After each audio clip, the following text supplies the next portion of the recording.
Gosh, we're so like super burpy and like gassy.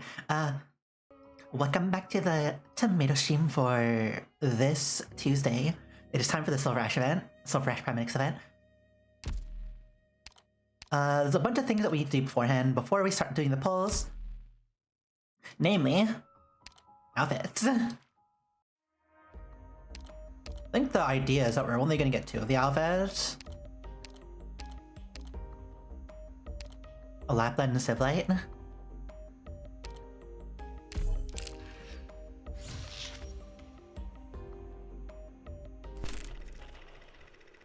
A Lapland's got a job. You're the boss of this bar now. Lapland and her merry pack of wolves. I saw your Arknights. If our voice sounds like any kind of like different or off, let us know. Because we did change some settings and had to update our drivers and stuff. So it might be like a bit weird.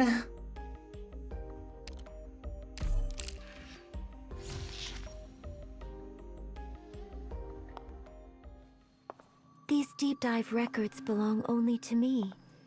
They are distant to you, and that includes the you from before. This is a story from 2 centuries ago. The past of a Teresa from Terra. Yet, if one were to imagine a travel companion... We really need to use this character more. Someday. We're contemplating whether or not we want to get this outfit, but probably not. We spent too much on outfits already.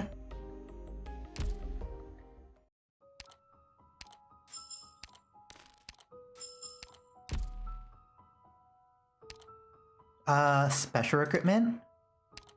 So this should guarantee us a top operator tag after we take this one out. The hope is for caster DPS. I'm Vanilla, trainee if possible. operator from Blacksteel. Look. Darn. Okay, I guess we're flat rolling it. Let's see what we get.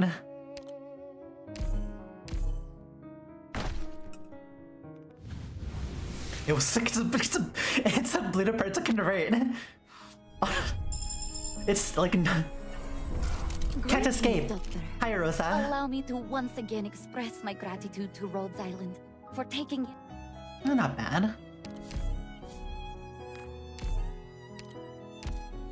Tis what happens. Tis what happens.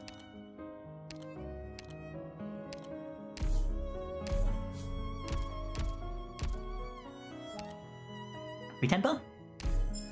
Alright, let's try this out then. With new modules really quickly. Vina, Asbestos, Shelim, Jenny, Derna. Don't have Hoshigumi the Breacher sadly. New characters. Gnosis, Holy Hack, Snow Hunter, Accord.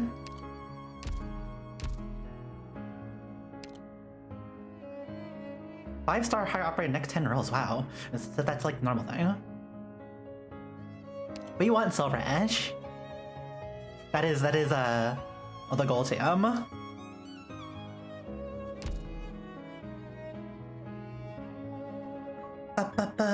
Do a little bit of a stretch.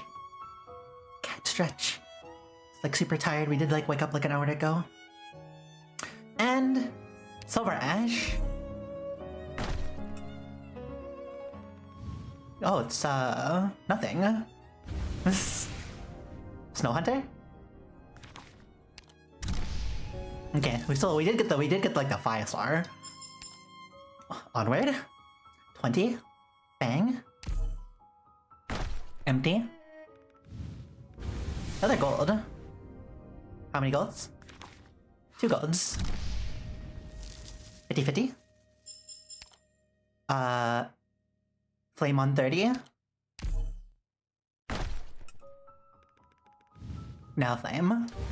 Blues can't convert, sadly. And this will be our last like 10-pull ticket specifically. 40. Bam. Okay, regular blue. 50, and then after 50 usually starts the pity buildup, but we have the possibility of getting a 50. Nothing on 50.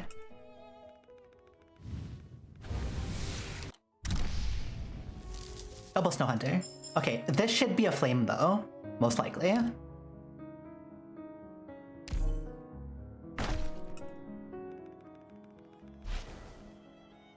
Feels like this is a dupe. Where's Silver Ash?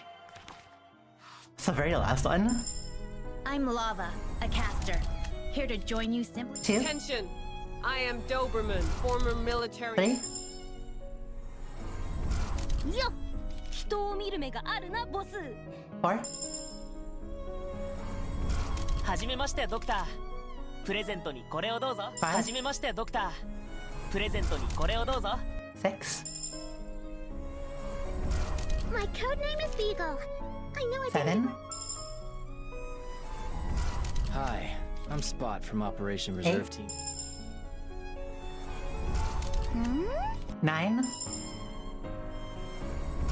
I am Shida. and then Silver Ash, Yam. Princess Fumizuki told me to assist. It has been. Oh wow, okay, cool. Pog! The land Winner. teems with misfortune, but neither Yerag nor Rhodes Island have fallen to the floor just yet. Are you Weird that ready? didn't give us the I believe we the can loading reestablish our old time rapport, that usually tells us that we got a new Aye. character. Silver Ash, have joined your cause as a sworn ally. Truly, you are our most reliable ally that's been with us since year 0. Silver Ash. Patchy, patchy, patchy, patchy.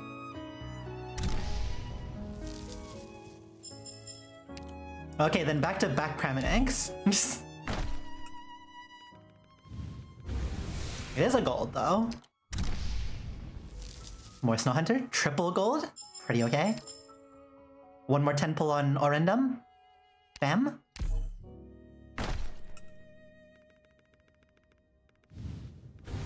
Regular gold.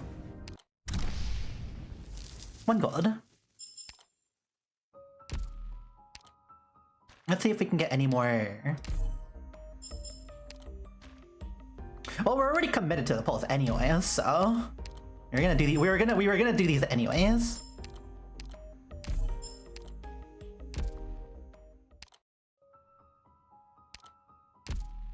Where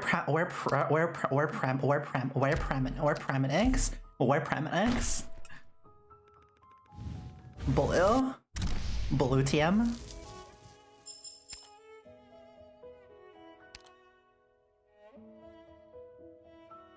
We like a tiny bit more random.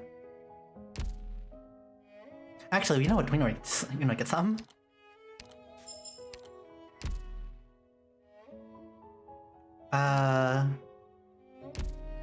Let's do this. Ooh, dead quiet around here. Makes me wish I could do it like Vina and Kip somewhere. Resources received. Resources received. We did obtain our goal though, so like, and like we still got what we wanted. お疲れ様です。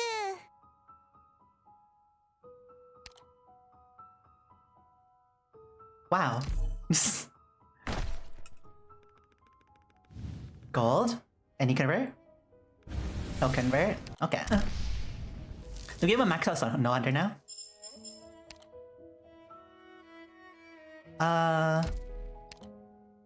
We need like more gold certs, but we should be able to get enough gold certs over time anyways, by the end of the month. That should be like no issue. We do get 1 free symbol though. I'm Lava, Every day, a caster. 1 symbol. Here to join you simply.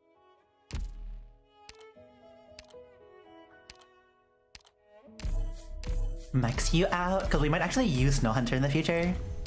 That's a possibility. You're a funny character. Can't believe I haven't gotten a lot of dupes of you, Curtis. Upgrade Silver Ash in a moment.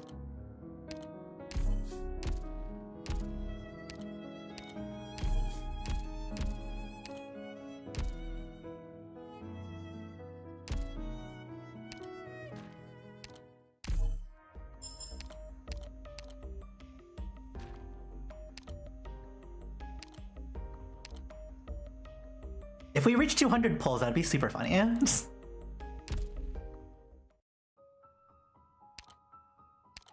What else do we get for logging in? Nothing too much. And this is just like every day. Okay, let's upgrade Silver Ash.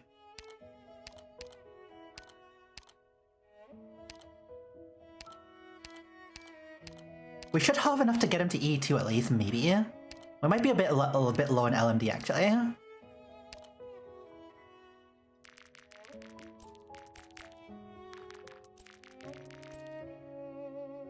Okay, don't waste EXP. I have always found Rhodes Island's methods quite refreshing.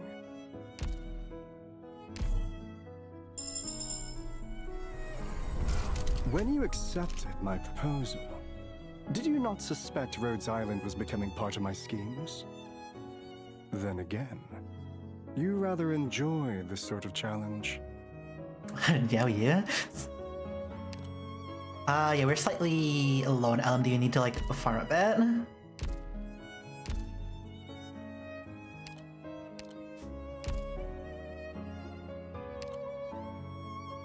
What's a good place to farm other than doing the event? Probably just doing the event, actually.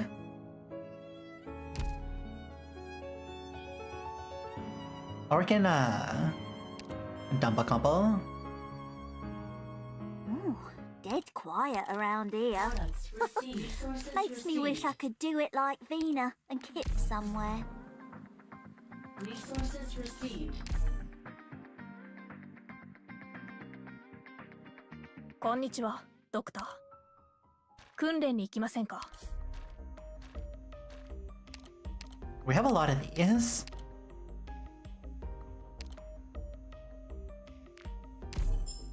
Don't tell anybody. This is like we want like an even number. It was more of our own thing.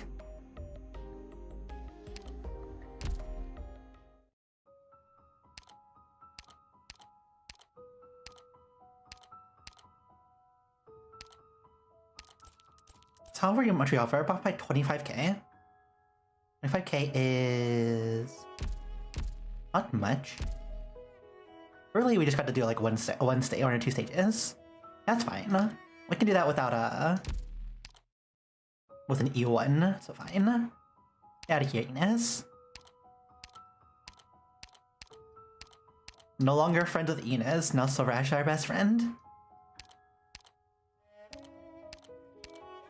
I have learned some new tricks since the last battle.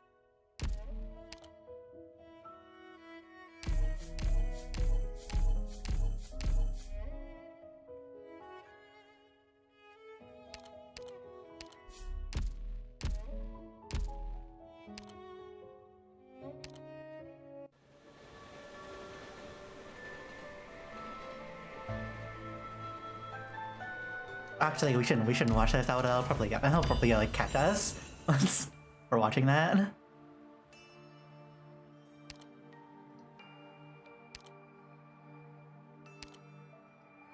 Three more single pulse.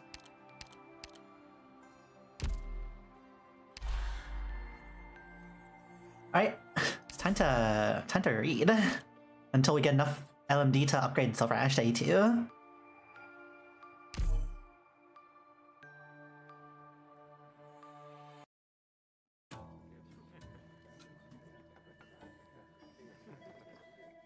I believe you're wrong, sir. Victoria may be the strongest nation on Terra, for now, but there's no guarantee that such prosperity will last forever. You're familiar enough with the history of Victoria's golden decades, nourished by the legacy of God. Times have changed, however, when Victoria's productivity advantages eroded, and her ambition to expand went unsated. The cracks of internal strife began to emerge beneath the surface. Last king attempted to mediate between the factories and the merchants, but failed to propose a new path out of dilemma. The end was inevitable. The same was demonstrated by the coup in Lithuania not long after. Who emerged as the victor of the bloody struggle? No, it has been more than a decade since they hanged the Lord of Lions, but the repercussions of the coup linger to this day. Is it elegant young men, Silver Ash? Is that what this is?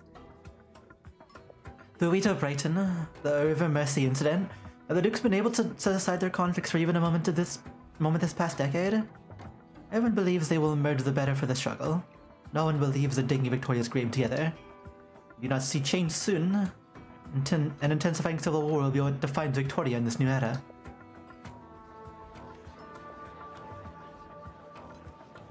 I heard that a most eloquent young man stole the show today. Owen would be forgiven for mistaking you for today's headliner. I meant no offense, Your Grace, Duke of Castor. Oh no, this is very different. I'd hoped to make the acquaintance of more people of wisdom at your manor, but I confess I find myself disappointed. Do you consider yourself worthy of a position of a Duke's advisor? Or even the Speaker of Parliament, then? Anyone can point out the ills that plague this nation. Hearing it, however, calls for the proper means. Stroke of luck, even. Seems that I am hardly the one who should be worrying about these things, though. What do you think? I am but your mother. Even had none of her humility or courtesy, but all her boldness and irreverence. NCOs. Oh, it really is Silver Ash. You would hardly have found time. You would only have found time for a distant relative from a distant land, if I had not caught your attention this way. It was a rather inflammatory speech, but far from being enough to lay the foundation.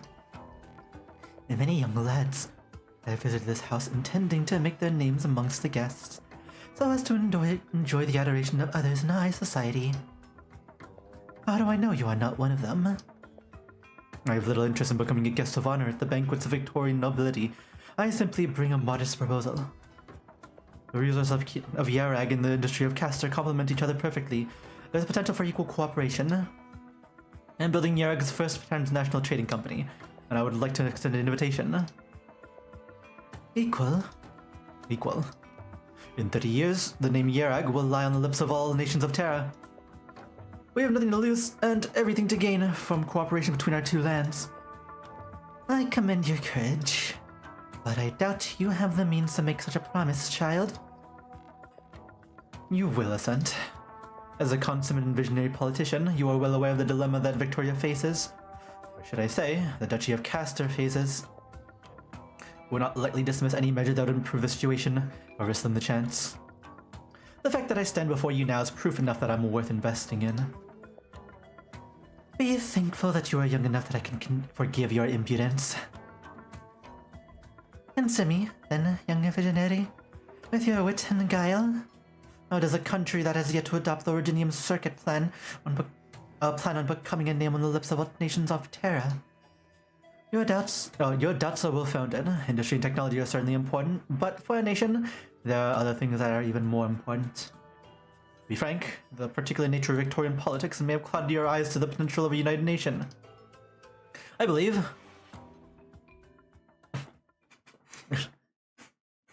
Ow. And she stood upon the highest peak, pointed to the lake in the distance, and spoke. Remember the path you walked, and not let yourself forget. Fear the blizzard that has yet to come, and let not yourself be arrogant. Lift your bows and arrows, pickaxes and hoes tight. Let not yourself be careless. Blah. Love your brothers and sisters, love your neighbors and friends, and love the rocks and hills, the grass and trees, as you would love your own siblings. Heed these words, and no calamity shall befall you, and your home and hearth will be safe forevermore.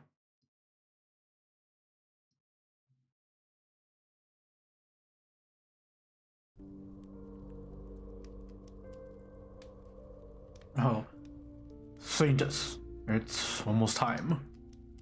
Have the doctors not found a way?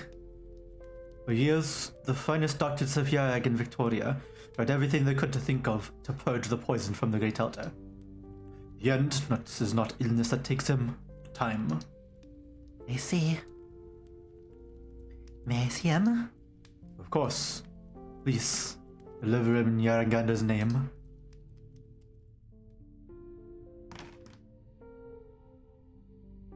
And you gently push the door open.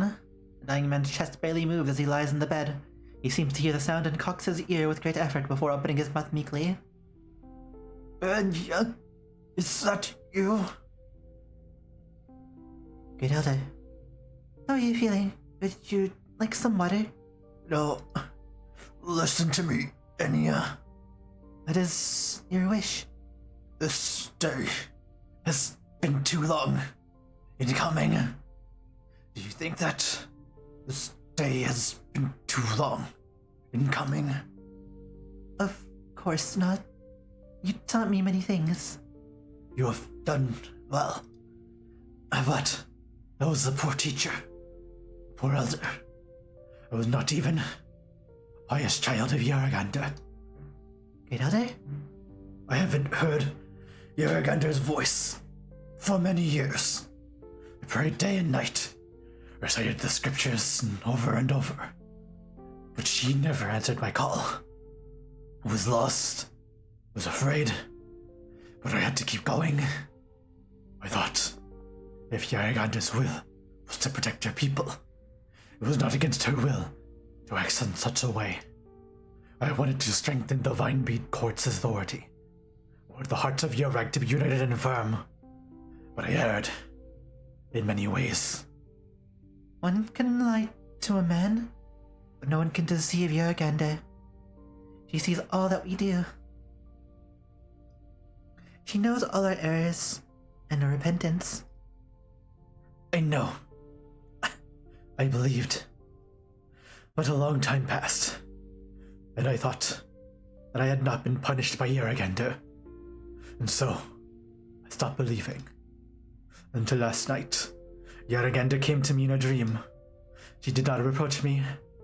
She simply walked in front of me, leading me to the lake whose surface was like a mirror. And she said, "All the rivers shall converge upon this place."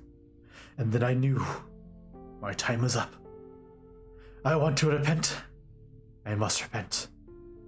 But it's too late for me. Enya, tell me, honestly, do you still hear Yaragander's voice?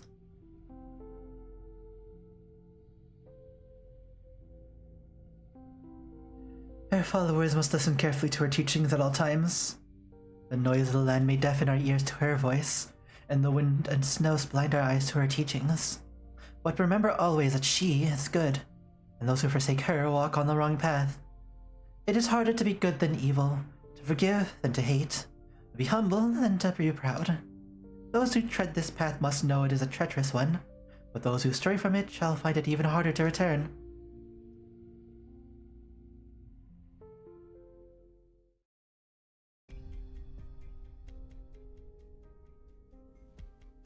Stop making all that noise, Yukten. Since when are you restless as serious? I'm sorry, Matriarch, but I just can't help myself at a time like this. There's nothing I can do for her but pray. Always so uneasy, you and serious. She is my younger sister and the future of Browntail Matriarch. A little thing like this should be no trouble at all. That idiot's in excellent health. You remember how she sneaked out to climb Mount Jungfrau when she was 8 and ended up breaking her leg when she fell? They thought she'd never walk again. In 2 months, she was running and jumping around like nothing ever happened. No one gave it a second thought. Are we really sure there are no lingering effects? No, of course there wouldn't be. It was so long ago, and the doctors say she's healthy as a burden beast. But can those Victorian doctors be trusted? Out of their heads if anything happens to my stupid sister. God for them, it's 4 hours. When did they come out yet? I truck. Over from Captain Monk. Shut up. Don't bother me, whatever it is. I said. But let's take a deep breath, Matriarch. Yaragander will protect Ruth. She's the gentlest woman I've ever met. Who would Yaragander watch over, if not her? You're right. Yaragander. Oh, Yaragander. You're my prayer. I'm hardly the most pious of Yaragander's people. I muster all my piety in the hopes that Yerganda will grant this one favor. If Clan Browntail must be punished for our past transgressions, let all that punishment fall upon me. I'll accept your anger, your wrath. But please spare my foolish sister.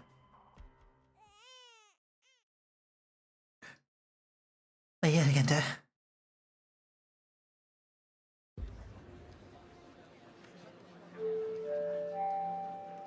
First place. Dear travelers, please note that train KT-3902 departing from Lake Silvanhills, bound for a big break pass, will be delayed by 1 hour due to inclement weather. Yerag Rail sincerely apologize for the inconvenience. Please speak to a staff member at the information desk if you require assistance.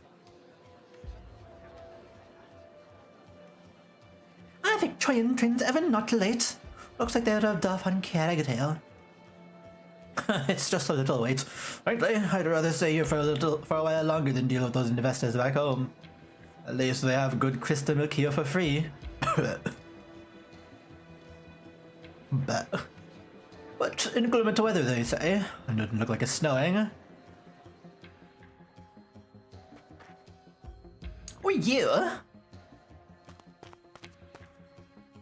Is it the same artist that did Snegaraga?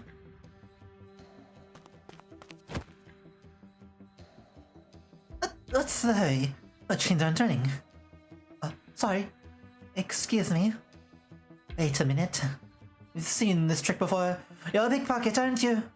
What's up right there? Let me make sure you didn't steal anything.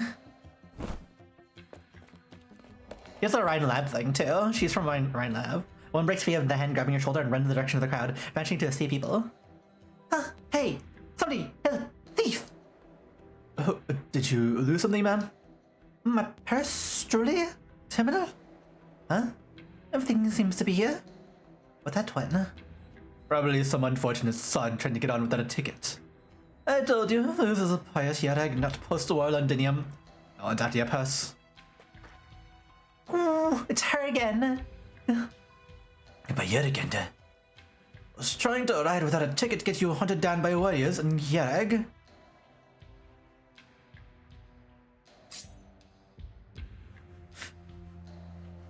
Haven't you met a Carradine of Rhine Lab? I know who you are and what you've done. Come quietly, unless you want everyone under the sun to know. The Rhine Beat Court will grant you a fair and impartial trial. First, give me what you're holding. The woman silently clutches the folder in her arms and thinks for a moment before crying out without a warning. Run! Run! There's a bomb in the station! The crowded station quickly descends into chaos with the woman's cry. Creator of the chaos once again disappears in the crowd. Damn!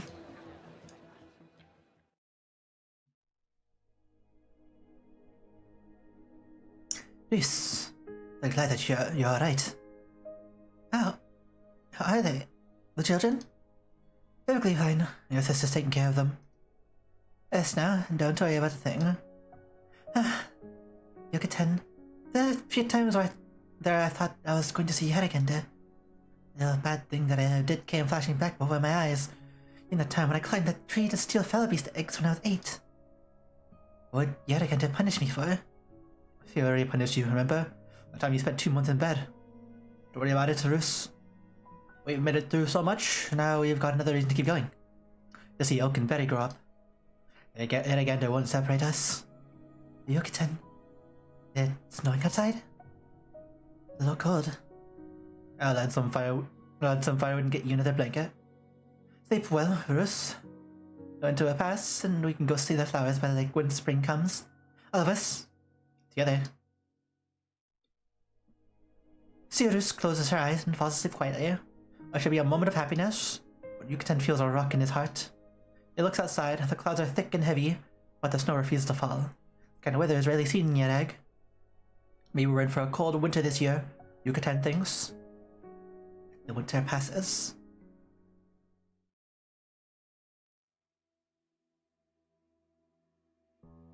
She is omnipresent. She cannot be sought. We need not question her existence. She is there when you choose to follow her. You remember this from the scriptures? No. It's not how it should be. She is omnipresent and cannot be sought. You bears her well. And do. You should rest, great elder. Don't let yourself suffer. I see it, and yeah. I see unprecedented calamity descending upon Mount Karlan. I see Virginium bringing ruin to the land. I see her abandoning Yarag. Caught up in the bounce of excitement, the old man stares outside the window, his face warped and twisted, seemingly seething in anger or engulfed by a terror that defies description. He raises his withered arms, trying to grasp something, only for them to fall back down meekly. Finally, he quiets down, as though he's expended the last sliver of strength he had. Great elder? Anya, say a prayer for me. The final chapter of the Yaraganda.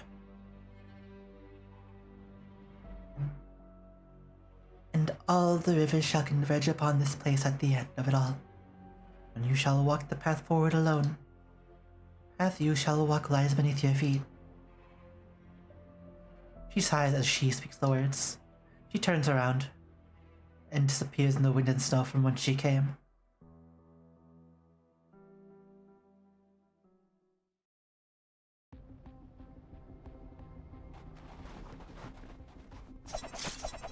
Oh man, she's still trying to run away. You have no hope of escape. The people of Carag know the wind and snow better than any outsider. Your odds are not effective here. Wouldn't want to damage our relationship with Ryan Lab. Otherwise, I would keep you here by any means necessary to retrieve the military secrets that you stole. I'm not carrying your military secrets. I have no reason to believe you. You don't understand. Understand what? You don't understand what these data mean. How long do you think your god will protect you? Can talk your way out of this. Wait. What's with the clouds? Ren.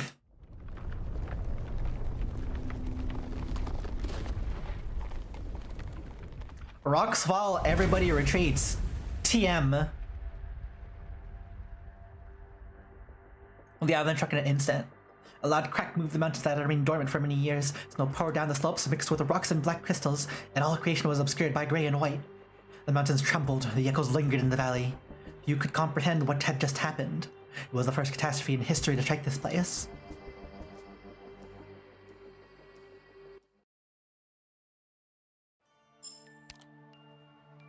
Oh, immediately tutorial.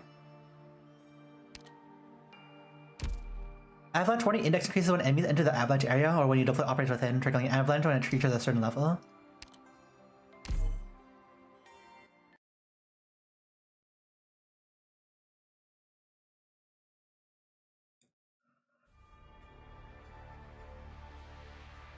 It'll be fine.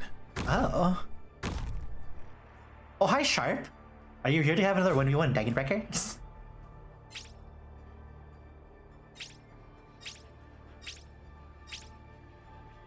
One SP1. So it's only when they cross into it rather than being inside of it? Alright. Huh? What happened? This place is Yaraganda. This place is a place Yaraganda prohibits anyone from setting foot. She won't let anyone through. Look, it's that Saint statue. Uses it as a medium to repel intruders to avalanches. Just like earlier, avalanches will occur. Why are we speaking that way? Just like earlier, avalanches will occur, and in the direction the Saint statues point towards, pushing enemies with great force and dealing true damage. All that just drives some intruders away.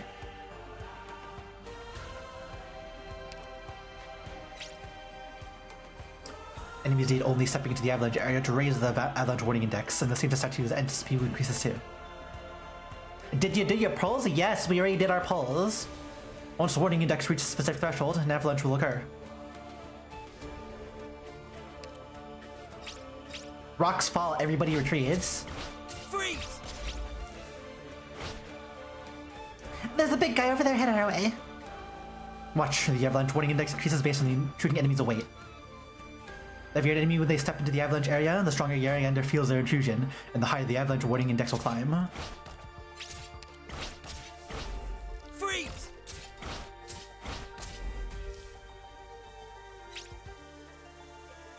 Oh, makes sense. Understood. I'll back you up. Wait, are you Oh, wait, are you putting us right in the middle of it? Avalanche is flashing, and Avalanche must strike. Appropriate terrain. Oh! What happened? Operating the Avalanche area will also increase the warning area index and trigger avalanches. Triggering the Avalanche will also push operators inside that area to the statue's pointing direction by 1 tile. And they also take true damage. Did you get Rossi? In Endfield? Yes, we got Rossi. At least that wasn't a playable tile behind me. Or not the case. I think I'd have taken even more damage. No room to fall back. Mind your surroundings and try your best to not trigger any more avalanches. We'll have to try and block enemies outside the avalanche area to keep Aurora safe. I was hoping Yarkender would help us drive away our enemies. In this position, concentrating our force in the avalanche area could prove advantageous, don't you think? You're just not lucky, Pity. Yeah, that's what happens with gacha systems. Sometimes you win, sometimes you lose. Tis what happens. Not gonna give us any more healing.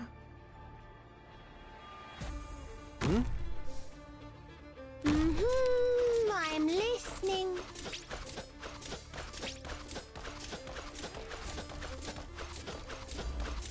Man, Courier does going at it. Here I am.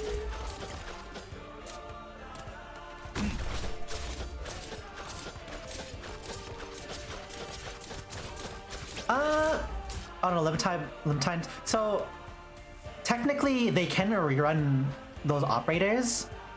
We just haven't had the game out long enough for that to actually occur. There's also the possibility of still pulling her on the next banner because of how the Enfield system works. So technically you can pull a character that was 2 banners behind, like 2 banners back. So there's always the chance that happens. You just gotta either save for if a rerun ever occurs or hope that you pull it on the off banner. Kind of thing.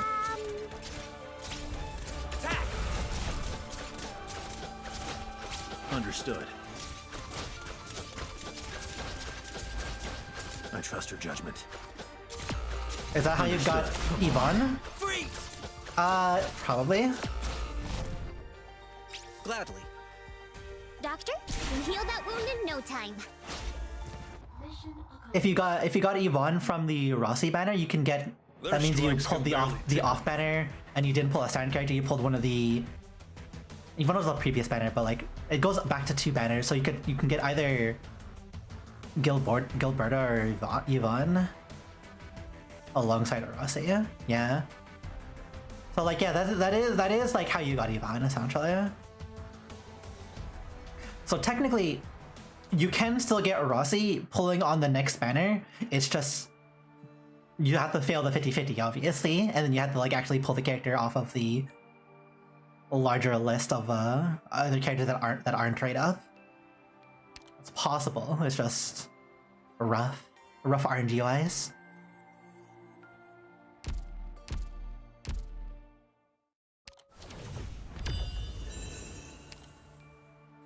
What's this? Use a prayer plans to advance and collect different resources to complete various tasks in the scene. What? Huh? Move clockwise in the map. Number of plans determines how far you go.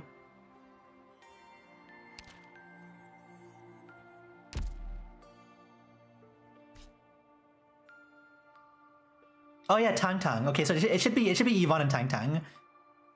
Attacked her from her banner twice, but started her doing her last week for a banner. Yeah, makes sense.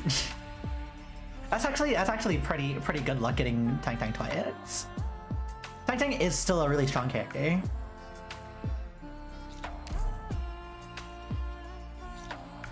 Doctor, avalanches have severely devastated Yarag's train station. There are a variety of resources that you roam around within a limited number of rounds to collect reconstruction points and assist with our rebuilding efforts. The task list with the amount of resources needed. All tasks are simulations as you gather resources, and complete tasks will be replaced with new ones automatically. You can check your position to preview the type of amount of resources available on the nodes. Bottom row here is your action zone. Every round you can use a repair plan to either advance or collect resources. When collecting resources, the value on the repair plan multiplies the node's base yield. So you gain X times the node's okay. Thank you for the math lesson.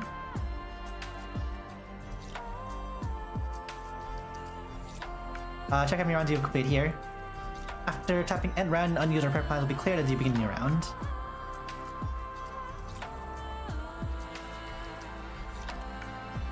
So we have to just let it end the round. We have unused repair plans. Oh, okay. Okay. Kinda?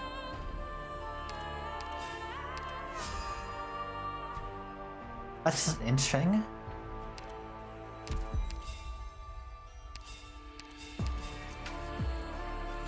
So you have to like actually get to the Amazon. Collect 3 of there. You have to get these. Are these the task things that we have to do? Okay, that's a that makes a bit more sense.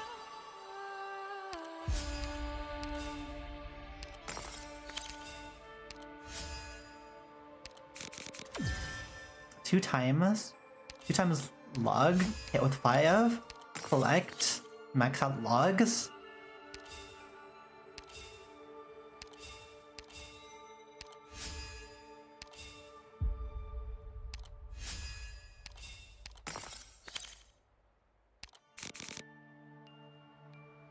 We need more rocks for everything.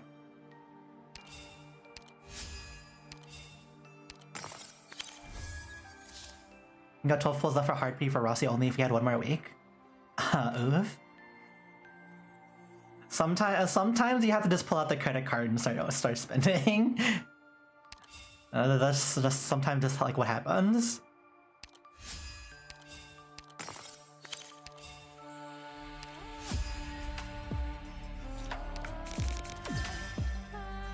Oh, okay, now we understand this. Okay, so we need to collect these.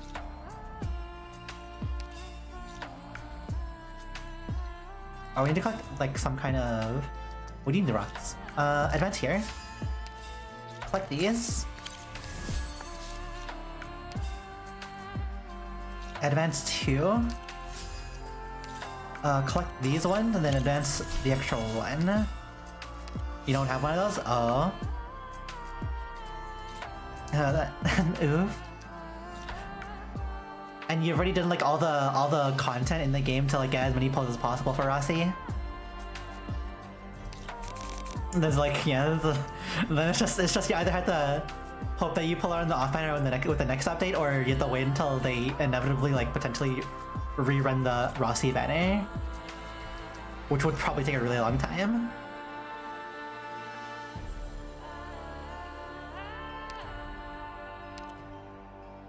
We need more rocks. No wood. Oh, that's here. Now we need more wood.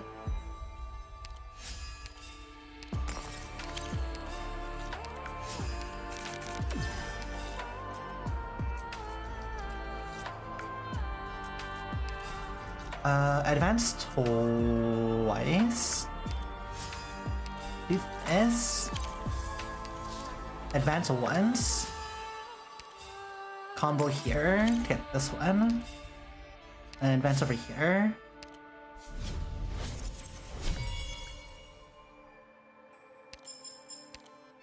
That's an interesting mini game.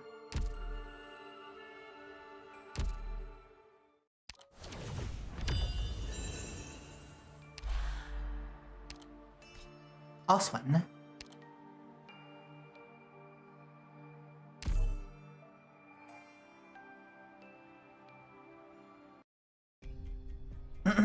Okay. Yamatha, drop the supplies in the east side clearing. Set up medical tents in conjunction with the Palo Roche reinforcements and be ready to receive the wounded. Right. Team Bravo, make your shovels and wineskin to look for survivors in the ruins of the train station. Be thorough and keep your ears open for any cries. Alright, team, grab your gear and follow me. Try not to make too much noise so we can still be looking at a second avalanche. Team is on its way to investigate the mountains. Trust our people and trust in Yarragander's protection. Aye, Yarragander. Aye, Yarragander. Aye, Yarragander. Time's a wasting. Did you say time's a wasting? Time's a wasting. Get moving. Yes, sir. Or the voices dispersed in the cold wind, the servants of Clan Silverash are already on the move, running out in the snow in every direction. They're not the only ones here. The white tide has torn a gash in the peace.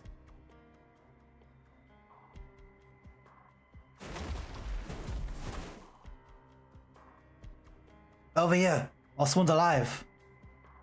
Damn. I'll do this. I'll do this. It was cool looking. I think we saw him before in like the previous event. Like in the previous like Yarag related event. I'm in there. You're Sonic Yarag. You can take it. My leg. I can't move my leg. My leg is. Don't move. Somebody in the back. Report. We dug a hole, but his leg is pinned under a steel girder. Can't get it out of the way. Well, you'll need a surgeon to. No. I'll try to dig it open a little bit more. Okay. Good news, the girder's already broken. All you do is lift it up. Oh, we need a little elbow grease. Over here, all hands on deck. Hold tight. 1, 2, 3. Yeah, it hurts. We got a gap. Pull it up now. I got him. Take him easy. Lift him up and put him on the tarp. Careful not to pull the wound open. Slowly. Carefully. Got it. Stretcher. Out of the way. Stretcher coming through. Suppressed, restrained cries. Rescues, stretchers, survivors. Rescues run back and forth in the white snow, their faces red with exertion, hot sweat dripping on the snow. Take over from me, Gulo. Do every soul you can. Right. Where are you going, sir?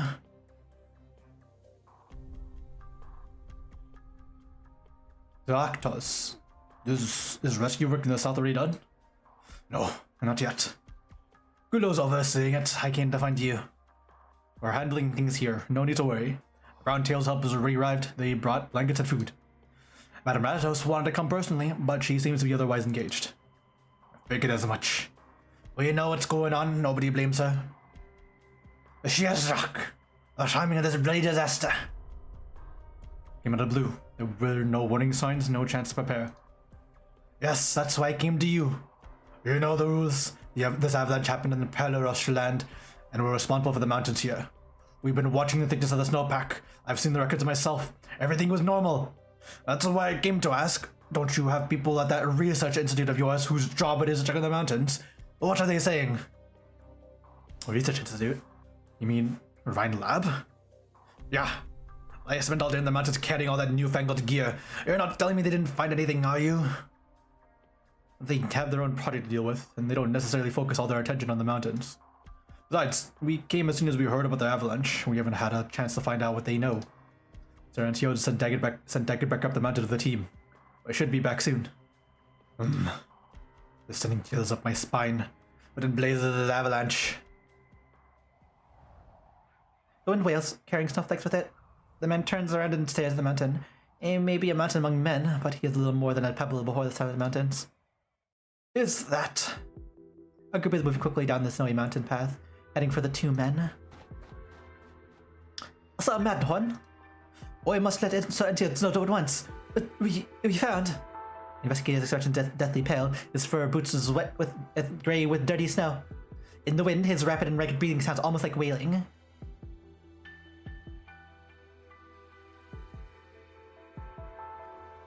If there are no further questions about the framework agreement, let us now move on to the detailed terms of the agreement. First, concerning taxation of the joint Yara Kazimier's mining endeavor. Sir, Madame Deckenbecker is outside. She's something to report. Right now? Yes, he says it's extremely urgent.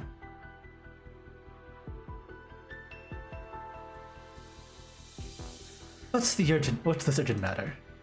We found this on the mountain where the avalanche occurred. Deckenbecker opens her gloved hand and a small black shard of iridium lies quietly in her palm. On a mountain in Yarag. If the mountain by the train station counts as Yarag, both Gnosis and Rose Islands have examined it. It's almost certain that... Deckenbecker looks around her, making sure there are no eavesdroppers, and drops her voice. This avalanche was a catastrophe. How many know? The investigation team is our people, so we can keep them quiet. But a number of those at the foot of the mountain have been infected. Won't be a secret for long. Instruct Matterhorn to set up a blockade and not allow civilians to approach.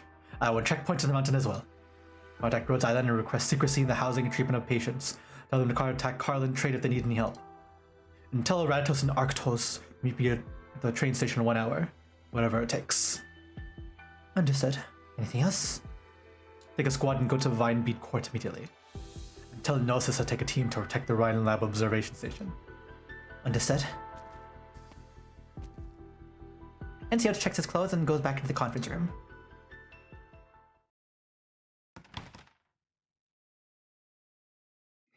I apologize for the delay. Let us continue. First, concerning taxation of the joint Hiag Kazimier's mining endeavor.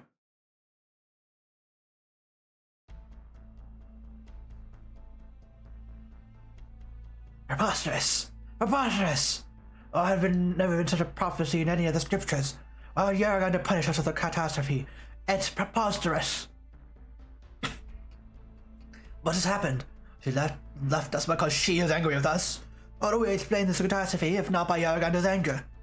Look at the crowd surrounding the Vinebead Court now. They are pious believers in Yargander, gentle children of Yarag. Are we to tell them that the families of friends they lost or their suffering happened for no reason at all? The people are troubled.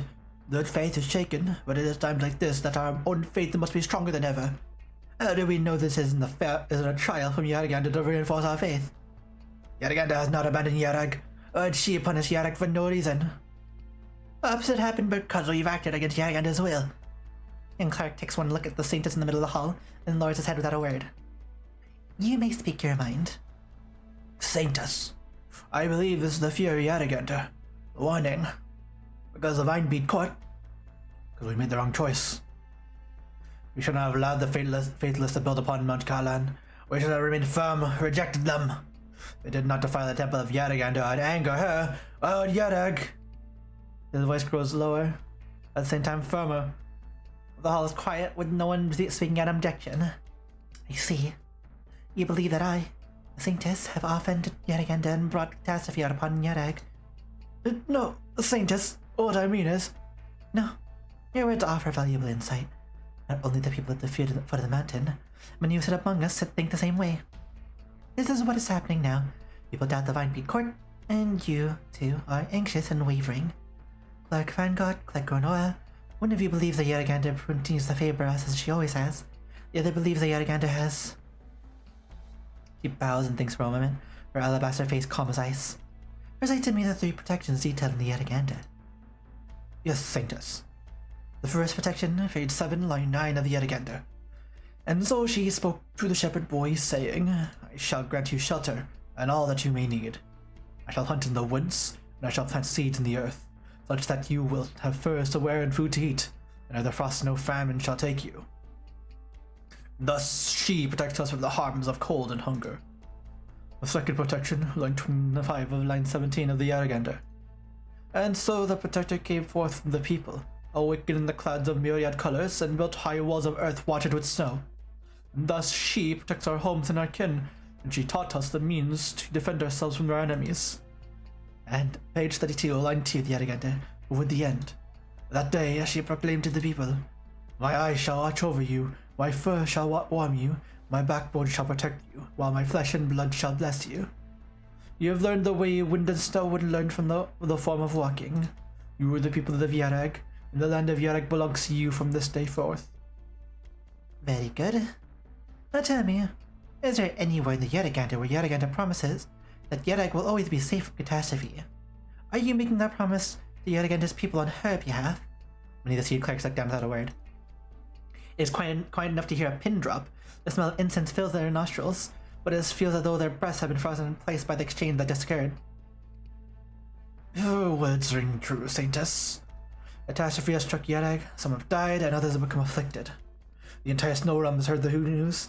Fear, anxiety, sorrow, and even anger are spreading throughout the people of Yarag. Our duty is to seek a solution. Certainly, and not the time for debate, and my words are not intended as a warning, but to fall into the twin traps of panic and prejudice. But you are the faithful devotees of Yaragander, and you understand the weight that words have. No member of the Vinebeat Court is to speak of Yaragander's punishment from this moment forth. Tomorrow, I will go into the Hall of Readings and devote myself to studying the scriptures and hearing her voice. Elder, that's so? Yes, Saintess. As the new Great Elder, you shall oversee the Vinebeat Court in my stead during my retreat. You are to carry out the duties of the court faithfully and diligently, from placating the people to conducting the memorial service and copying the scriptures for the repose of the deceased. Understood. You must have faith. Yardak has weathered many storms and overcome many challenges. The Vinebeat Court is ever with the people.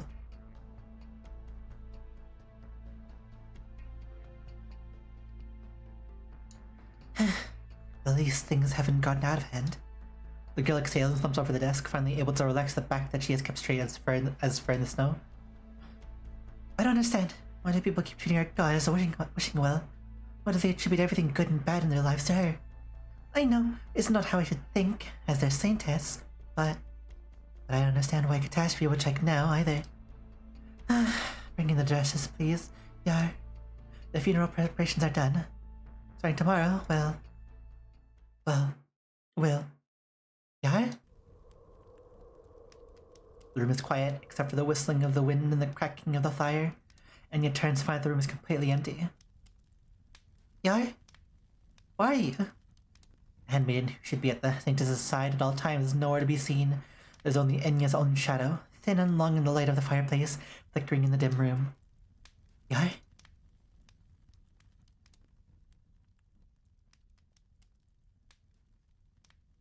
Enya, tell me, honestly, you still hear Yaragander's voice?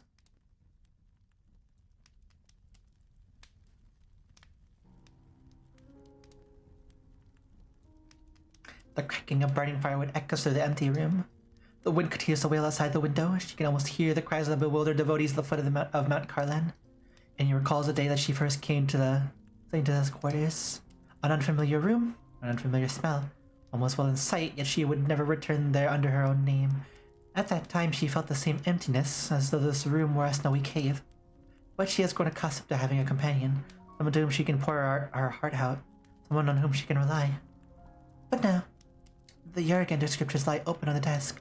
The dressing mirror reflects the girl's helpless expression. Yar, you promised me you wouldn't disappear so suddenly. Exactly what happened?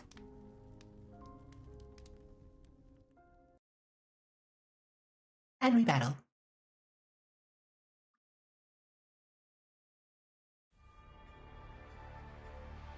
That is a wide range.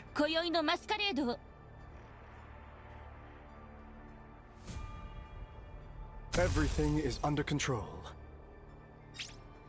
Great mind, hark! Ne'er hast thou questioned the road thou strayed upon. Oh, that's so fun. What? That's so cool. So much hate and resentment have no place, but in a burst of autumn red.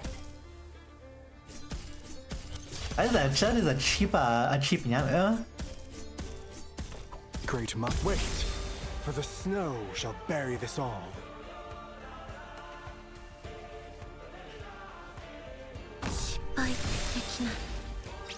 Make your decision as ice yields. Oh, that is a cheap psycho. So much flowers in thy trampling of this hallowed ground shall beget bitter rue.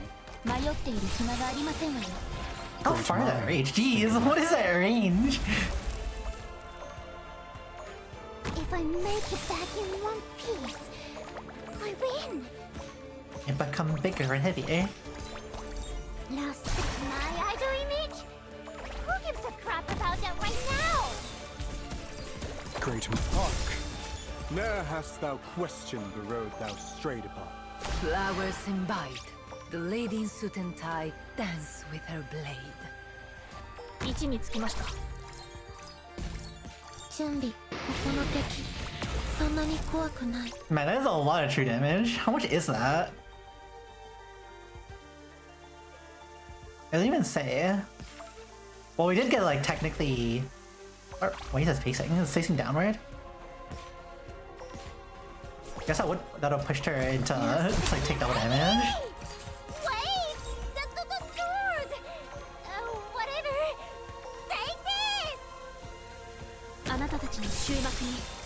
番かも。手伝うねドクター。次はあなた咲ちゃんはみんなも私が守るから。 Wait a second. Does that push her off of high ground?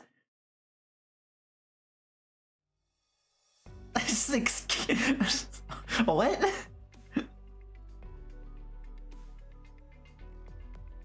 Well, that was fast. An observation station this size, built in such a short period of time. This must have cried tears of blood when they appeared to approve the budget. Actually, we got more sponsorship offers from the financial institutions that we could handle the moment the committee approved the Giyag observation station. If anything, funding was the least of our worries in this project. Honestly, Silence, I didn't expect the committee to approve the proposal that easily. I had my reservations. I still think Ryan Lab is too adventurous with regard to research into the star pod. There are numerous potential risks that we have not fully considered. But I also recognize the stability I hope for may never come. End of the day, the specific people in whom we place our trust. Well then, thank you for your trust, Silence of Scientific Ethics Consensus Committee. I hope what we're doing is worth it. Of course it is. The station is a unique opportunity for the company. In addition to the starpod research, the lower genetic environment of Yerag also offers a rare opportunity for biological research. Not to mention, Mariam has wanted to visit Harlan for ages. Even Ferdinand came with a proposal for the station's core power supply just 2 weeks after our approval. Of course, he buried his head in the theoretical research right after that. Other than Energy is handling the actual implementation. Hope our interactions with Yerag goes smoothly. There's no need to worry about. I believe there will be no need to worry about that. With the observation station open from the outside, the visitor flicks away the snow that has all fallen on his shoulders and walks in. We meet again, and Mr. Edelweiss. Just a regular visit to see if you need anything for the reconstruction of the station. Or for the construction of the station. Seems that things are progressing quite smoothly. Nelson looks up at the bright lights installed in the spacious ceiling of the station. Ryan Lab and Carlin Trader worked together to build this little temple, studying bright in an astonishingly short period of time. For the House of Yerag, its bold, futuristic design might as well have come from another world. Carlin Trade will do everything in its power to assist Ryan Lab's observation project, and provide any assistance necessary outside the scope of work. As long as the terms agreed in the treaty are upheld, you will enjoy maximum freedom to conduct your activities in Yerag. Thank you for generosity, Mr. Edelweiss. Research has always been the sole purpose of the Ryan Lab. We have no reason to violate the treaty. Of course, I believe as much. Such transnational cooperation is unprecedented in the history of Terra. It will undoubtedly produce its share of obstacles. I simply wish to express that, as long as we proceed with the due candor in the sharing of scientific information, we will be able to avoid the sort of accident that occurred in Trimounts. Oh, I forgot to ask. Will the scientist come and visit the station? I expect she will attend the opening ceremony once the facility is complete. Is there a particular reason why you hope to meet her? Oh, nothing serious. Just a curious critter. I can remember the scientist wasn't too into our project, but then she flipped around and agreed, all of a sudden. I just wanted to know what made her change her mind, and I figured that'd be a chance to ask. The scientist has a very busy schedule. If you wish to meet her, you may want to attend some local ceremonies, if the fancy strikes. The scientist in the Vineweed Court would be very happy to receive you. Let me know if you have such intentions, and I'll make the necessary arrangements. Well, aren't you meticulous? You seem made for this job. I'm simply showing you proper hospitality. I mutual hope that this cooperation will be a fruitful one. Free of trouble. Much appreciated. Our project wouldn't be going so smoothly without your help. I would not call it help. We are simply trying to achieve the same goal. Carlin Trader will connect the mountains of Yag for you, paving the roads and providing the necessary freedom for your activities. In turn, Ryan Lab will share data from your studies of our local ecology and assist with medical development. The contract details have to go between Director Fitzroy and Carlin Trade, of course. I'm a researcher, not a diplomat. I just want you to know that Ryan Lab has come to this sacred place in good faith. On this, I think we are of the same mind. They shake hands and nod and smiles. An image that would have served as a perfect press photo. There's no need to worry. We'll continue along as friends, assuming we both abide by our agreement.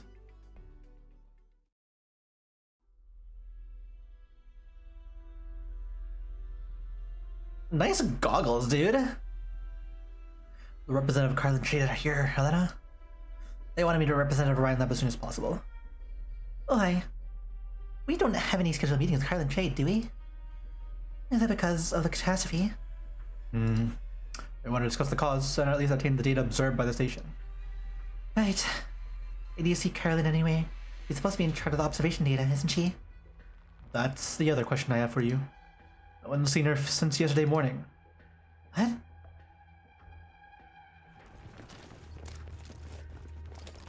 Men with guns surrounding the station, demanding that all our researchers gather in the lobby for questioning.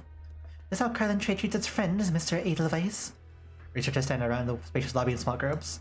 Notices and the guards of Clan Silverash occupy the side area near the door. The two groups stand opposite one another, as though separated by an invisible river. It's a request, not a demand. It seems that not all your researchers are accounted for. Who exactly are you looking for? Researcher who spotted in the restricted military zone of Hirag. Elsa scans the faces of the researchers one by one. Strong guards stand silently while the researchers exchange wordless gazes.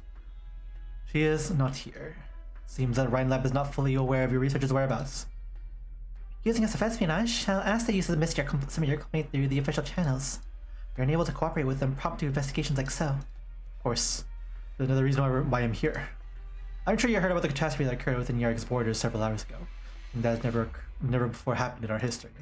Panic is spreading, the people's nerves are sensitive, and anything new may provoke a reaction. I'm sure you understand what I mean. I trust that you're not one of the sensitive ones, Mr. Edelweiss. My views in this matter and Carlin trade views are not important at this time. What is important that the people want an explanation? I want an explanation. I will hope to work together with you to find the cause of this catastrophe. I am afraid you'll be disappointed. I just checked the station's observation logs. There's nothing out of the ordinary in the 72 hours preceding the catastrophe. You're telling me that the observation station did not detect anything abnormal leading up to the first catastrophe to strike this land in 1,000 years? The truth, at least based on our observation data. Elena? It's alright, Mr. Edelweiss wants the truth. We'll give him the truth. Primary objective of this observation station is to study the star pod. Current research shows no relationship between the star pod and the catastrophes.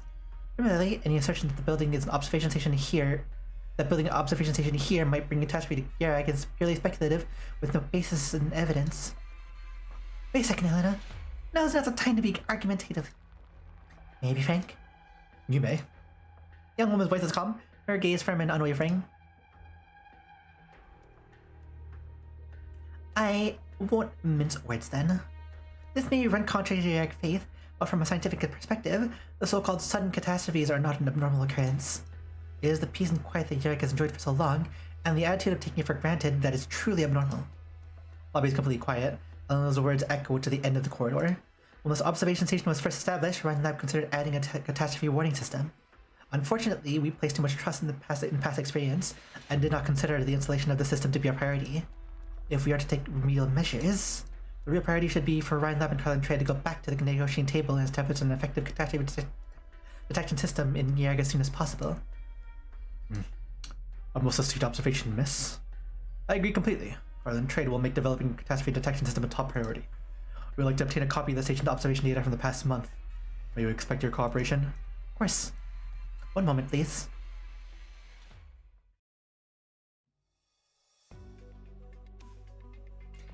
I didn't know you had it on in you, Elena. Sorry, Director Muleside. Was I too hot-headed? A little bit. Maybe? It was angered how scientists will explain for perceptions that are completely unscientific, no matter where we are. You have to recognize that science can be a very distant thing for a lot of people. The people and the things that trouble us are a part of this land. It's not something that we can ignore. Like Sam said, science is clear, and a clear, incisive look at every one of us. I know, but this is just so absurd. Never mind that for now. Let's get the data we need. Data. It's not like we'll find anything. Wait, this graph. Lana picks up the scattered papers. Our throat hurts right now. I notice the shape of a certain curve in the spectrogram. It's impossible. What is it? This machine is used to study the starpod structure, bombarding it with high-powered particle beams and observing the resulting electromagnetic radiation. But I just realized the data between 3 to 4 a.m. on December 7th is identical to the data from the same period on December 4th. Unusual coincidence? No. It's impossible. It's like how no two snowflakes are completely alike. Atmospheric electromagnetic radiation is constantly changing. There's only one possibility. The exact waveform is displayed during the same time period on 2 different days for an entire hour. Someone altered these data. Falsifying data to support a hypothesis, but people don't usually push things like that until later in our project. Got any idea who might have done it? December 7th, the day before the catastrophe.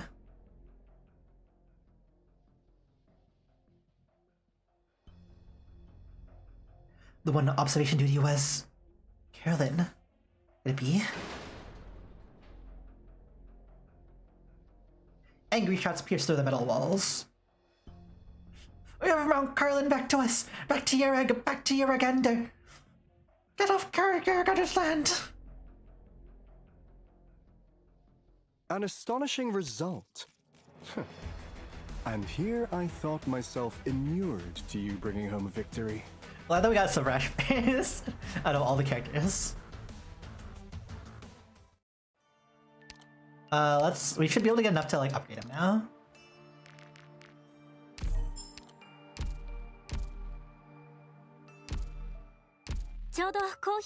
Actually, we don't have enough to actually upgrade him. We have enough to get him to 80, so he's not like a complete oof in the battle.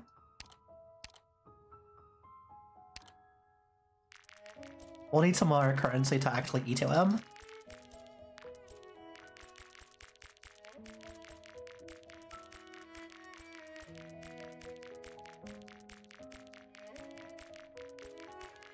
$250.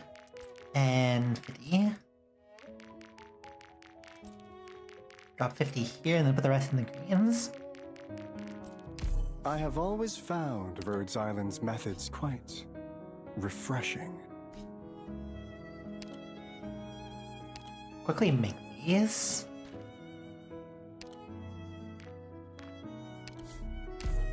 Products received.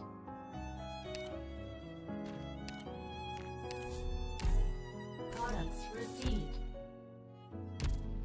Okay, wait, so now we just need like the funds for that.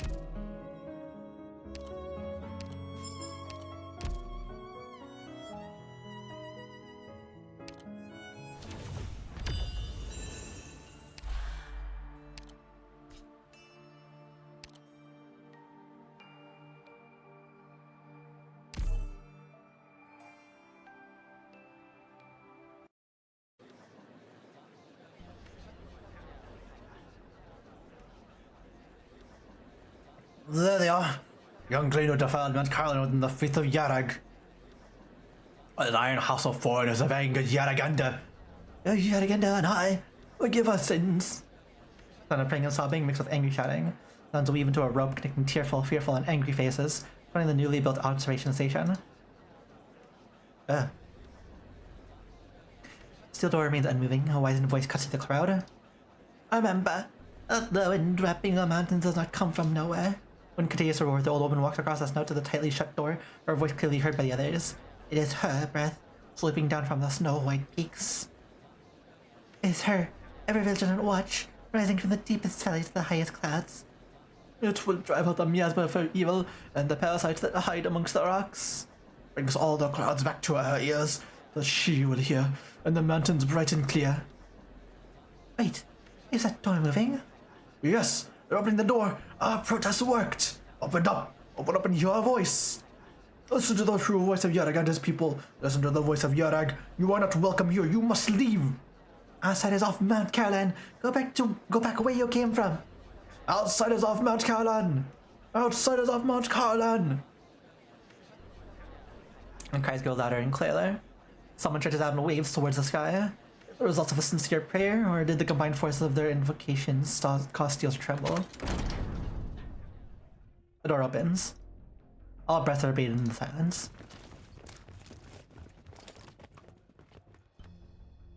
That garb. Are they from Clan Silverash? The one behind them. The Edelweiss? Did you come to send these outsiders away? He'd better. They're the ones who brought those people in, and they should be the ones to pick up the mess. But something about his expression. They're the protesters. Avoid casualties. Put down your weapons! Back off! We're not backing off! Are you telling us to go away? The ones who should go away, huh? Keep your hands off me! Edelweiss, Which side you on? Whose side do you think they're on? The weapons and shield are pointed towards us. Isn't it clear enough whose friends and enemies are? A blizzard is coming. You should leave before the road is completely blocked. You don't worry about the dangers along the way. Then Silverash's guards will ensure your safety and bring you back to you. Ugh. Grandma, wait, don't! All the wind forces are armed through the guard's ranks. Her movements are swift and without hesitation. The cold snow splashes upon the berry's face. Make yet again to forgive your sins. Pity and resolute mercy congregate upon the wrinkled face. Her cold fingers touch his Gnosis' forehead, leaving behind a simple curved line. A Yetag ritual intended to drive the evil out of a child afflicted by fever. May her miracle drive out the miasmas of evil and the parasites that hide amongst the rocks from you. Remember the winds of Yetag had visited upon your stubbornness before. Now, you send her away. Go home, madam. There's no change in Gnosis' expression as snow melt flows down his face. The winds in the mountains are harsh. Don't catch a cold.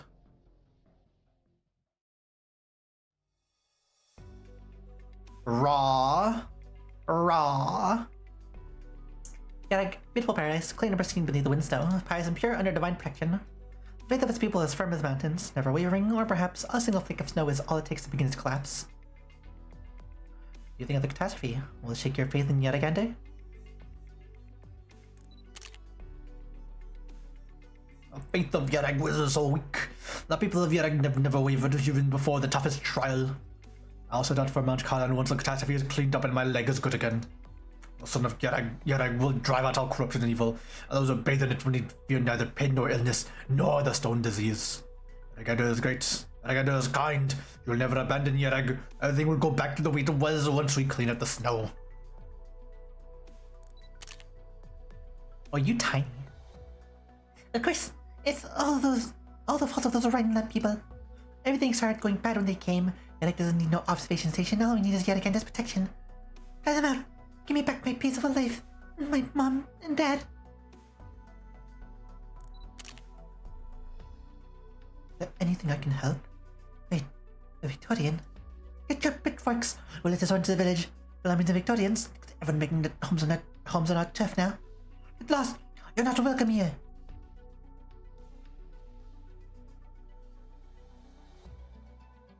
What the heck are you?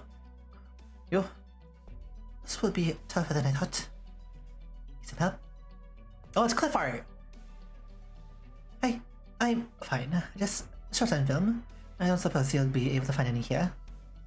Well, let me see. There's a model on Snow Hall in the Silver Ash Domain. Nice fix.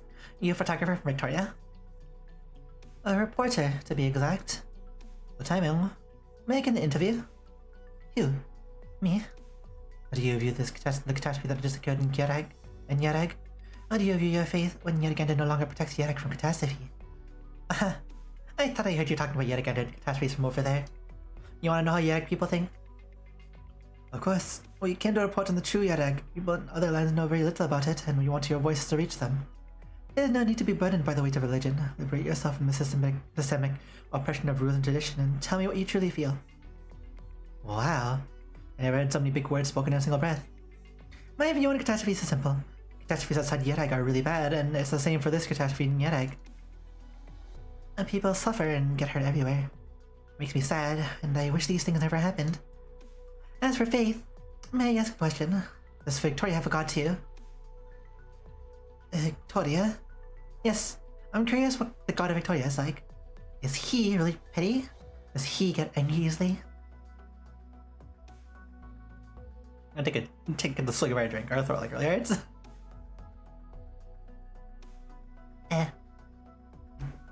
And you're asking questions for days, but you don't talk about anything other than Yetagander is angry and Yetagander has been abandoning you. I thought, maybe faith to you is something that's colder, harsher. Smile appears in the girl's face. Her cheeks rise, and her voice is light and spry. I believe the god of Yetag isn't like that. Yetagander is like the people of Yetag. Generous and kind. He doesn't get angry over cable cars and factories or light bulbs and books, and he won't throw a tantrum by causing a catastrophe and taking lives. Yetagander isn't petty like that.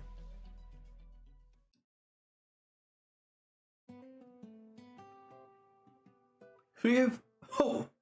More bucks, move over. Alright, we're done. Got a room in your truck. We got another 15 barrels of bread and beast milk wine. Can you bring it with you? 15 barrels? You have to keep it. Can't have a big bar like this and nothing for guests. Other you get clans alone have donated plenty of stuff to the affected village. To mention the local gentry. A few barrels of wine more or less won't make much difference. Like to hear that? They can donate, but I can't. Who are you to decide whether they need it or not? Which of us have actually seen a catastrophe before? But that's too much. It's not. I know you're short on wine. Not only does the wine keep people warm, it can also be used in medicine, and even disinfect wounds when necessary. If we had all this stuff back then... Well, never mind. Anyway, we're taking it not one barrelless, or I'll take it as you saying that I'm not one of you and I won't belong to Gyarg. Wait, that's not what I meant. Take it. Think of it as doing me a favor. You know how that father-in-law of mine is like? He's a dead heart of thoughts like. And he's never been stingy when it comes to sharing with hungry people. No, move aside and let me put the cargo in. Just don't get any trouble and make him even angrier. I still remember how he huffed and puffed when you proposed to his daughter. Oh, I thought he was a nice guy who just wanted to help. Turns out he was after my little girl Freya, he said. He said it was... Oh, gosh. Something like fell. He said he was so mad at us when he pulled out his cane. So he loved chatting so excitedly at it. Let's get to work. That night checked our stock. I still have about 2 truckloads of stuff. Mostly dried meat and cheese, plus some butter and herbs. I think I caught you before you left, Crit. Need to tell Colin Trade to send another truck here. 2 trucks? You? That'll do, Crit. Fine, suit yourself. You're the only newlyweds I know who'd rather give away their whole house before taking any gifts. It's a catastrophe after all. It's never happened yet, no one knows how bad it is. Now is the time to work for us to work together and help each other in Yerriganda's name. In Yerriganda's name. We'll work together and pull too.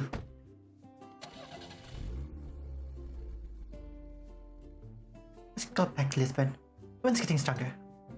I can't help but have a feeling. Feeling of what? Strange feeling. Something's about to happen. No, I must be overthinking it.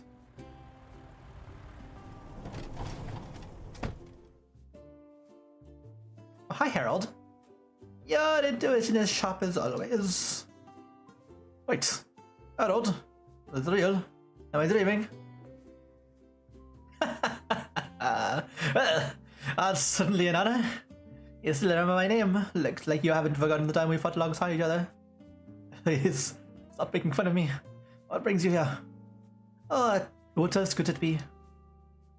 Oh, there's a spot trouble in Yereg. So we came to offer some warmth, as a good neighbor should. Wow, a whole truck of supplies. A truck! Take another look. Harold dashes behind himself and Lisbon sees a long procession of vehicles bearing the Victorian crest. Stretching as far as the eye can see. Some warmth, you say? Well, warmer than some other folk, to be sure.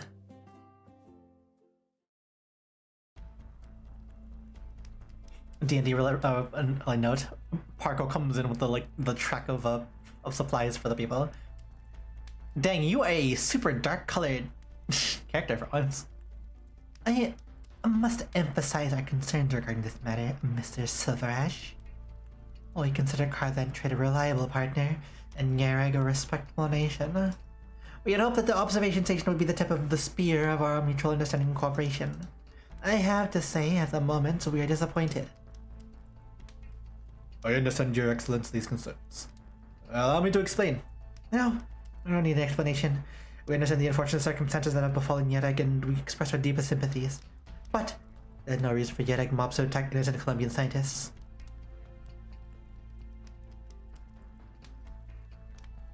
Or seeing verbal abuse of our scientists, promoting hate and xenophobia. We are outraged by Yereg's contempt for and violation of the safety of other people. When your government continues to allow such situations spiral out of control, the Colombian side will take action to ensure the safety of Rhine Lab researchers by evacuating them in accordance with our treaty. Regarding the incident at the Rhine Lab observation station, Carlin Trade personnel have arrived on site and will work to de-escalate the conflict, preventing the situation from further deteriorating. As I understand it, there has been no injury to person or property. Should we thank our lucky stars? Or perhaps the public's sentiment has not reached a boiling point? Well, should we continue trusting Yereg's ability to stabilize the situation, or should that public outrage dissipate overnight? The fireplace cracks, sending forth a wave of warmth, but there is no warmth from the face in the room. Colombian ambassador adjusts her posture and wraps the table with her finger, speaking in a calm tone. We respect the professionalism, sincerity, and capability that Carlin Trade has demonstrated in the past. It has allowed our cooperation and scientific collaboration to progress safely up to this point. Now, however, the Columbia's best embrace are in danger on your land, and that they should never find themselves in. Urag needs to provide a solution, or at least demonstrate a will to resolve the situation. You have a really big forehead. Oh, excellent. You cannot ask so much of a developing country. Considering Yedek's current circumstances, I find Mr. Silverash's performance thus far quite impressive. I see that Victoria shows great care for her neighbor. But of course, a kind neighbor should always be ready to lend a kind hand. Remember the Prince of Victorian folklore who gave his golden crown to the folk beast Nurseow? The man smiles with an expression of unnatural benevolence. He draws out a piece of paper from his pocket and then folds on the table. Here is a checklist for the first catch of humanitarian assistance. Food, blankets, medicine, spirit, sugar, salt, a team of doctors, and 2 veteran peacekeeping squads. Exactly what Yadag needs right now. It's very generous. Yadag appreciates your kindness. Not mine. This is the kindness of the Empire of Victoria. Our prince has a heart of gold. He would give his prized sword in the same way he would offer gold and silver. It all depends on what you need and what manner of threat you face. No need to fear or worry. I'm sure you'll make a decision that is satisfactory to all 3 sides of us. After all, survival is an art form in this now realm. Is it not, Mr. Silverash? Her gaze is beckoning question converged upon the piece of paper and on the silent young man. What are your thoughts, Mr. Silverash? Encios looks down at the pushed piece of paper and picks it up. Black and white, in clear, no deception, even the names of the squad leaders listed in the paper. A perfect show of sincerity and pomposity. I have no reason to refuse, do I? You said this is exactly what Yarag needs right now. The supplies will keep the people fed, and doctors will help us win more battles against illness and death. For trained soldiers, I'm sure I do not need to expound upon usefulness. The question that was interrupted, Madam Ambassador. Yarag vowed to protect the safety of each and every researcher at the station when it was first established. The vow has not been broken, and I'm not sure why you are so eager to reach the conclusion that Yarag has lost control of the situation. The Vine Beat Court and Carlin Trade will pull our end of the bargain. May I ask you to continue to trust in Yarag's ability to deal with our own problems? Or whether the incident at the observation station was an accident, or instigated by those with ulterior motives, I believe that time will tell. Very well, Mr. Silverash. I look forward to your show of competence. But I must remind you how important the project is to Columbia. We believe it to be of paramount significance to all Terra. Therefore, the Columbians had to deploy any means necessary to protect our scientists and their fundings. Any means necessary. Indeed. I, too, believe that scientific exploration taking place in Urag belongs to all of Terra. The Empire of Victoria will do our part to maintain Urag's stability. Of course, I'm sure we're all of one mind on this matter. The sunshine turned through the window, past the shoulder of the Columbian ambassador, and upon the chest of the Victorian ambassador. He stands up from his chair, his back perfectly straight. The discussion seems to have come to a close. Such a wise decision. It seems all of us have gotten what we wanted. God, this story's long.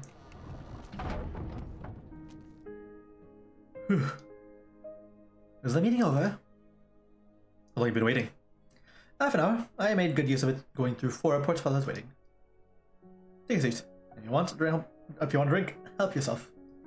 Thank you, but I've already helped myself to the tea that you kept on top of the shelf. It's been there for a little too long.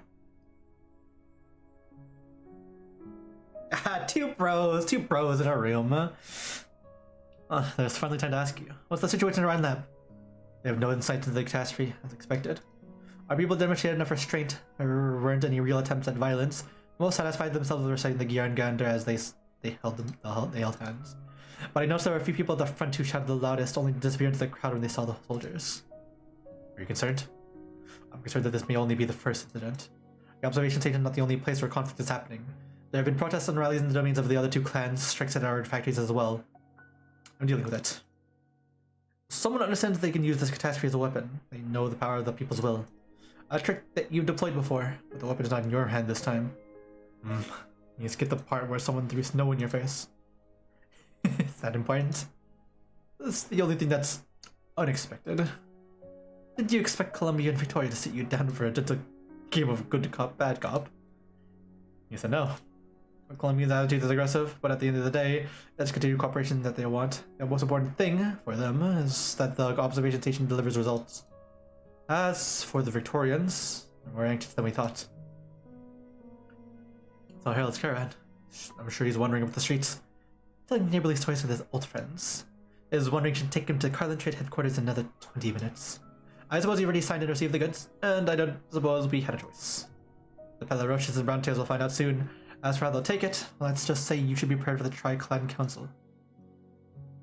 Getting get cold feet. I'm used to it. It's not that attitude of yours is why people hate you so much. Sorry, that was a lot about it. Thank you for the compliment. At the end of the day, however, none of us expected this catch to be that bad. You can act as unflappable as you like, but don't tell me this disaster hasn't actually phased you. I don't think you're actually that thick. I know.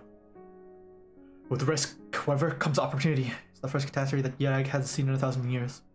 Perhaps it's time for certain things that have lasted 1,000 years to change.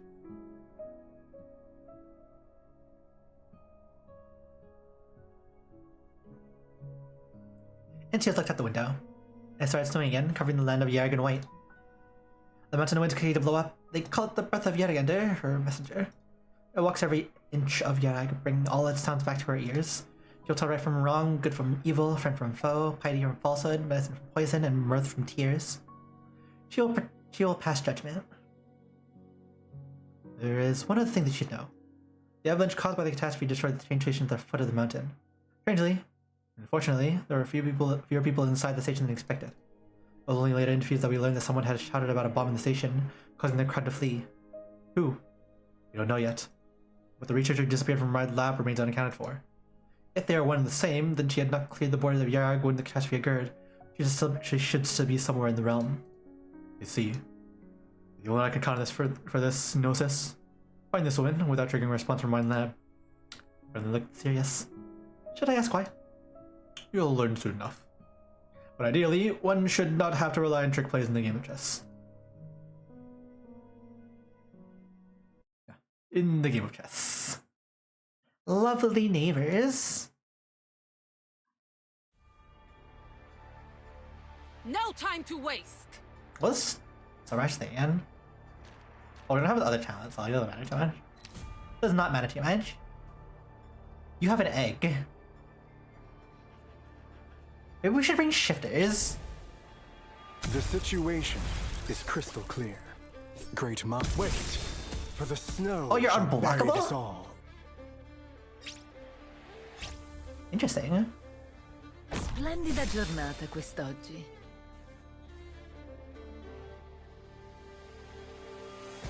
If I make it back in one piece, I win. Hark!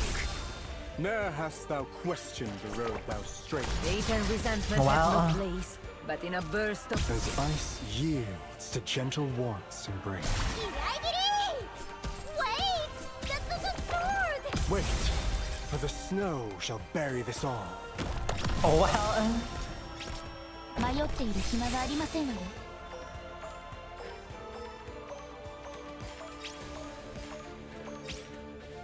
こっちこっち。 Was it always 3 for when you put someone inside?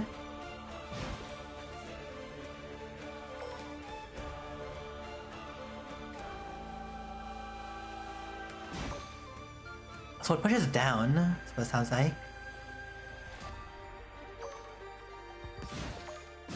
私は私の実力見せてあげる。ラスト。Oh, oh wait, oh wait, she's on high ground. That's kind of funny. Make your thy trampling of this. Wait, for the snow shall bury this all. Che posto stupendo. Mission accomplished. Okay, so low ground operators can be pushed to high ground. Good to know. So high ground, go to low ground, go to high ground. Huh.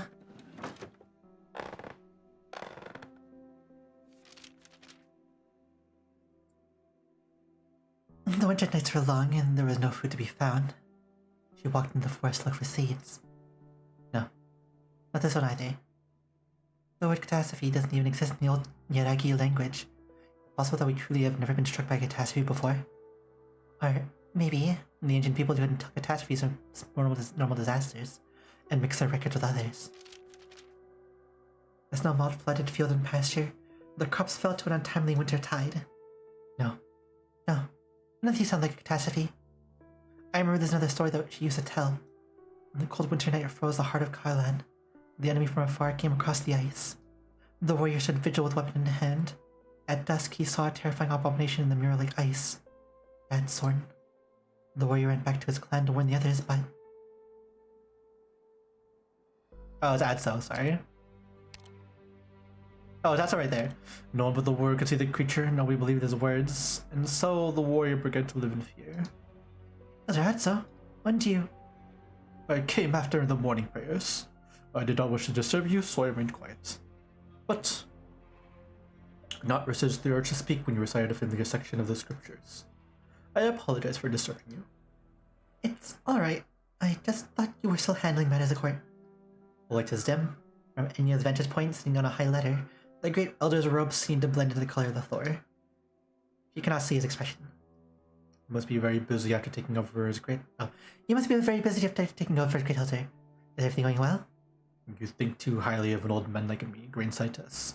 I have spent most of my life here in the Hall of Writings, and I hardly ever step out of the Vinebead Court, not to mention dealing with matters of court. I only claim to this position to my age, and apart from that, I can only do my best. You're too modest. I haven't had many chances to speak to you, but I understand that you are a man of great learning. You flatter me. The more I study the tomes, the more conscious I am of my own ignorance. We all are, compared to her. But I heard that you have been studying the scriptures for 2 days and nights without rest, so I came to see if I could share the burden. It's good timing. I also have some questions I would like to discuss with you. She closes the scroll and climbs down. The old wooden ladder creaks as it faithfully connects knowledge in the high places in the center ground. Enya walks out from amongst the bookshelves with scrolls in her arms, sitting down by the spacious table that is already covered in open scrolls. This is what I've compiled over the past 2 days. I've searched for any and all records of unusual disasters in Yarag, but I have yet to find any evidence of a catastrophe ever having occurred in our borders. And I still haven't been able to find any explanation as to why this catastrophe would cause this moment to strike, when there has been nothing particularly unusual about this year's winter. The girl looks up from the scrolls to the Great Elder. However, the old man seems uninterested in the scriptures lying before him. He bows his head, squinting the sagged eyelids that lie below his white hair. You do not seem to approve the studies I have pursued. No, I dare not be so impudent. You are seeking the truth of the catastrophe, the massive thing that has descended before us, the fear incarnate. Like digging a path through the mountain, or building a bridge over a river. Your actions are undoubtedly illogical. But to search the entirety of Yarag's history, every little tribulation within the fragments, is an ordeal akin to searching for a grain of salt in the snow by candlelight. I'm not afraid of ordeals. I must find an explanation for this catastrophe. I must. I understand. You wait for Yarag and take pity on those affected by the disaster. And I can feel there is some other anxious emotion derived from you. Perhaps this anxiety has made you short-sighted.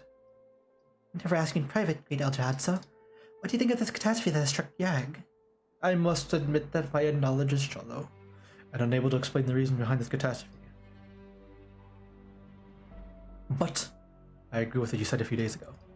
Yaragander never promised her people that they would be safe from the threat of catastrophe. Indeed, Yaragander has never made any promises to her people. On the contrary, the scriptures often emphasize that we must not validate her existence through miracles. We must believe in her because we believe she is good, and that she embodies all that is good. We follow her way such that we can better ourselves.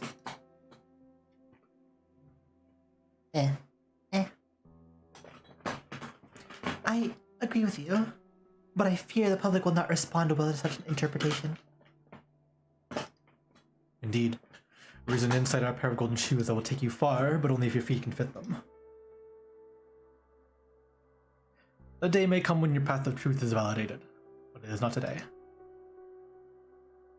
Then, what do we do? What do we do? That is a question I do not have an answer for. What you were saying, the poet You're reciting the story of a red sword. Let's continue. The book on the table records a conflict that occurred over water sources. It's an old story, a common refrain in many civilizations. The great elder reaches out and pulls another book from under it. Dust it and tied to the scent from charcoal from the fireplace, like a piece of amber hovering in the air. The warrior searched far and wide for a way to fight the monster. But even Yaragander could not help the warrior kill a monster that could not be seen. And so she led the warrior back to the frozen lake. She spoke to him, saying, "The others cannot fight the monster, for they do not see it. Only you may find the way to defeat it." The warrior was enlightened. The heart of Kalan began to melt, and winter was driven out by spring. Yaragander granted her people the final blessing. Her tears froze the enemy, becoming 3 eternally frozen peaks. The first story of the Book of Home in Yaragander. It has been subject to various interpretations by scholars of generations. The heart of Karlan likely refers to Lake Silbenhairs, and some believe that this warrior, who heard the words of Yaragander,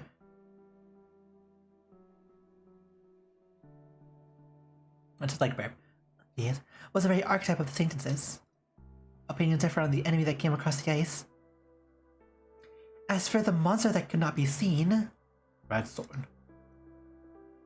A word that has long lost its true meaning, one of Yarag's most famous bedtime stories. Parents tell the story to children who refuse to go to sleep before tucking them back in. The name is so widespread that most people have forgotten that a Radthorn was not an incantation or meaningless babble, but a word with a clear, specific meaning. Many words lose their meaning over time. At one point, Radthorn was believed to be a loan word that came to Yarag 1,000 years ago, of the same origin of the word catastrophe. If I recall correctly, your work in the Hollow Writings involves decoding and translating important words that have lost their original meanings. Research that has, fortunately, borne fruit. The word Radsword has 2 parts: the short stopped syllable, rad, the stiff sibilant syllable, sworn. The fireplace flickers. The Great Elder draws a line across the page with his finger, leaving a crease of shadow that fades away in a second, cutting in half a mysterious abomination, the likes of which has never been seen before. The word sword is not hard to understand. It translates roughly to something terrifying, or unknown monster.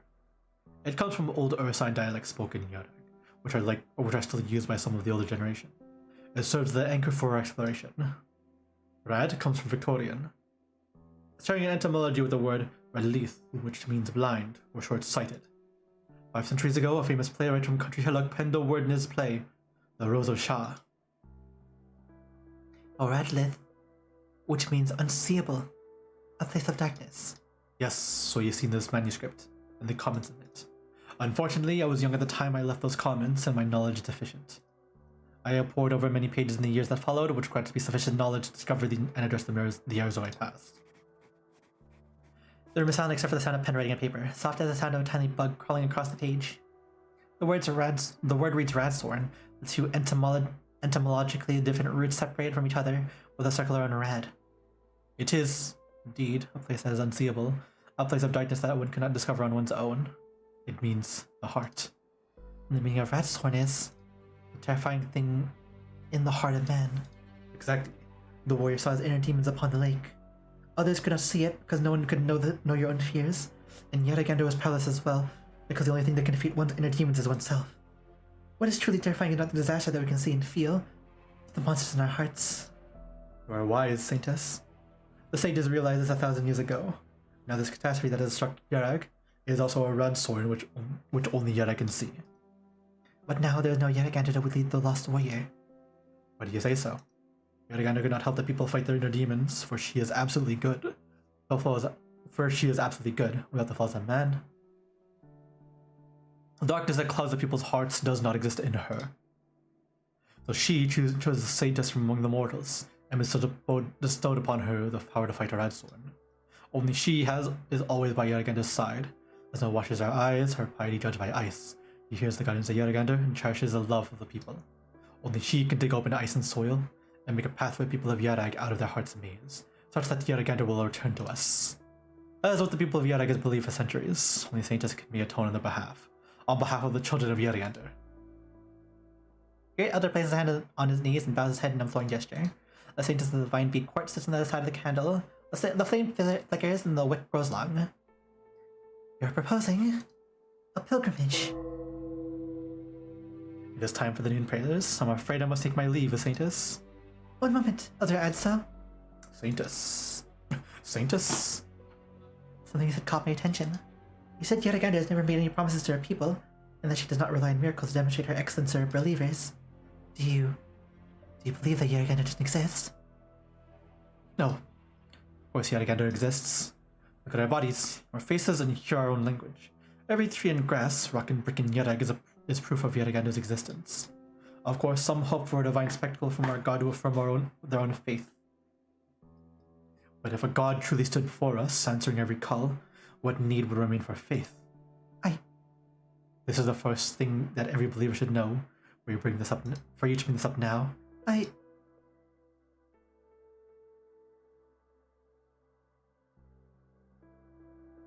Never mind. I misspoke. The old man timely bows and leaves. He disappears through the door like a speck of dust brushed off a page.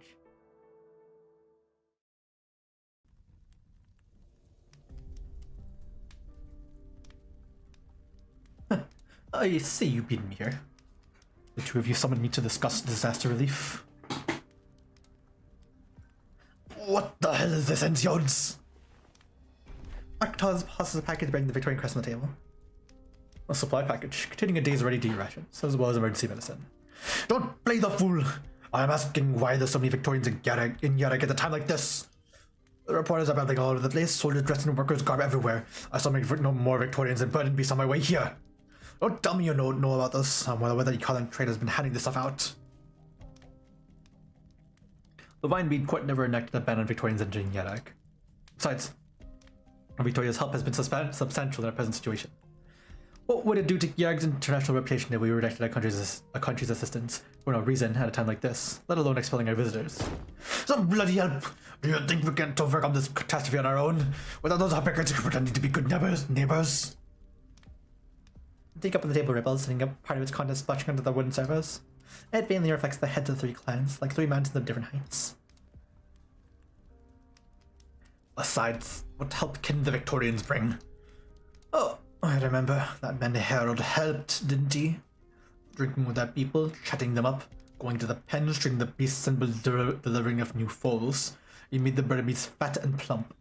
People will say, he's a Victorian, but he's not a bad guy. And what's happened? What do you do it like Sylvan has? I thought you were supposed to be the smart one, Enzions, but you couldn't even learn that lesson. Telling you, no matter what the Silvelashes and Browntails think, not one Victorian will set foot in Palarosha land from this day forth. I don't care about your political goals or international reputation. I would let the Victorians have their way on Yarag soil. Come down, Arknights. Are you going to fight amongst ourselves before we dealt with the foreigners? Then, what do you think, Ratatos? The fireplace continues to crackle. Ratatos' voice is calm. A dark ring is around her eyes, showing the toll that the past few days have taken on her.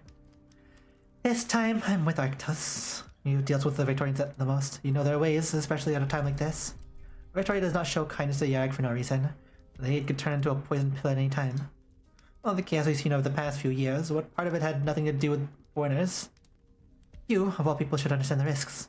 I completely agree with this. But you must not forget that, while stagnation may be the least risky course of acting at present, it is also the surest way to doom. Sending people away at a time like this, Victoria is testing us. They're hoping that we will fall apart on our own. It has taken so long and so much for Yarag to finally see the results of reform. To close our doors again at this junction would be to lay waste to all that we've done over the years. You're set on dealing with the Victorians? You have my word. And then trade has taken responsibility for establishing contact with other nations. We will handle Yarag's relationship with the Victoria. Can you be so sure? As you said, Victoria never given up on exploiting us. Have they ever succeeded, though? And look again. Like you're always in control, always so sure of yourself. Yarag is changing, not just the change that you've brought about, but also the changes brought about by catastrophe, by progress. Nothing stays the same forever. That's true of your past successes too. And it's true of the great power's lofty perch. But yet again, I hope you know you're chewing.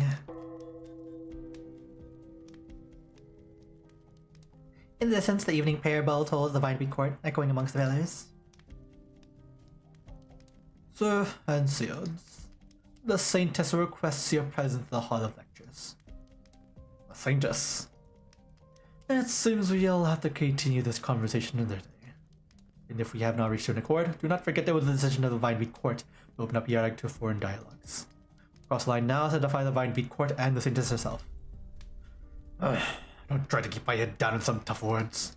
Or remember this. My eye is open, and I won't allow anyone to do anything that will harm this land. There's no length that won't go to protect Yarek.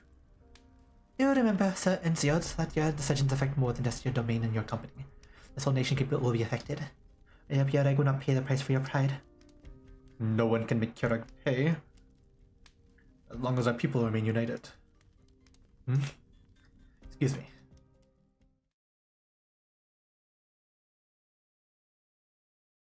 Your visitors here, Saintess. Wait at the door. Do not allow anyone to enter without my permission. Yes, Saintess.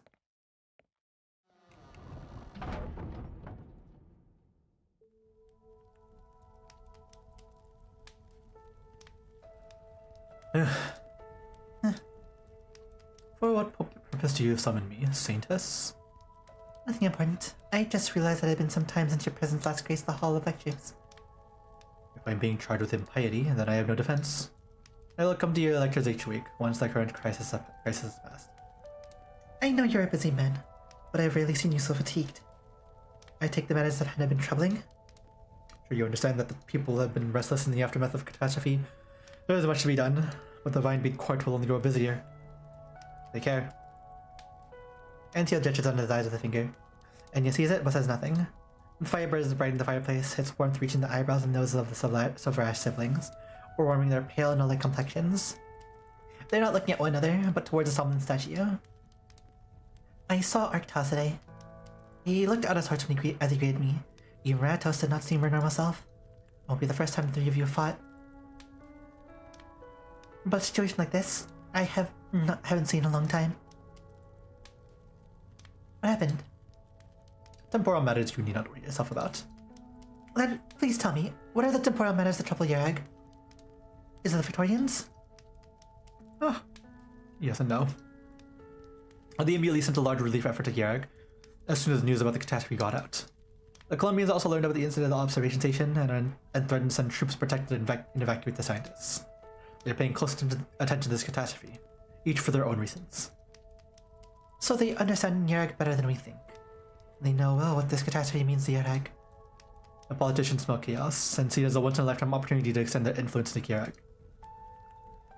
We know that Victoria has been doing far more than within our borders for a long time. They simply have stopped trying to hide it. I have a good guess as to who is behind Victoria's movements. Our plot is not hard to decipher. It is simply the instincts of a politician. If I was in her shoes, I'd agree it would be but another chess piece to move. You know I don't like when you get like that. I apologize. I spoke out of turn in this holy place. Why do you keep putting yourself in the plotter's seat, treating everything around you as chess pieces or bargaining chips? Do you enjoy games like this? Well, this is our reality, one that Florida words cannot conceal. If we want to be strong and independent, even as equals with great powers at the same table, then we must play by the same rules. Is this the most absurd part of it? Yareg is not the only country that preaches virtue and goodness. Those politicians, too, play the part of leaders and teachers in their own country. They are hypocritical and deceitful. But they teach their people to be honest and sincere. They are avaricious and insatiable, but they teach the people to be gentle and kind. I ask that, Sir Enciods. Are the virtues that I preach to the people of Yareg Saintis and the tenets of the scriptures all lies and nonsense to you? Enya. The fire flickers and a charred piece of wood snaps into two. The name, read for so many years, is once again uttered by a Silverash. Sir Enciods, would you come to me today if I did not summon you with the authority of the Saintess? Yareg faces an unprecedented crisis. One wrong step and we may never recover. We need unity more than ever, and the authority of the Saintess is crucial at a time like this. I see you finally recognize the importance of faith to our people. I never denied it. Faith in Yareg is fundamental to us. We cannot even begin to talk about this land without it. Yes, more than one person has said as much to me. But when we view faith from the perspective of gain and loss, have we really paused to think of our history, free from threat or catastrophe? Was it a mere coincidence? There is no point discussing whether it was a miracle or not. What happened, happened. The only thing we can do now is to calm the people. On this, at least we are in agreement. Not an easy thing. Then, I shall begin my pilgrimage to the Saintess. What? I set out early tomorrow morning. News will be known all across Yareg by dusk. Was this the Vinebeat court's decision? It was my decision. the pilgrimage takes place in spring or autumn. Has a pilgrimage ever taken place in the middle of winter? Has a catastrophe ever occurred in Yarag? We don't have time. You know how dangerous this is. Of course I do. But how else do we calm the people's fear of the catastrophe? How do we make them believe that Yaragander will forgive their transgressions? Then we could no companion, no temporal possessions, no carriages, no rest. The saintess shall circle the land of Yarag on foot, atoning for the sins of all the people, and praying for Yaragander's forgiveness. It will take 3 months, if all goes well. More than one saintess has died on the journey. Then why do you, brother? The young woman paused for a moment. The tears like snow melting in the river, flowing down the peaks of Matterhorn. They're surrounded by warmth, like those winter afternoon naps they took together when they were children. The distant shadows of the past return, trying to find the children who have grown up, find traces of the past in their faces. As Enya of Clan Silverash, I never forgive the choice that you made. As the saintess of Yarag, however, I'm glad there is still something that I can do. I know. It's not just the guidance of faith that Yarag needs. Indeed, misunderstandings about faith have hindered us for too long. The changes that you have brought about, the factories, the railways, the trade, and the station that watches the sky, are all things that lead our people out. We tired. That lead our people out of the prison of the mind. Yarag needs change. You must not stop. Oh. What I must do is convince the people that what is happening is not because they did something wrong. This is salvation from their sufferings. There is only one salvation in the minds of the people, and only one capable of carrying the burden. I must fulfill my duty as Yarag's saintess.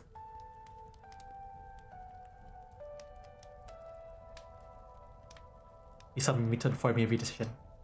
Of course, I'm not asking for your opinion. You cannot stop me, nor do you have any reason to. I leave the matters of the 3 clans back to themselves while I am with the Vine Bee Court. Please make the necessary preparations to avoid any trouble. And take care of Encia while I'm away. Don't leave her in fear. Encia isn't a child anymore. You won't be so easily frightened. I'm more concerned about... It's getting late, Sir Encia. You should go and make preparations. Is this an order to leave? You've understood it. You should act on it. As you bid. I take my leave. Encios bows reverently to the saintess and exits, as he has done so many times before.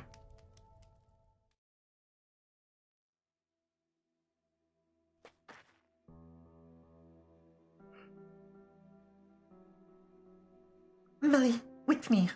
The ball hits the wall of the farmhouse and bounces back to the feet of the boy, waving at the girl trying to catch up to him. Come on, you're always so slow. He kicks the ball several meters away. The girl grumbles and chases after it. The children are getting some rare free time. In this fertile village with only a couple dozen households, the children, whose parents are too busy to watch, are playing in the center village. Of the village? You know, the saintess has become a pilgrimage for our people. This village is her final stop before she ascends the mountain. Remember what I told you? You need to clean clothes. Do not disturb the saintess when you see her. Am I clear? Will the saintess really be able to summon Yaragander back to us, father? My wife is working in the city, and I haven't heard from her since the disaster. From the nearby villages say Sir Antio just put a blockade around the scene, and no one knows what is happening. Do not worry, Boa. This is exactly where the saintess is embarking on her journey. Yaragander would not abandon any of her children. But all of us here in the village have already been abandoned. But all of us in the village have already been abandoned, haven't we? None of the young folk have been willing to stay on the farm since Carlin Trade started their business. Let me tell you, with Power didn't go lame when he was little. Hey, that's all you had to say? When the father and I have been taking care of you since your son left the city? And I haven't heard a peep from him since the disaster. I'll be damned if I got anything else to say. Alright. Let's not argue in the saintess's presence. We should go check on the old Carl. He said he wanted to catch a glimpse of the saintess. Even if you have to crawl on all fours, you asked me to talk him out of. I see the saintess, mother. She'll be out soon. What? That's much sooner than I expected. Alright, let's go wait by the roadside and brighten your faces.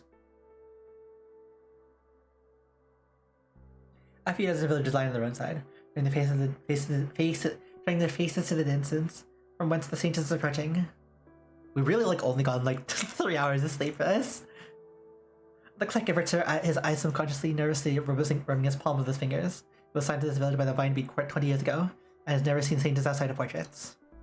With footsteps approach, he focuses his entire attention on facial muscles, hoping to leave a good impression on the Saintess. Bam! Oh! Emily, you fool. Look what you've done! Oh, what the? That's it. I forgot about you too. Are you right, Saintess? Buddy, come on, apologize to the Saintess. I'm sorry, Saintess. It's alright. It's the ball. It didn't hurt at all. I still have to complete the ritual. When you go home? Are your parents here?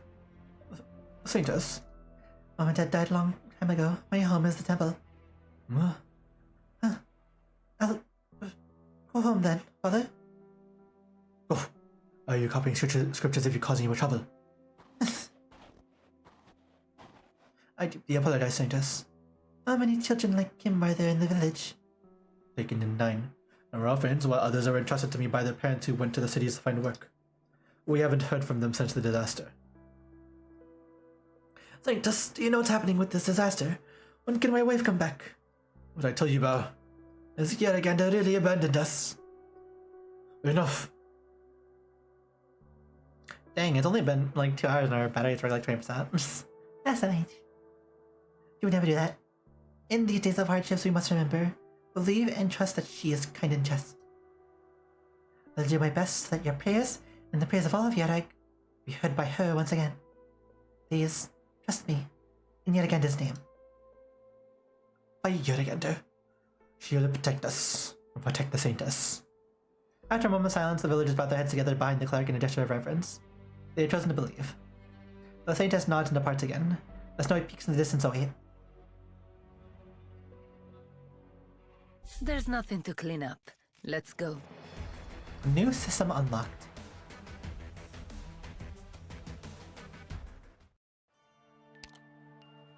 For a short time after deployment, greatly increases the avalanche warning index of its avalanche area.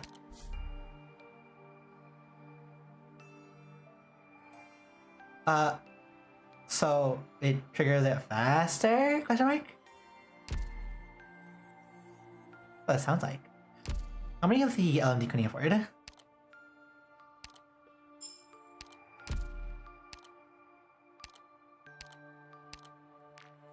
$20. That is 100k. We need 120. 100. We need 180,000.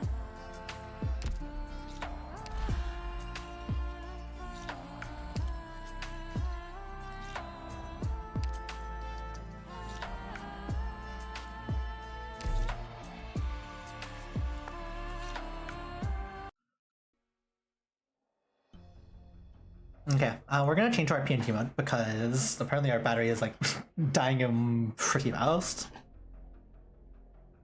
I mean, we might as well charge our phone while at it.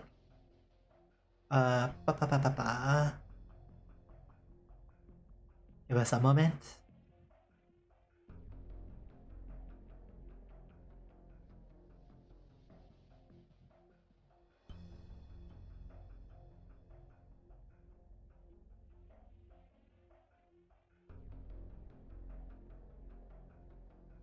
Oh, we should need to change this as well. Hold on.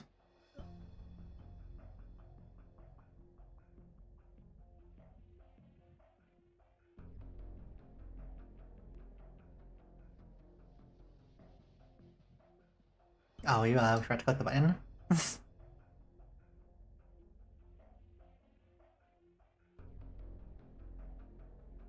Hey, Pog. Okay, cool.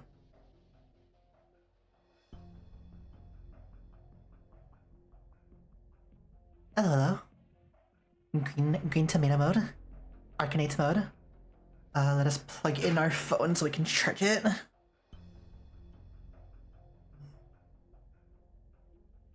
You can hear us like moving around a bit.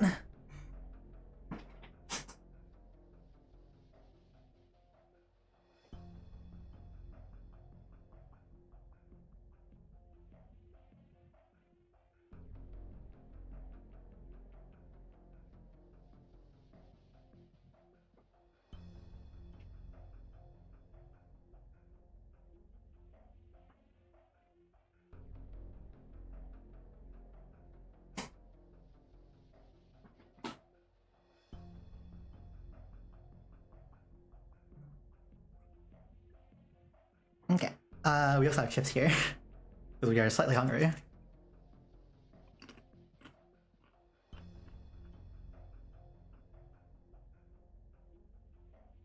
Madame Ratatos, I bring a message from my master regarding the breeding of 3 clans a few days ago.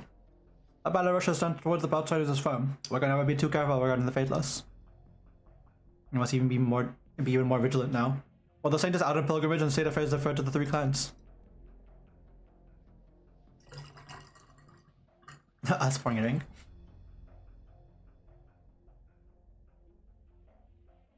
My master doesn't think of ill of Sir Enciots, but it is true this clan Silverash has been too close to the Victorians.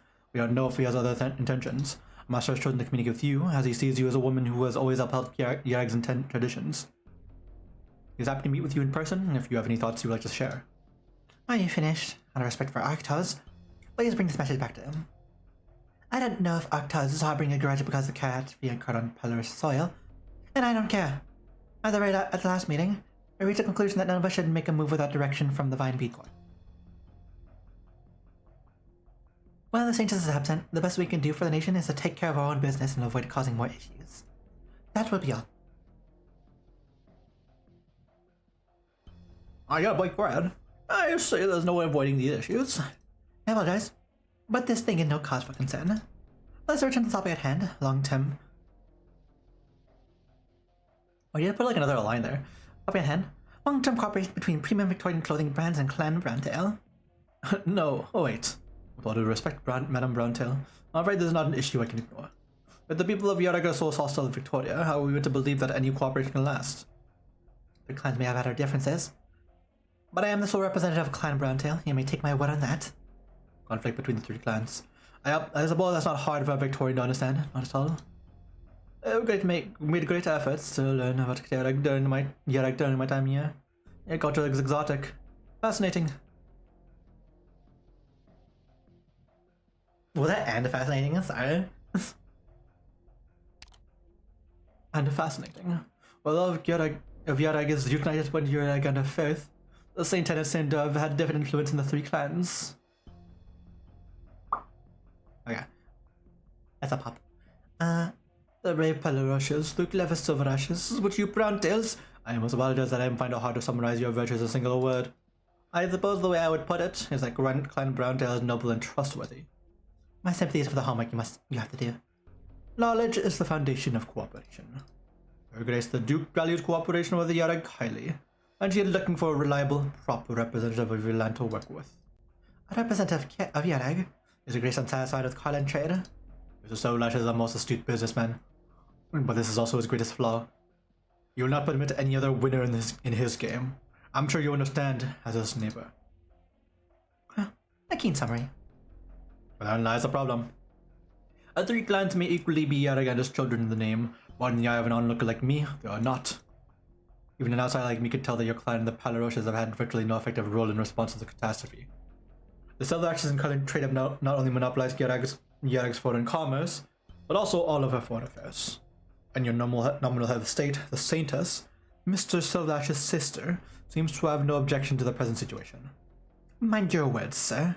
Do not presume to blaspheme the Saintess' piety with your prejudice. Oh, I apologize if my frankness has offended you. Please understand that I am speaking out of good faith and simply conveying what I have observed as an outsider. Cut to the chase. What's your proposal? A simple one. Victoria is seeking friendly, equal, and truly mutually beneficial cooperation. Effective long-term cooperation, not one that only benefits one side or limited by narrow-minded nationalism. Her Grace thinks highly of Clan Browntail, and of you personally. My presence here is proof of that. The opinions of foreigners are no points of Clan Browntail. Your promise is the very proof of the shifting nature of Victoria's position. You are wrong if you think Clan Browntail is simply another Clan Silverash, but easier to manipulate. No, of course not, Madame Ratatus. The Empire of Victoria does not seek subservience or dependence. She seeks to do the right thing. Clan Silverash is a window that is sometimes open, sometimes closed, but only those inside the room can truly know its contents. Tell me, Madame Browntail, are you not tired of the constant meaningless tribal conflicts that haunt this land? Or perhaps you aspire to lead Yarag into a new era yourself? I think that'll do for today. Thank you for your visit. I fully understand your proposal, and I have a message for you to bring back to the Duke. He does not yet have sufficient understanding of Yarag, but I sincerely hope she will one day find it. Noted. Unfortunately, any commercial cooperation must remain on hold while political issues remain unresolved. But we have plenty of patience for an important partner such as yourself. We look forward to your answer.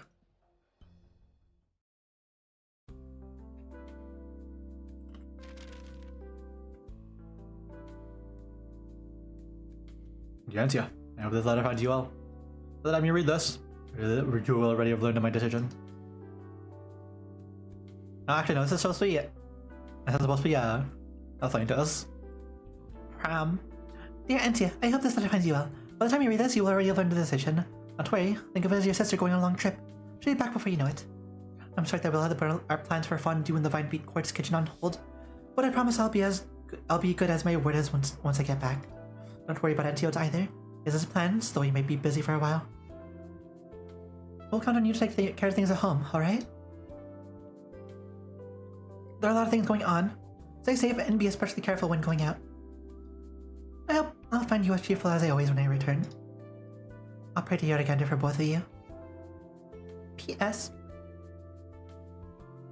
Remember to keep your appointments at Rhodes Island, follow your doctor's orders, and wear protective gear when climbing the mountains.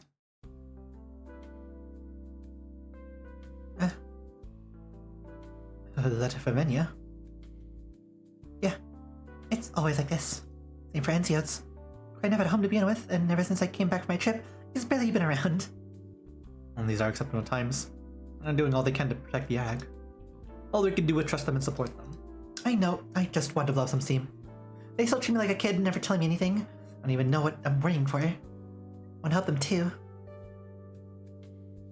Lady Entia, Mr. Chester. Is Sir Entia here?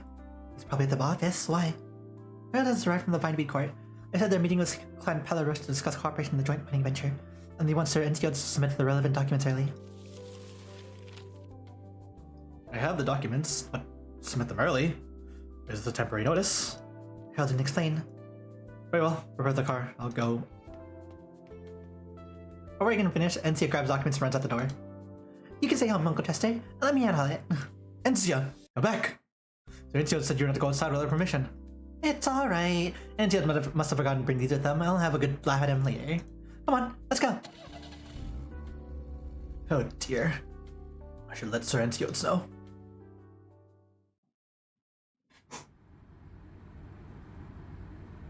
A brown car is driving on the mountain path to the Vine Beat Court. Sitting in the back seat, Arknights rubs his neck. I call me over early in the morning. The mine thing's so urgent. He also Entia stays overnight at the company these days. An early morning meeting would fit his recent routine. It's not like there's much to discuss. I'm just waiting for the Silver Rush documents to sign off on. Give me the minutes from last time, Gulo. I'll take another look. Yes, sir. Sitting in the passenger seat, Gulo takes documents from the glove box and is about to hand them to Arknights when this car is violently jolted. Ah! What's that? Falling rocks! They almost hit us! Falling rocks? Here? Rocks fall everywhere he retreats. The car is going to get violently jolted before he can finish, as falling rubble slams against the trunk. So safe inside. We need to get after. The road is blocked. Fly again. They then abandon the car and run to the mountainside. The amount of falling rubble is overwhelming. Look out! A rock falls towards Arknights. Gulo pushes out of the way and is struck by the sharp edge of the rock on his forehead.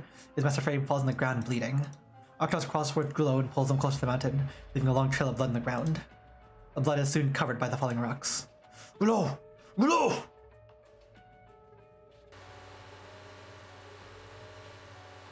The tranquility of the mountain is broken by the roaring sound of engines as the morning mist disperses. Tranquility is not what Deckenbreaker seeks right now. He pushes her bike to its limits.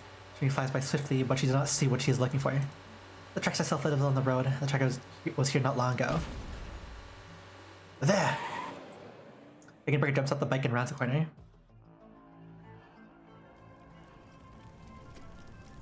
Two cars are burning on the road after a collision, sending rain and smoke skywards. Deckenbreaker pulls her weapon and creates a gust that extinguishes the fire, revealing the familiar silhouette of a Silver Rush car. The door is easily cut open. With no one inside, Deckenbreaker's worst fears have not come true. Here's the sound of rocks clashing from the direction of the cliff.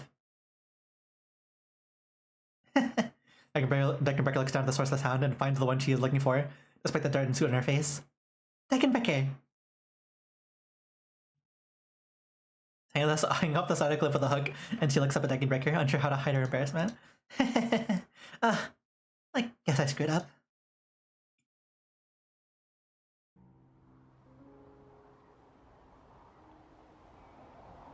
Her kingdom promises not tomorrow, nor was it but for yesterday. Those who walk the present are closest to her. Her blessings are ever beneath the traveler's feet. A snowflake stick to her fur collar. A lone traveler pulls her hood tighter and walks up the mountain against the cold wind that blows through the forest. Enya pulls her cloak tighter around herself. Her steps follow by falling branches mixed with snow. The clocks often say that Yarganda tests her people with wind and snow, but Enya knows she would never torment her like this. Yeah. Faint to see the smoke of a campfire deep in the woods. Perhaps there is a place to rest. Enya walks towards it and finds the fire still burning. Providing a rare source of warmth, she reaches out to it at once. The hides hanging around shows that it belongs to a hunter. For its shrubs surround a lone wooden house, but the owner is nowhere to be seen. Then, one of the shrubs rustles. A subliminal bolt protrudes from it, pointing towards the campfire. Who's there? Enya turns around quickly, but not quick enough to avoid the bolt that strikes her right leg, soaking her thick clothing with blood. He raises her belt intuitively as she stumbles from the pain. The attackers emerge from the bushes, aiming a neck bolt at the Saint's heart. Whoosh! The attacker follows the bell rings, his body quickly covered in snow. Slowly, the small lump turns red. It was not the holy bell that did this. And he gets closer and sees a crossbow bolt in the attacker's neck. A rough hand, small but strong, grabs Enya's shoulders and pulls her to one side. Another bolt cuts through the air, taking down another attacker, and more of them continue to emerge from the forest. Horse-trough bandits! What did you commit murder at my camp while I'm away? A young huntress, carrying a heavy crossbow that seems too big for her, stands in front of Enya, and she smells of herbs and cloudiness. Stop daydreaming! You're Savash! What are you doing here? Never mind, stay close to me! Yeehaw! So, are we getting the regular like human enemies now?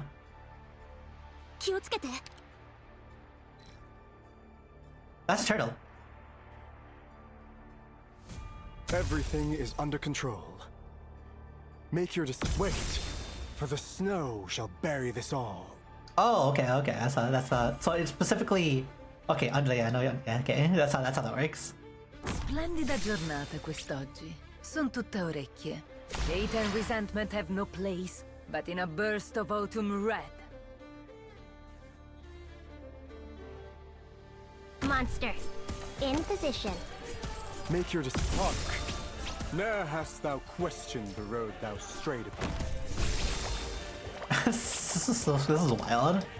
Great mind as ice yields to gentle warmth and grace. Do we have even dead anyway? I'm Twitle. taking you with me! Get into the party, Twitle.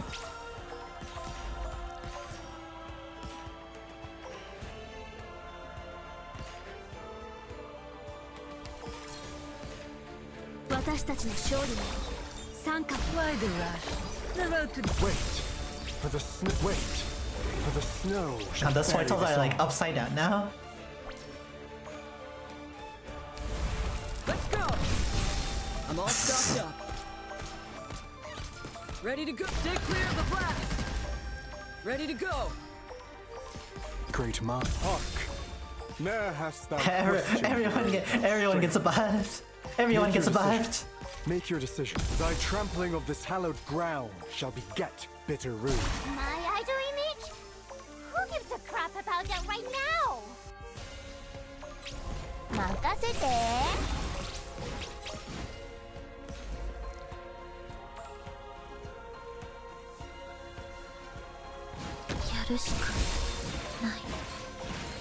Great mind as ice yields to gentle warmth's embrace.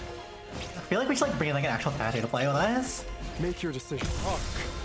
Ne'er hast thou questioned. But again, that doesn't matter much.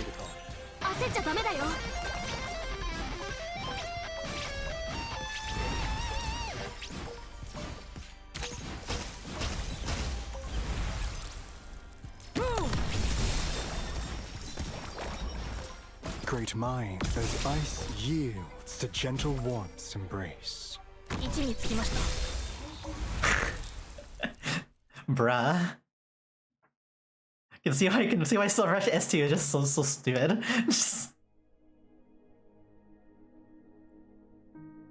This is my home. As I saw, they were going the opposite way. Safe here. RP up, and then you need to leave. Thank you, Don't talk and don't fidget, Silver Ash. Your wounds aren't that bad. There was some distance. Your thick clothes absorbed some of the impact. The bolt has a head. When I pull it out, I'll try to be steady. Young Hunter snaps the arrow shaft and grabs the remaining part. He glances at the wounded. She glances at the wounded woman, who simply nods, showing no sign of fear. Andres takes a deep breath and slowly pulls an arrow. Even she shivers at the sensation of the hook grating against flesh. She does her best to keep her hand steady until the arrowhead is completely pulled out. Phew. Finally. Thank you very much. Not done yet. Hang there longer. He takes out a packet of powdered medicine, lifts the edge of Enya's dress, and rubs it skillfully on the wound before bandaging it up. You can help it yelp if it hurts. I won't laugh. I don't want to make you more nervous. It'll only hurt more if your hands are shaking. Huh? Asunder, white cloud beast pokes its head up the hunter's head, hanging onto her braids with its claws and poking its wet nose out of Enya's fur collar. Then, it reaches out to sniff at the stranger's scent. Don't touch it. I just like strangers. Before the hunters can finish, Enya's fingers already reach the little cloud beast's chin. Simply touching its soft fur seems to bring warmth to her heart, even in the bitter cold. Get back in, Rift Cloud Beast. You call it the Rift Cloud Beast? Like how the hunters that we have now, so we have Cold Shot, like the most basic kind of hunter, like the first one you get. And then we have Ray, who is a sand beast. And now we have Snow Hunter, who has a cloud beast. I don't know your name yet. My hero? Joanna. I don't need to know your name, Silver Ash. Don't think for a moment that we're friends. Why? You've been good to me. And how have you people treated me? Forget it. There's nothing to do with you anyway. You have really, solid eyebrows. By you people, do you mean Clan Silver Ash? Or Ensiotes? Not just him. My dad says the Silver Ash has been obsessed with blaspheming Yarrigander's ever since Ensiote's father was clan leader. He poured asphalt on Yarrigander's backbone and poisoned Yarrigander's tail. His greed led to his downfall. Ensiote hasn't learned his lesson. He done even more to wreck Yarrigander's peace. But his greatest sin was the hole he dug in Yarrigander's flesh. This disaster is proof that Silver Ash has angered Yarrigander. But yet I can't stay in the snowy mountains forever. Haven't industry and trade brought us better lives? Or would the kind Yarrigander punish us because we're living better lives? Better lives? You Silver Ash sit by the warm fireside, eating the best food and drinking the best wine. But who has to pay the price? Us! We do! Many beasts lived at the foot of the mountains when I was little. For 4,000 years they lived off the land, drank from the rivers, went back to the forest to find berries and leaves. But Carlin Trade's railroad divided the mountains and rivers, forcing the beasts to risk their lives crossing the railway. You even blamed them for when your trains run them over. The beasts were forced to move higher, but there was enough room there for large packs. They had to fight each other for space and food, and their numbers had dwindled. Not to mention all the cloud beasts that are sensitive to noise. You have no idea how many died and how I ended up taking in my Rift Cloud Beast. But the farmers by the mountains need the fertilizers and seeds that the trains bring, and sick people in the mountains need medicine. Where is the bountiful game that Yarrigander once gifted us then? The beasts grow fewer each year. Even water from the springs is less sweet. My family has made a living hunting in the mountains for generations, following the holy teachings of Yarrigander, and we show our faith by sculpting statues in her image. Dad, myself, and my siblings, we've always prayed to Yarrigander, always paid our respects. Why are we the ones who have to pay the price? Speaking by the side now first, the Rift Cloud Beast leaps down from the trembling Yuanda and goes over to Enya. Enya bends down and lifts it up, placing it back on Yuanda's shoulder. Don't move, or your wounds reopen. This is the first time I've heard about any of that. You want to argue? Go ahead, Silver Ash. No, I don't.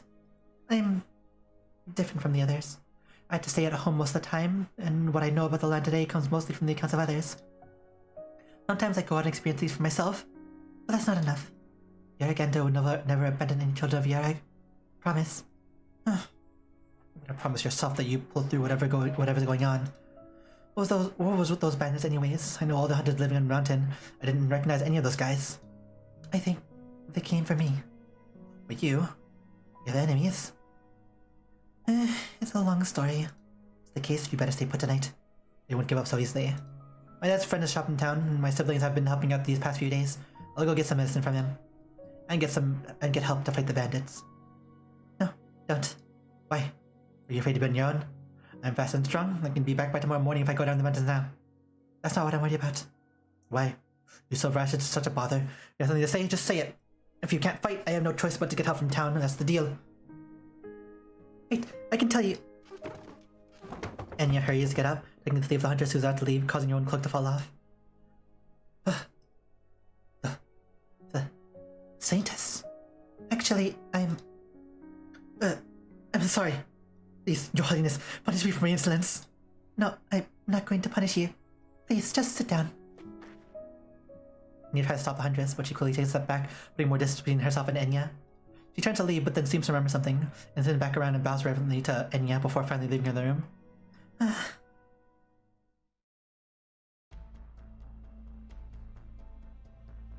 General Gula. Could you knock on the ship door of Barging in, Matterhorn boy? What you doing here? I was accompanying Lady Ancia for a checkup. She suffered a car accident this morning, but fortunately she's unharmed. I was told you were here too, so I thought I should pay her a visit. Are you right? Just a scratch, but... Wait, you said something happened to the young Silverash lady? Lady Ancia was delivering something to Sir Entios when she suffered a head-on collision with another vehicle on the way to the Vinebeat Court. It was fortunate that Madame Deckenberger quickly arrived on the scene. You said she was going to the Vinebeat Court too? Strange. My master received a summons from the Vinebeat Court this morning. Then there was a meeting, and it was on the way there that we were struck by falling rocks. You heard anything from the Browntails? No, not yet at least. What's the matter with the Browntails? I wonder Sir Arknights was feeling when he left. I haven't seen him so angry in a long time. But this... Listen, brother. I need you to do me a favor. Can you ask Sir Ancio to go to the Browntail Manor at once? Sir Arknights is even more hot-headed than I am. I'm afraid he might do something impetuous. Sir Ancio is the only one who can stop him. See, I'll let him know immediately. I suggest you get your head checked at the hospital, Arknights. The symptoms of the minor concussions are easy to miss. Don't try to change the subject! Answer me!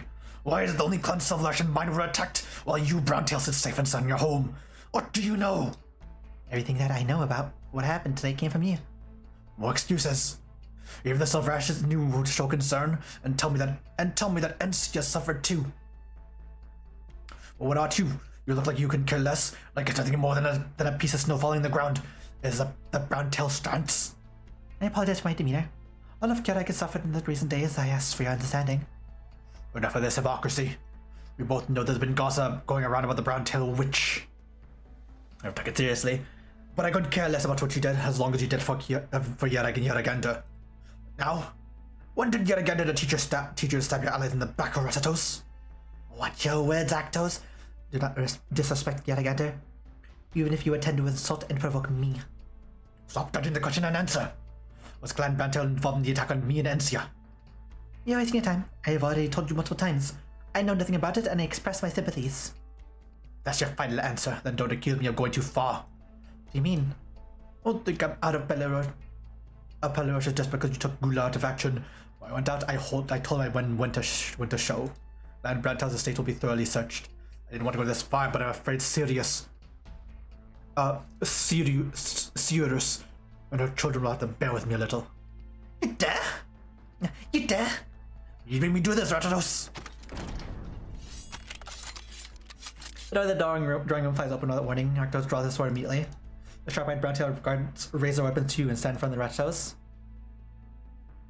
I take it you've already discussed the incidents like here today. Given for the same reason, I have reached certain conclusions. Please, stand down. In the Arknights sheath the sword, Rattatos raises a hand, and our guards hesitantly back off. Damning insolence! With the leaders of Clan Pelorussia and Silverash both present, we demand a thorough audit of Clan Browntail's documents, cooperation from Clan Browntail in this investigation. Arknights, I don't assent to the demand. What? Would Rattatos want to get rid of us? Assassinating the heads of the other two clans at this moment would only cause even more chaos. Clan Pelaros has the most warriors, while Clan Selfrash runs Carlin trade. Ratos could not hope to keep the situation under control if you and I both died in an accident. Meanwhile, retribution would be swift and harsh. Am I right? Ratos avoids Encio's gaze and nods slightly. Doesn't explain why White Clan Browntail wasn't attacked. Maybe a coincidence, maybe bad timing. Maybe the attackers had something planned for Browntails too, and we just don't know about it. I want to convince me with the talk of coincidences and Ziods. Would have done such a thing, if not Restos. This is not a question we can solve in a short time. Don't forget that there are plenty of people looking to take advantage of the chaos and take a piece of Yag for themselves. This assassination coincided with the arrival of Victorian aid. The Mastermind wants to keep us from working together. The Victorians did this? They're potential suspects, as is any foreign politician who attempts to intervene at this juncture. Therefore, I would like to maintain the status quo from previous meeting. I'll continue to handle all external affairs, including those involving Victoria. I will discover the truth for Clan Pelarosh, the peace of the three clans, and Forencia. Trust you one last time. Don't you dare look smug, Retatos. Get lucky today. We think Enciod's and Sirius. Searus. If it turns out you're behind all this after all, you'll get what's coming to you. The steady Ursus slams the table, then turns and leaves.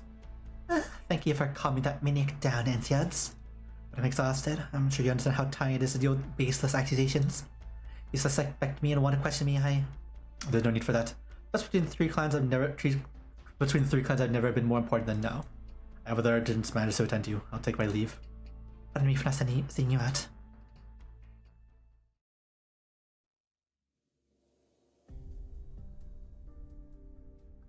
Encio's in the hut. You can rest easy. Was this the one they were after? Obviously, the accident was very likely staged. They tied to your car without knowing who was inside. He's not right. Move forward. It's as though the people behind this want to make the point that they have no qualms about deploying extreme measures. They're trying to sow chaos and suspicion. The act itself is more important than the result. There is another possibility. Perhaps not me and Sia or Arctos whom they're truly after. There'll be trouble in the mountains. It's Encia they're after? It's Enya they're after? If anything happens to the scientists at this point, it will serve to affirm all the conspiracy theories and drag Yarek further into the quagmire. I need you to protect Enya, Deckenbecker. Enya set out a long time ago. I can't promise anything. You need to prepare for the worst. I believe in Enya. You believe?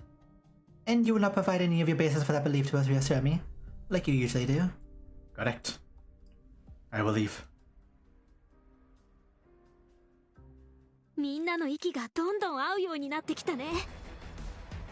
Probably like one more stage and we'll be able to like E2 Silverash. Silver, I'll say. We're gonna quickly like eat this out and tell everybody that we have.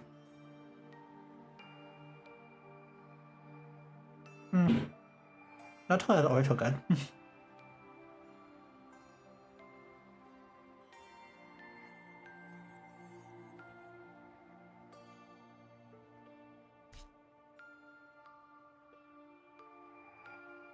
Is it only this one? Alright, so this is not an elite.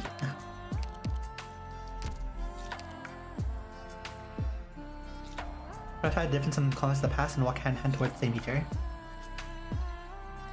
Okay, it's so cold.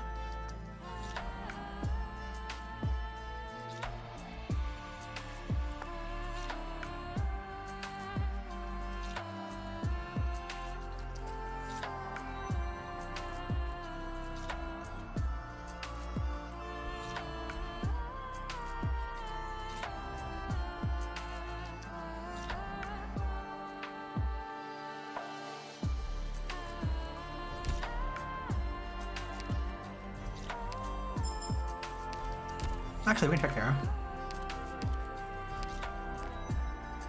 Well, 33 might actually be enough. That's 150. Okay. We just need like a bit extra. 150. 150. 155. 160. 175. We need like a tiny bit more. Yeah, one more stage, like, guess that's enough.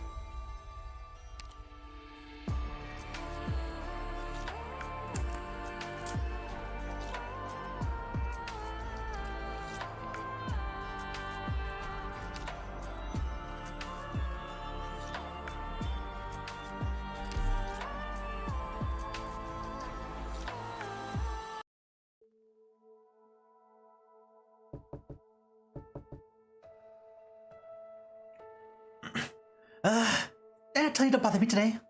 Who's... Oh, hi. Hi again. Sister.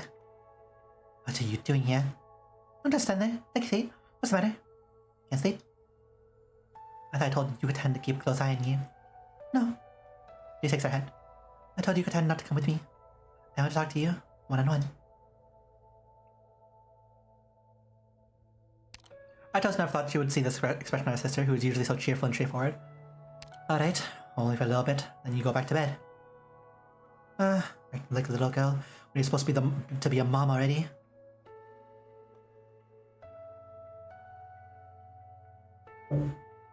I heard Arknights chatting in the drawing room today. Damn, so he did disturb you? I'll have his hairy head for this. No, it's not that. I heard what you were arguing about. I know many bad things have been happening lately. Please, Retta, do you know something? Tell me. But yet again, you should be worrying about these things. You shouldn't be worrying about those things right now, Sophia. Okay, we're done voicing. Our voice is like so tired. Already. You'll have plenty to worry about when you take my job. There's been trouble after trouble. Even I, shut up my room, can tell that things are getting worse. I see happy faces outside the window every day, not to mention we haven't heard anything back from the munch. It feels like Ratos is like a good, like some kind of chance to become an operator. That'd be pretty cool. I have people searching for her. I'm sure she's fine. Hey, don't forget that she's one of the finest Brown Tail warriors. I know. It's you I'm really worried about, Retta. Never helped very much, but there is a time when I could at least stand by your side and give you my support.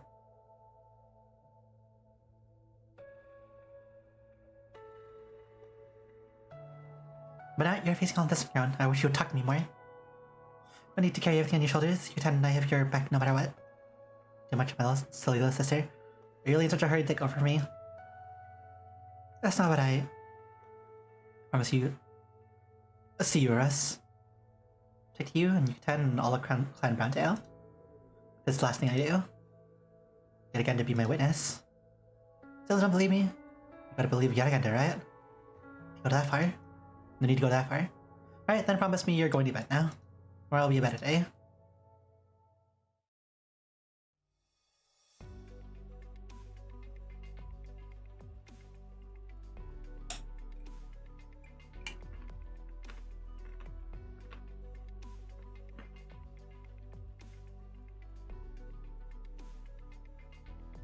You honor me with your invitation, Madam Browntail.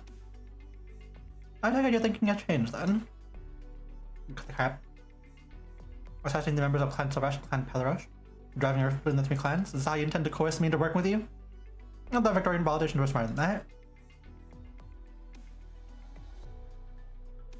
The man smiles nonchalantly. Sure, such a notion could have occurred to you, Madam Browntail. Assassinating leadership of another country on their own soil, it would be tantamount to a declaration of war. If it can be proven. Are you sure you want to accuse Victoria of such crimes? That's why you people seem so smug about yourselves. Not sure I understand your meaning. Well, then you deigned to meet with me today. I'm very happy to listen. Is there anything I can help you with? On, next month. A crude little plot worked, huh? The relationship between the Palaroshes and Browntails are broken down completely. I've become the most suspicious one here. As for Ansiodes, he just spun his tale about all three clans wanting his ability to hoodwink that fool Arktos. He knows full well that, in the present state of Yarag, if the leader of any of the clans meet an accident, it would take little effort to demoralize the already disheartened people. If of our meeting, he will not hesitate to join forces with Palaroshes to attack me, even if he knows full well I wouldn't promise you anything. After all, what Yarag needs right now is a culprit, one to place all the blame on. In that event, it's entirely possible that Clan Browntail will be wiped off the map. I don't have much time left. My sympathies, madam. I'm in full agreement with your assessment of the situation. You intend to turn things around then? Let's get straight to the point. First, I want an absolute guarantee that you'll prioritize the safety of Clan Browntail and the people of my domain, no matter what happens. Of course, we long sympathize with the ordinary folk who become marginalized by Clan Silverash. One of our major goals for peaceful cooperation with Yarag. Say whatever you want. Second, all the trade policies currently in place will remain so when Clan Browntail takes over from Carlin Trade, and Victoria must not withdraw any assistance currently offered to Yarag. Otherwise, we reserve the right to terminate our cooperation with immediate effect. That's the thing you want to happen. You don't worry, madam. We're eager to cooperate with Yarag, and we would never dream of undermining this partnership. You much room for further cooperation once you become the sole representative of your nation. Bringing up for Carlin Trade is something that can be accomplished overnight. We need time to prepare, and the first order of business is to deal with Arktos. I know that, men. and he'll come looking for trouble if he finds out Clan Browntail has been working with Victoria. In a sense, he's a even bigger problem than Nantiodes. Most regrettable. With that bloody fool. Most regrettable. The decision is yours, Madam Browntail. How should we persuade Arctos? I'll contact him again for one final meeting. There's an old Browntail manor at the foot of the mountains to the southwest, an area that is virtually uninhabited. I'll send Arctos a message telling him to meet me there tomorrow, where I will explain the truth. And the meeting is set at 7 PM, 15 hours from now. But Victoria will demonstrate his good faith. Of course, you will not be disappointed. Look forward to your persuasion of Clan Palarush.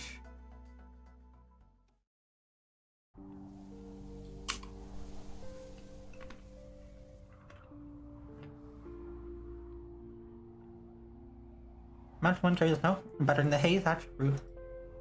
A few dry leaves are blown into the air, landing on the braids of the girls on the rooftop. She sits out and rubs it in her fingers. Riff Cloudbeast pokes his head out from behind the girl's shoulders, rubbing against her red cheeks. Riff Cloudbeast. I'm just cleaning my head. You don't have to come out and be cold with me together. Little red creature, which has endured many harsh days and nights with Joanna, purrs gently. Thanks, I don't know how to face the Saintess. She's the Vicar of Yeragander. I should love and honor her, but look, those things happen. Why must my family be punished?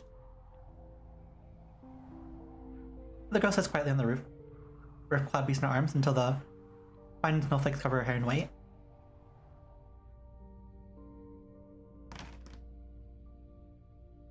The door leading to the backyard is pushed open. The visitor has added a few shallow footprints in the snow. Enya sees 3 scattered crossbows as she walks to her left and picks up one to examine it. It is smaller than the one that Joanna uses. Enya casts her gaze in front, and there are 3 targets standing a short distance away, with a few bolts on them that have yet to be retrieved.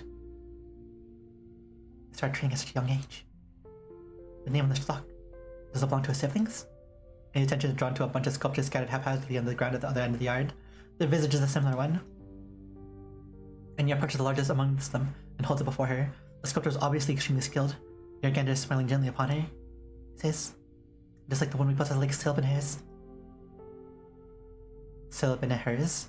I guess that's what they all think you look like. There are other scriptures lying by her feet. Enya picks up one of them.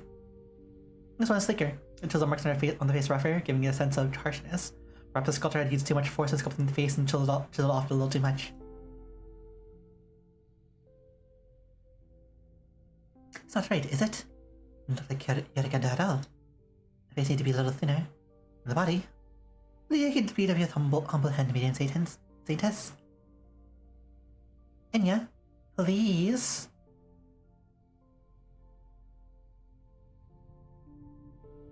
See, it looks better when the face is around her. He carefully puts the 2 sculptures of the different sizes back. In this bare, unfamiliar backyard, Enya puts her hands together and prays towards the statue of Yeragander, as the elders of Vine-Beat Court often do.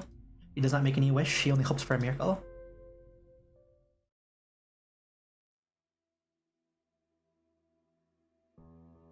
The sun has set, but the hunter still sits in the yard. She hurriedly gets up to bow when she sees Enya, but the latter lays a hand on her shoulder. Saintess, no need of formalities, just us two. I would prefer you if you call me Enya. As you wish. After hearing Enya, the girl looks aside and falls quiet again. What Yeragander sculptures in the backyard? Did you and your family make them yourselves? I was in silence. Nod. They look a little different. Is it because people interpret the image of Yeragander depicted in the old books differently? Dad made the ones that look like her. I made the ones that don't. I'm sorry. I just want to ask. Why did you make all the sculptures? When we sprang to Clan Palarush, we went to the mountains on Yeragander's orders. We've been hunters ever since. We believe all the lives in the mountains share Yeragander's soul, and we are all part of the eternal cycle of life within her. In gratitude for the blessing of Yeragander, every member of our family must learn to sculpt the image of Yeragander once we are old enough to hunt alone. We also make leather jackets, bone sculptures, and accessories with her mark. Here, blessed hunter. Good hunter. Are the whispers of the wind and the grass not her hymns? Are the creatures that walk and fly not she embodied? The cycle of life and death is the cycle of water and ice. There is neither beginning nor end. Speak of Yeragander's wisdom and love, and listen. I nod in signs and omens, we'll seek upon snow-covered peaks, and become one with her. Yes, this part feels different from other parts of Yeragander.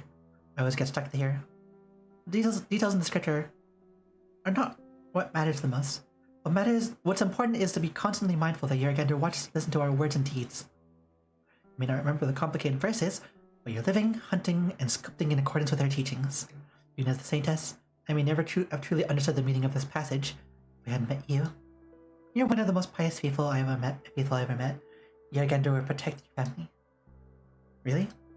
Yes, I'm her chosen saintess, after all. You'll appear when we need her most, no matter what hardship we face. Tears roll down the young cheeks of the henchers, who always puts on a strong front, falling and muzzling the snow by her feet. Mana, what's the matter? Tell me? And he takes you on his trembling hands and hers. When I first started to hunt, I was bitten by infected beasts, and I got neuropathy. I hunted every day and made those sculptures after coming back from the hunt, so I could sell them and town to buy medicine over me. And he did for years. A few days ago, Dad's friend told me he was at the station the day the catastrophe happened. I didn't. What? Why? Yargander?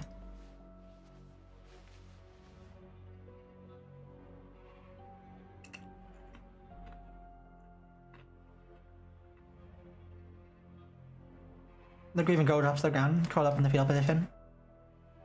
And he kneels by her side, trying to find words of consolation. But for all the scriptures he had memorized, none have an answer. After a brief hesitation, she begins patting the girl's back.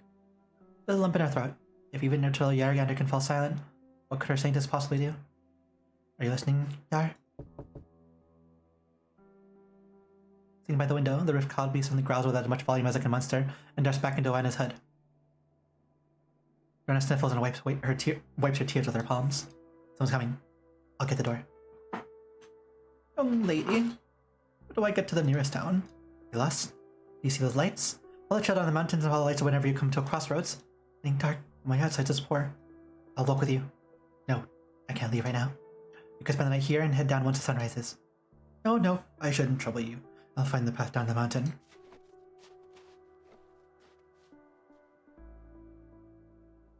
What is it? There's an old man who got lost. You're quite far from town. Do people pass by here often?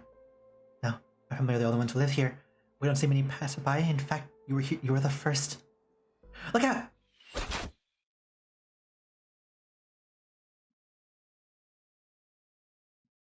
Ambush!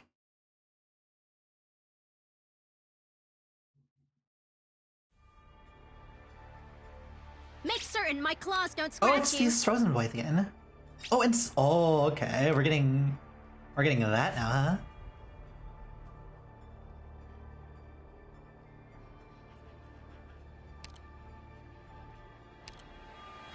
The situation is crystal clear. I found the hole. Oh, we're getting soldiers now. Great minds, hark! Ne'er hast thou questioned the road thou strayed upon. あなたたちの終幕に挽歌を。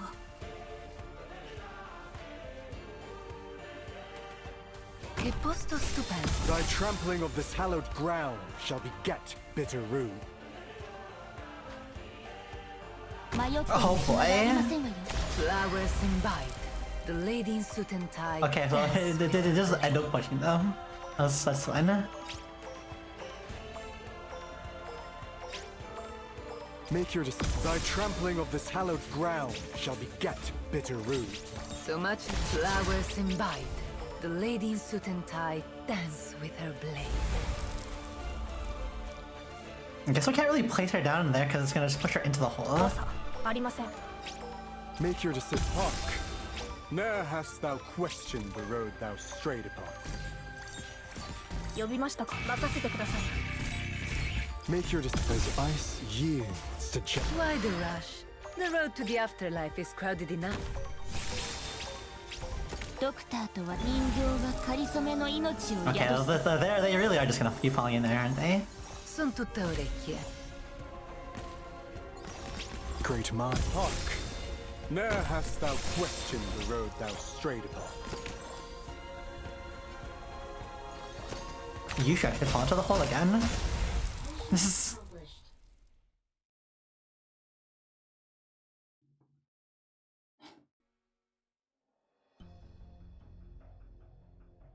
We're back already, Golo. You still have the gauze on your head. We're not doing voices. This is our voices. Our voices. I told you to think before you act. You can get back to the hospital right now and stay in bed. Master, I heard that you're going to be with Rat Tails again. The Roundtail's invitation. Can't go. Why don't you think I'm afraid of her? Which says he's going to tell me the truth. I mean, you just see what she spews from that mouth of hers. Master, the meeting is on Browntail turf. This is clearly a trap. You don't know? Pellerush never runs from a fight. Like a true bear. Because it's her turf doesn't mean that Pellerush is helpless there. You know what? I'm saying that God in your head is making me making me doubly mad. God, how mad you are, Master. I'm sitting right here at the door and not putting it in until you change your mind. What does that any of that have to do with you? My own fault that I got hurt and couldn't protect you. All I'm gonna do is stop you from putting yourself in danger. I'm not angry at you. I'm angry at those bloody brown tails. Or else a little score for you. I'll show them nobody messes with Clan Pellerush. Out of the way, brother. Master. Warriors, take General Gulo back to his room. Several warriors help Gulo up and help him walk back to his room. I'm not afraid of them. But I won't go unprepared. By Fane. A few more guards, boys. Dinner's ready, Madam Theodus. Where's the matriarch? Would she not join us? Matriarch Greta's just left. She says not to worry about her. And the matriarch saying she had a meeting with Clan Pellerush today. So early. Go alone? Not sure.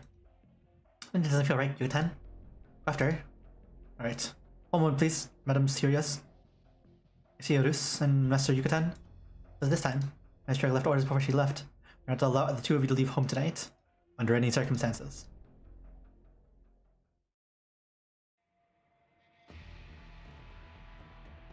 Scientists, get down! Who are these people? How dare they attempt to murder the scientists on Yarrick soil? They're not from Yarrick. Dangerous. Why scientists? I'll protect you with my life. They won't get in so easily. Don't underestimate the hunters of Yarrick. Unconscious locks and loads her heavy crossbow, taking a time to aim it through the broken window before pulling the trigger. Immediately followed by multiple screams. Hit. Careful, there are a lot of them. Can't just stay here, we need to get out. What do you do? Calm down, listen to me.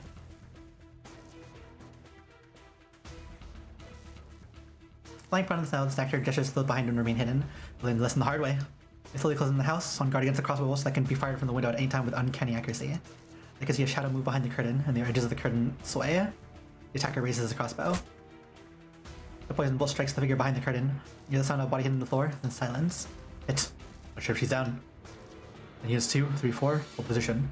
You're 1 with me. Approach with care. It does says there are 2 of them. All figures sneak up the house, breaking in once they determine no one sound coming inside.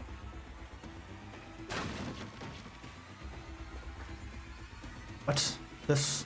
It's a wooden sculpture? A sculpture of Yarrigander lies on the ground, a crossbow bolt sticking out of its head. The assailants did not notice the delicate sound of machinery operating as they enter the room. They hear the ringing of a bell while their legs go weak. 5 loaded crossbows and a massive net take aim at the invaders. They fell for it, just like you said. You better repent for damaging a sculpture of Yarrigander. Now, run. Home alone them, SMH. SMH. Alpha, report. The Pellerush convoy has cleared the start checkpoint. Confirm target position, backseat of that lead car. So engage. Affirmative. Right, there's a change in the situation. Target stop moving. Not regular line of sight. I can't see what's going on. Browntail warriors, what are they doing here? Stand by, calling number 1. The meaning of this. Direct told us to come meet her, and then you sent you to stop us. Location the meeting is just ahead of Chirac. This will only take a minute of time. Please allow us to search your vehicles in the interest of safety. What a joke, you're afraid of a hunt of boys when people pick the location? What cowards. I was came from the matriarch Grados, we request your operation. Do what you want, I got nothing to hide. Precious, can we proceed now, Sir Arctos? Well, fast. You searched us, I search you. Search every nook and cranny from here to the Browntail Manor, the road and everything around it. Any suspicious, take them in. Yes, sir. We're in talk this location, Alpha. Come in, Alpha. Alpha, can you hear me? Report. Bring on. Man, that car has entered our surveillance zone and is approaching the final point of action. Should we move? 20. Are you moving from the target? No, the target hasn't exited the vehicle. Can't see the inside from here. Stand by. Engage once you have a visual on the target. are reporting. We have vigil on what we believe to be an armed Yarg patrol. We did find them. Unclear, possibly Palarush guards. Charlie reporting. We spotted Yarg warriors too. They're checking nearby buildings. Our position may be compromised. Should we make a move now? Negative, stand by. We compromise. Engaging. They found us. We've been exposed. Repeat, we've been exposed. Urgent final action. Bloody hell. Affirmative.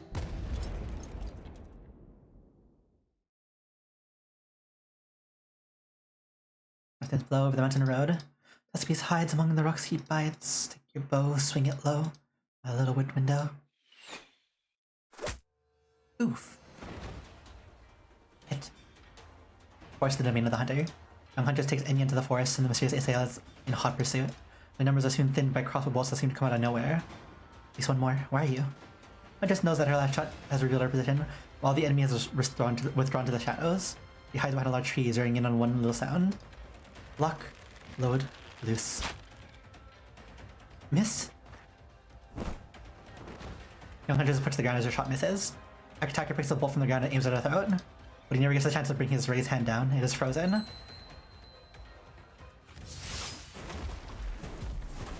Hi. Thank you for the hug. Hello, hen. A blurred silhouette from above. The assailant, bringing the weight of 1,000 mountains upon his head. The ground trembles, and the snow on the tree branches is scattered. We did pull Silver Ash, yes. I did use up all of our pulls, but we did pull Silver Ash. Thank you, Breaker. Thank you, Breaker catches the bolt flying towards her with the wind. What? Bloody Tekken Breaker catching arrows out of the air as a mage. Gandalf Premonick's not. Nope. But you're still trying to pull more anyways, so that's what happens. We just don't have any more pulls saved up. We've used up all our pulls. What do you want to say this? Stop doing that. Tekken Breaker is a friend. Tekken Breaker. Gandalf hesitantly removes the bolt from her crossbow as he looks up and down at Tekken Breaker. Hadn't you before? They say you're a strong warrior. I've never seen a man beaten to a permafrost like that. What are you doing here, Tekken Breaker? MC would send me. I apologize, but now's not the time to stick to the rules. How do you know I was in danger? Your side Astrogen and Alter is weird. That's kind of just the case for D-cell binders in general. Especially because, like, compared to Suzerain, who just makes a giant like field that just always slows stuff. It just requires hitting things for the D-cell binder to work. You like her original form? Chaincaster. Chaincaster is fun.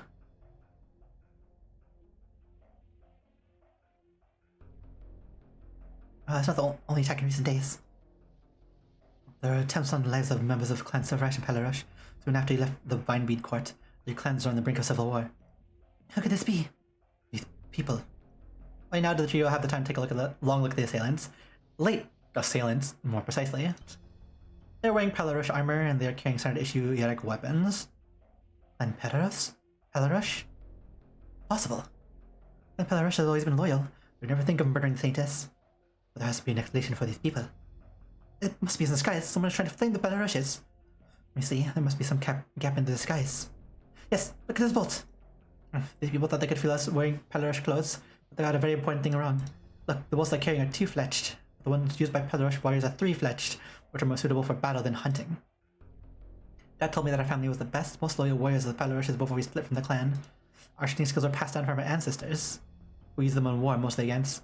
Oh, you're on Aslan now? Nice. What was our top up? We got Rosa from our top up tag. Because we didn't get any good tags, so we were a Rosa gamer.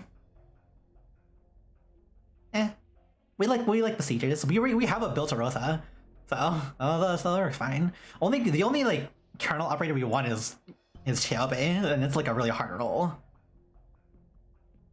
Doing skills passed down from ancestors, we use them war mostly against. Get the Silver Ashes. Logical explanation. Never a fan of her? Each their own.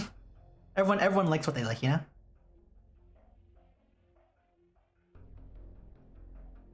All the ancient history now. Wars between the three clans, Palarush, Browntail, and Silverash have long since come to an end. And your family became hunters under Yeragander's kind guidance. Yes, and by Yergander. Not hard to guess who's representing Clan Petarush. Victorians. They can bring a puzzle bolt from one of the Victorians next and examines it. Huh? Make this yourself? Yes, my dad taught me when I was little. Craftsmanship has been passed down in my family from one generation to the next. From one generation to the next. The cut of the fletching, the shape of the point, even the edging of the shaft. These are all unique to Ursus. Impossible. That says a mark of Yergander's faithful. I've seen arrows like these in the arenas of Casimirs many times, used by those who claim to master the most authentic Ursine martial arts. A gimmick, no doubt, but the GCC also sponsors legitimate historians. I've read their papers and seen the artifacts they dug up. But we're all indigenous to Yereg. We used to be a part of Clan Pelarush. What does the Ursus have to do with Yereg? Everything always leads back to Ursus? You're surprised we got the event so early? Not really. This is like the proper order of events. It's just that they pushed this slightly earlier. But we Temet entirely expected that this event would come this month because of how acceleration sort of works. Because at the same time, we're also running out of acceleration to accelerate. We're not actually that far from CN now. We really think about it. They're trying to maintain the distance. And yeah, some brought thags, some brought drums, and some brought swords. The outsiders fought constantly, and their blood turned the rivers red, and she grieved. Went to the place of battle and said, "Sheathe your weapons and let your hearts be joined, and I will bestow upon you the blessings of prosperity and protect you from ill." But the three were foolish and continued to fight even after they heard her words. So she cracked the heavens and split the clouds, and she brought forth a miracle, and the fighting was stopped. One of them wept. But how could we forget the hatred, the blood that was shed? And she wept as well, and her tears froze the enemy, becoming 3 eternally frozen peaks. What was your most skip banner you ever experienced? In terms of limited, we've well, actually no. In terms of a banner that we mostly skipped would be the Hoshikama Ultra banner, because after that came the Ave Muchika banner. So because we pulled on practically every limited banner every time we've come back, essentially. We pulled Mule Size when she was released. It was left as well. Yeah, we already said that. What was that? A passage from the Yergander that is often overlooked. Yeah, I think I understand. You still don't regret this decision? You didn't really miss out on much. Mule Size is very very niche vanguard. I believe your family, indeed, all of Clan Pelarush, originally came from Ursus. Think so too? Yes, but not just you. Silver Ashes and Brandtails came from elsewhere as well. As the scriptures say, our 3 clans were outsiders and fought incessantly over resources. Yelf I wasn't a fan of because of the way the community acted. It was so disgusting. Community is the community. It's something that you don't really control. If you don't like the character, you don't like the character in the end. That's how it be. Scripts say our 3 clans were outsiders that fought incessantly over resources until Yergander intervened. We don't really put community, the reaction of a community into our own decisions. Also because the archetype is stupid. Tacticians are unnecessary evil. High ground vanguards.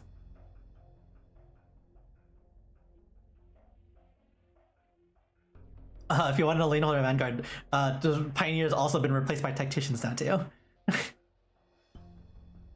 Come again if sword's not laid down. You'll come again if sword's not laid down. Several years ago, she manifested through me, averting what would have been the first civil war between the 3 clans in centuries. Parts of the 3 clans must be joined in order to receive our protection. Yeah, we know. We use Vulpes Folia. Vulpes Folia is a pioneer.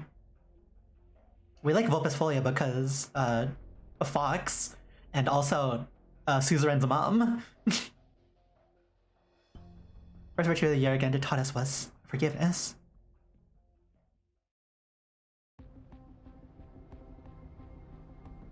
What the master?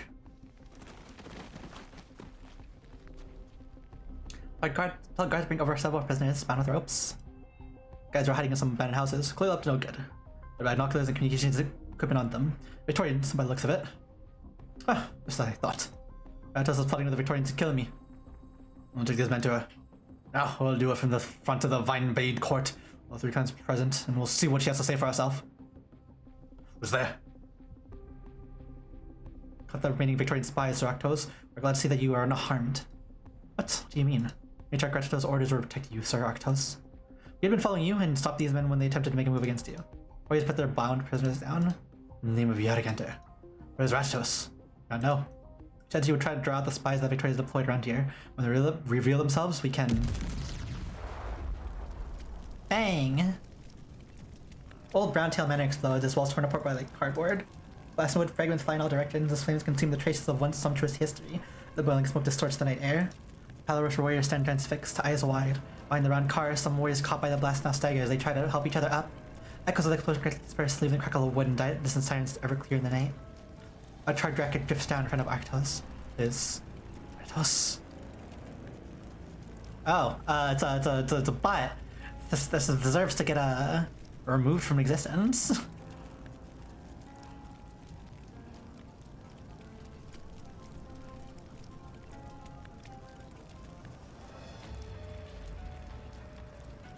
Yeah, we had to do that. We had to do like the moderation work ourselves, so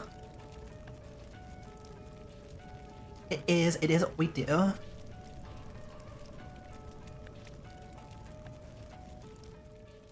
Look, I know this was our hard-earned collective victory and everything, but Doctor, did I take out any enemies by myself? All the flight prevents avalanches in the avalanche area, then retreats from the field after time. Kind of like being able to just trigger them. Trigger them is funnier.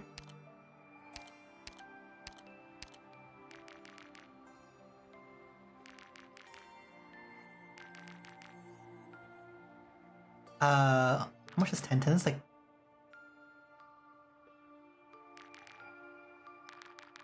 let's just see how much we have, man. Yeah, okay.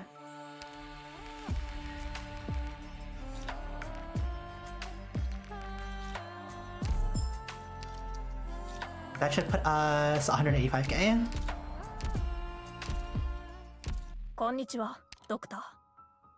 訓練に行きませんか? Where is your boy? Ya boy! How shall this cooperation of ours end? Will the two of us conquer all of Terra? Yeah, we Porsche. We have been poor for a while. Each other across a board near finished, our conflict inexorable. No matter where the dice may fall, we await the outcome with bated breath. We can put you at 10. Nice number. I have always found Rhodes Island's methods quite refreshing. Just gonna quickly dump him into the training room so we can start upgrading his S2. Dead quiet around here. Makes me wish I could do it like Vina and Kip somewhere. He is a Vanguard. Also happy how she also finally got a module, yeah. Make her even stronger. Who's Van? Oh yeah, you're Vanguard. Level 2 though, so we shouldn't use you yet. Anybody else has a Vanguard? Not really.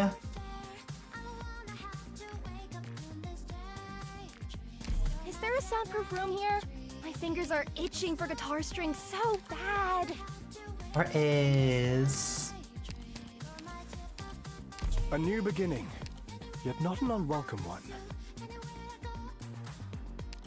For these ones. Ship sailing on sandstone. That's strange. Like I've heard it somewhere. Thank you for the refund on rocks, Ray.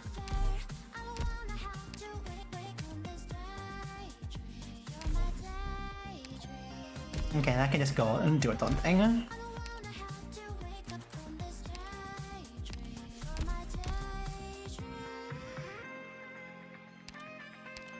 Ship sailing on sandstone. That's strange. Like I've heard it somewhere before. 機嫌よ、ドクター。今晩、マスカレードを開きますの。 And definitely like less for. ぜひお越しになって。特等席をご用意しておりますわ。 Can we afford a pull? Not yet. Oh, story time. More story time.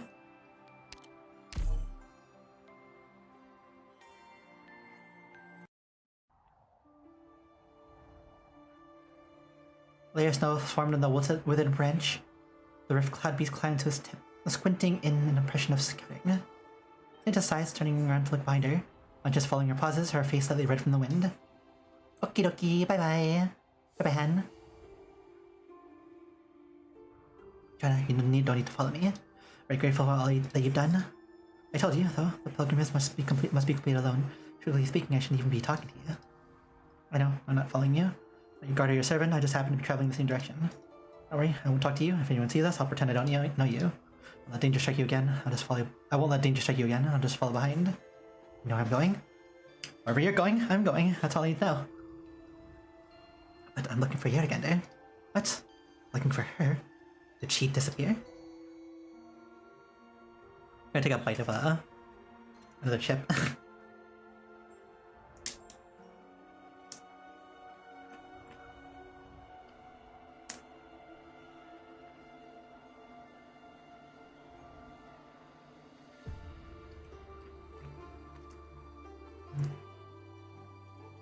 I don't know. But there's also strike Yaragan if she doesn't return. People will lose their lives, and even more will lose their faith. Return to the Vinebead Court and consult the tomes. Others must not know for now. I'll follow you, don't worry. Everyone knows on your tail, I'll chase them away for you. I think the Rift Cloud Beach just saw something. In the direction the Rift Cloud Beach is looking, the trail to the Vinebead Court is filled with people dressed in sullen colors. Like someone very important has passed away. Could it be? Oh no, Ratos! Her head, she can't help feel a shiver down her spine, thick through her clothes are. You right, Enya? Go slowly around the crowd.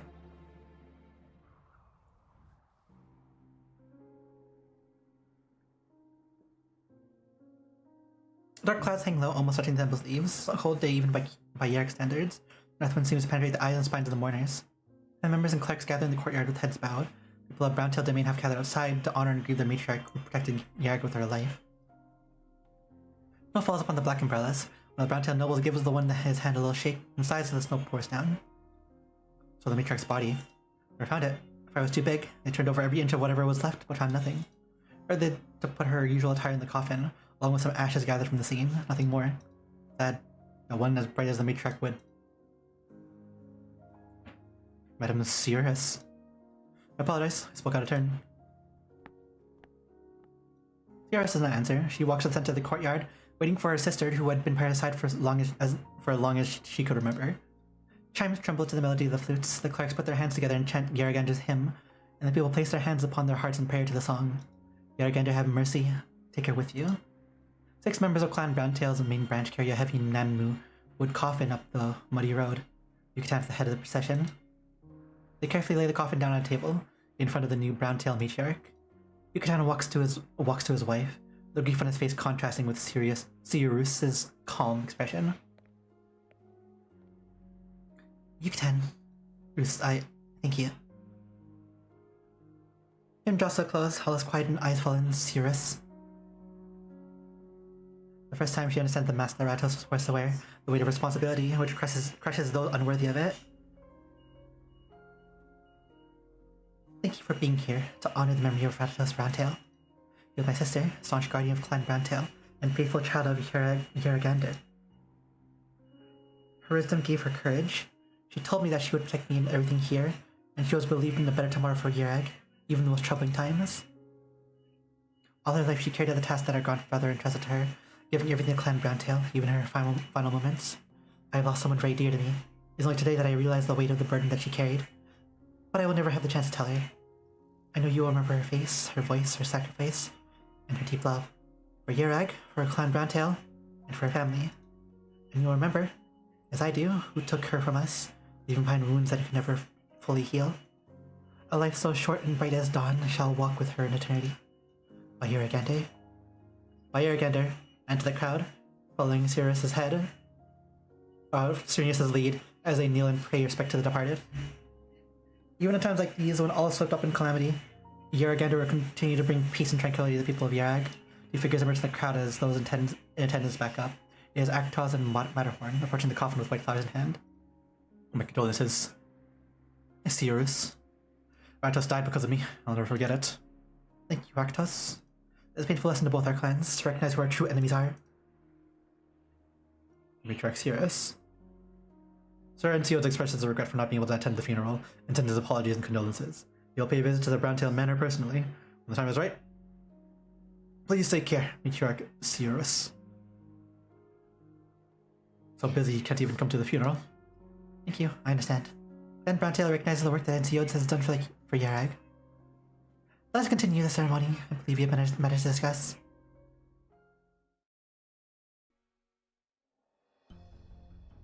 The crowd departs. The empty coffin is buried on Browntail land next to the grandfather who loved her so dearly.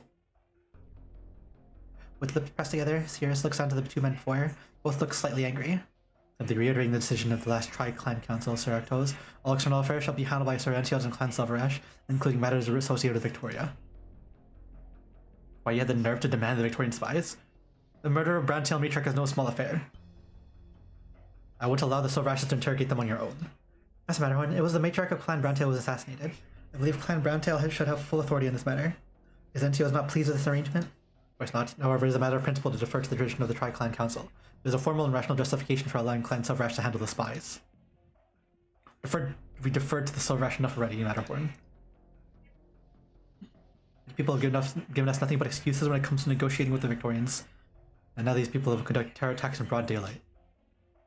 How about we fight Encio to explain his attitude towards the Victorians and what he's planning to Sirius's face.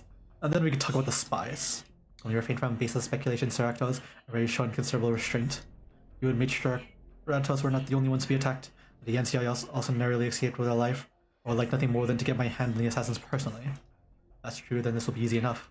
We'll put the Victorians on trial in front of all of Yarag, and then we let Clan Browntail have their way with them. Let all Terra know that Yarag shows no mercy to our enemies.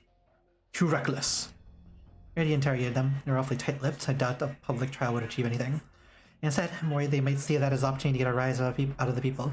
It's not a risk we can take with all the unrest in Yarag right now. If they have the guts to do so, just cut their tongues out. You have dragged them out and spilled their blood for Atos at the funeral. Well, no one wants vengeance on my sister more than I do. We can't get carried away while there's still the hope of actually coaxing some information from them. Matriarch Sirius is right. This is a matter for... Hon. Please excuse the interruption. Clark from the Vinebead Court has something to discuss. I'll send for the Vinebead Court almost got Arktos and NCS killed. How do I know you are who you say you are? No need to be concerned, and Sir Arktos knows me. Right, this is Father Frey from the Vinebead Court. Right then, what does he want to say, Father? You're for the Victorian spies. Within the Vinebead Court is that this is an extremely delicate issue. There'll be considerable criticism and unrest, no matter which of the three clans takes charge. Therefore, the spies should be placed in the custody of the court. We shall arrange interrogations, of which you will be informed, and in which you'll have the opportunity to participate. I object. Why delay things when we're going to kill them anyway? Vinebead Court can't do this. The Tri-Clan Council has already decided that Clan Silverash will handle the Victorian affairs.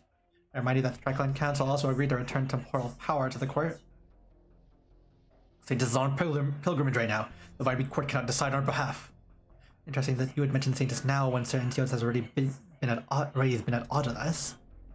All Yarag knows that the Saintess and the Vinebead Court have always been of one mind. The scriptures speak testament to this. Vinebead Court has often acted on behalf of the Saintess in her absence. Thus Sir Ensio should not presume to take all the power for himself. Father. On ahead, Matterhorn. And Browntail accedes to the request. You can send your people tomorrow, Father, and we will hand the spies over to the Vinebead Court. It's yours. You're concerned, but it's more important than ever to put aside the conflicts between the three clans. It would be great to have the Vinebead Court mediate. Thank you for your wisdom, Matriarch. If the Vinebead Court prays for Clan Browntail, are you yet enter? Reyes bows to the Vinebead Court envoy.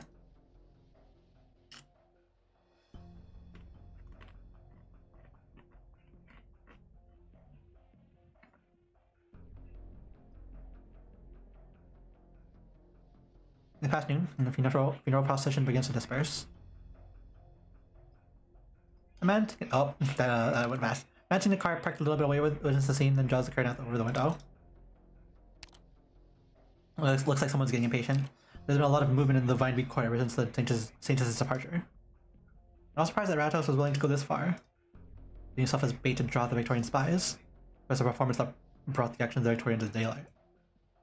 The Victorians are trying to instigate a war between her and the other clans. This is also the most effective way to cleanse any suspicion from Clan Browntail. It was not enough. We must make use of the valuable time the Ratos bought us. You show up at our funeral. We want to avoid direct conflict with the other clan leaders, especially in public. And Ozenia. Your injuries are minor. All the Victorian assassins are dead. Enya says she has a plan to carry out in secret. She told me to come back once we cleaned up. All the people know that Saint is currently on a pilgrimage. All the Victorians know that their assassination attempt failed. You wiped out all the traces from the mountains. It's currently true that the presence of a legendary Black Knight would not be conducive to secrecy. But I thought as well. Not a bad plan. I'll leave people you can trust by my side for what is to come. Our real troubles have only just begun. Antil takes out an envelope and hands it to Deckenbreaker. Inside a thick stack of agreements and a letter written in Victorian. Yes. A letter? From who? You can call it a letter, or a declaration of war.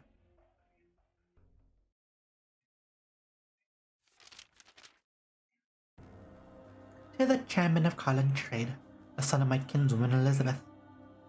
Dear NCO Silverash, I hope this letter finds you well. It's been more than a decade since we met at that banquet. Perhaps you've recalled our conversations, as I did, when you heard about recent events in Victoria. You have foretold the conflicts that I was personally involved in, and you have entered the right to sit at the table of Victoria's equals. But do not forget that every step you have taken is on a path that Victoria wants to see taken, one which she has paid for you. Victoria's position remains the same after the catastrophe. We support Yarg's development and respect Yarg's faith, and I believe that Clan Silverash and Yarg have never needed more help than now. I'll offer that help. Based on the current partnership with Carlin Trade, I'll accept the following proposal. A special office jointly created, funded and managed by both sides, establishing a foundation with its location in the city center. Victoria will double down on existing investment in the form of equipment and interest-free loans, and share more industrial technology to support the future development of Yarg. All Yarg needs to do is open its doors to Victorian mining efforts, including but not limited to Iridium, for paying the loans in kind. And trade will not need to provide any cash. After all, there are many places where it can be put to good use. Considering present circumstances in Yarg, I believe this to be a fair sign of good faith. The associated contracts have already been drafted and closed, ready for your review and signature. I'll be happy to meet with you, should you wish to discuss the details. I look forward to the links that the caster bloodline can build between us.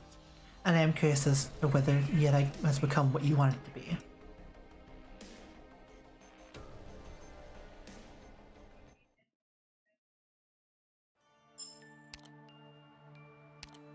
Osfav. That's a lot of like mid area, but also like there's a thing here.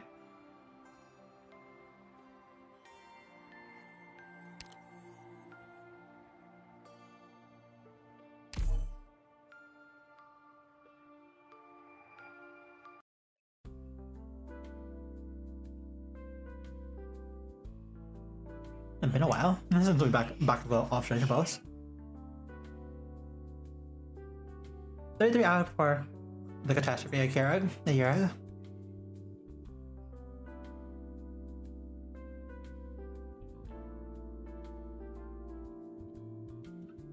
Instruments check. Terminal battery check. Pen, ink, and paper check. Coffee check. It's all in at a time. Whoa. Rustling sound coming from the corner gives Elena a fright. Only then does she realize that she's not the only person in the observation room. A human figure crawled out of a pile of waste paper by the instruments. Oh. It's you, Elena? I thought some great scientists were pulling an all-nighter in an effort to win the Max Prize. Carolyn? You remember me? I remember the rising star of the energy section, the youngest researcher to ever join our ranks. I'm flattered. Later you left. The schedule said I was supposed to be the one on observation duty today. I like the schedule's ever meant anything. I wouldn't have been sleeping here for 2 straight weeks if it did. I've never hardly seen you ever sticking to the station. It must be tough. How does it feel to be back? I mean, coming back to Rhine Lab. You were the first person I thought of when they started recruiting for their observation station project, or I thought you would turn it down. Honestly, it wasn't an easy decision. At the end of the day, though, the company gave me a valuable opportunity. Besides, the achievements of Rhine Lab itself have never been in question. I still think of my time my time at Rhine Lab was the closest I've ever been to achieving my dreams. And I have to admit, even Ferdinand was a great teacher, if nothing else. Indeed, he has a mind for physics, so I'll let him do what he does best. You know, he stopped messing with the other researchers since he got out of prison, and he's been spending all his time on research. I think there's going to be a new director of energy before long. Maybe she's standing in front of me now. No, you've got to be kidding me. I just wanted to get a closer look.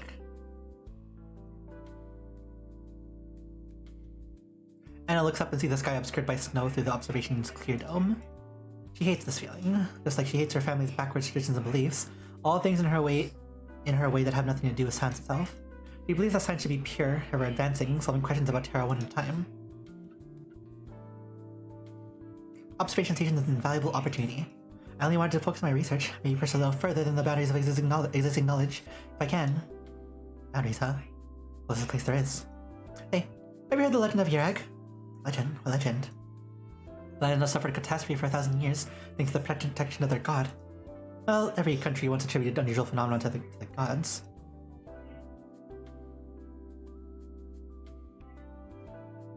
Yerg just held onto this tradition longer because of his isolation. It is indeed true that Yerg has not suffered a catastrophe for 1,000 years. Really unusual, but there must be a reason. Maybe the high elevation makes it difficult for originating particles to converge, or... a Fahrenheit? Huh? Come on, I'm being serious. I know there are legends about the Fahrenheits, ancient beings of the size of mountains that turn into mountains and rivers after death. First off, there are no confirmed accounts of proving the existence of Fahrenheits. Besides, if these beings did exist, where did they find the energy to sustain their biological activities? Why bring this up anyway? There's something that occurred to me while we were chatting. Well, that's enough gabbing. You can rest. I'll take over observation for the night. Really? But you've done a bunch of night shifts in a row. Not like my circadian rhythm can get any more messed up. And chatting with you woke me up. If I recall correctly, there are still some bugs to iron out with the power supply to the high energy particle beam. Wow, you know about that? Get some rest and put that brain of yours to better use. Well, I guess I better take you up on that offer. Thank you so much. I'll buy you some fins and chips. Fins and chips? They call it fish and chips? Fins and chips from that Victorian restaurant that just opened at the foot of the mountain when you have time. Please don't. A Victorian wants to enjoy authentic Victorian cuisine in a foreign land. Yarag cheese fondue then? Sounds great.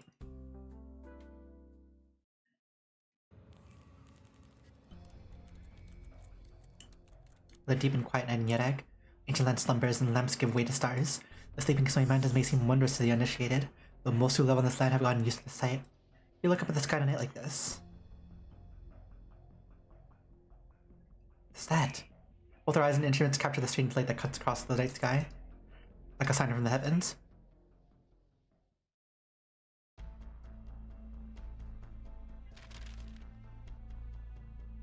It appears that Carolyn was an accomplished, intelligent young researcher with a bright future.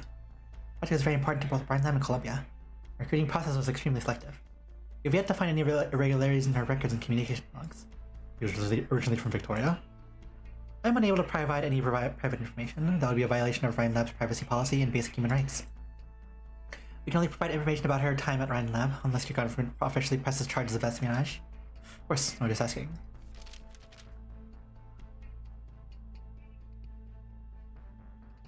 Her application material is very comprehensive, with every shift in fieldwork experience documented meticulously. Here, it seems she even requested a field survey task for herself, collecting information about geography concurrently with her scientific research. She had been a diligent researcher, highly rated at Rhine Lab, and a model student when she was at school. But scientists are not usually involved in the kind of trouble that we currently face. Yet at this point, we have no information or clue as to the whereabouts of Carolyn. Believe it or not, we are even more eager to find Carolyn than you are. There are many things at stake: Rhine Lab's reputation, the security of research data, potential breach of our management system, the mutual trust and partnership between us, and Yerag's development. Are you speaking of as a member of the Scientific Ethics Consensus Committee? Please don't misunderstand. Though it might sound a little condescending, I have the highest respect for what Carlin Trade is doing. For all, the courage to reach beyond one's comfort zone is the most important quality in a scientist. Not just in scientists. There's this thing in Yerag. Black bird beasts are bad bird beasts. That's very racist. They jump their fences and run to the snowfields. Herders who go to the fields following their tracks never return. They die. That's what going to the snowfields never return usually means in Yerag. I'm going to take a bite of this chip.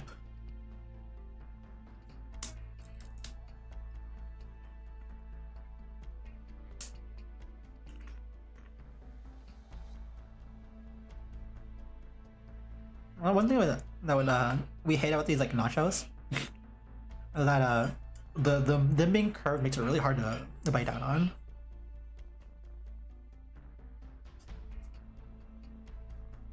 That sounded weird. Don't take that out of context.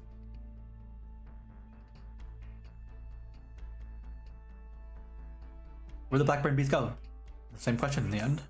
Perhaps they led the herders into the mountains, getting lost in the forest and freezing to death at night. The other page is right in place on the table. Or perhaps. Now let's just put the last page down.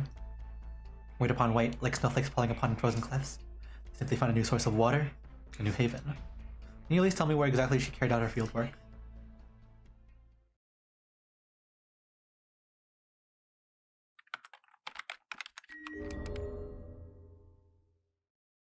I'm gonna finish this Nutella bread.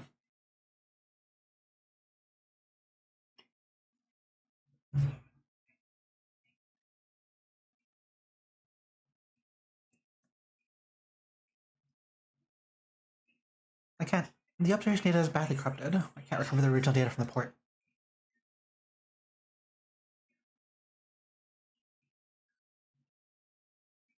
Stacks of documented mugs with dried coffee stains sit quietly on the table. An air tone signifies failure of the data restoration, causing the hearts to sink once more. There are ID records of all entries and exits, no mention left behind in the dorms or labs. Means the camera malfunctioned while the two sides of the lab didn't capture anything. Seems like too much of a coincidence. Could Carolyn really have? No. Everyone else might assume she's a spy, but I can't let bias cloud my judgment. I already requested access permission from the director, Mule Size, to get to the bottom of things. Oh, hi, Moo Moo. Knock knock, who's been up all night? Oh, Director Mule Size? Surprised to see me? Hold on. I'm just gonna take a screenshot of this.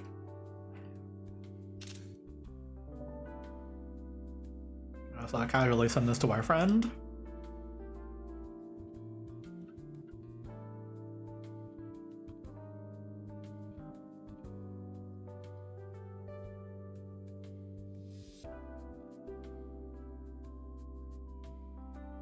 I hear you haven't been back to the dorms for 2 straight nights. Are you still searching for the data that disappeared? Yes, there's a little doubt that the observation logs are altered, although we're not sure who did it or why. Reason to believe that the overrun data holds a crucial clue.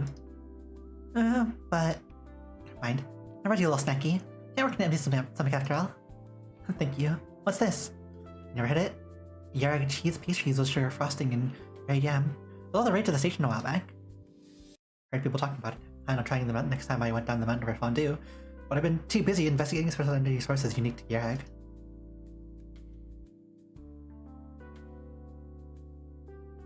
Alana picks up the pastry. It's dried up on the outside, but the cheese and jam inside remain moist after being heated. Not a running around, he ceases, and Mule Size sits down by her side with 2 clean mugs in hand. Mind if I sip a cup of joe with you? We're taking a screenshot of this one too.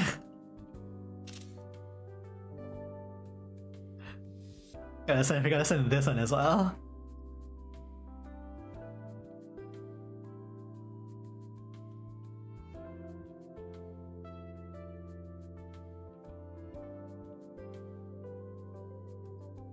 Not all.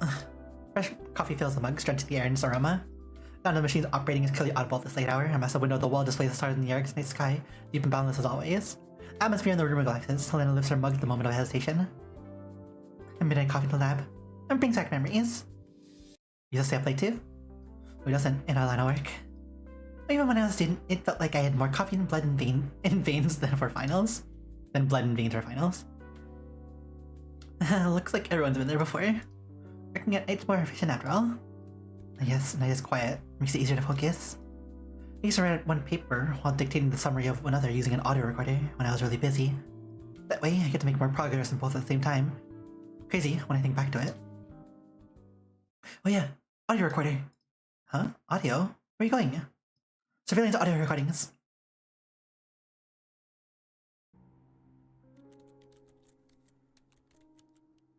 Surveillance camera credentials. The time is 3:19 a.m. There. Didn't you say the cameras didn't capture what was happening at the lab table? Yes, but it might capture the sound from the equipment. Listen to this. A lot of instruments operating. The sound should be the audio sensor. The frequency that it plays back is directly connected to graphing. You can use that frequency to recreate. Excuse me. Need pen and paper? Here you go. Oh, thanks. Pen tips rub against paper. The time they spend around the instruments have made researchers intimately familiar with data. She enters the numbers that she copied down to the computer, then...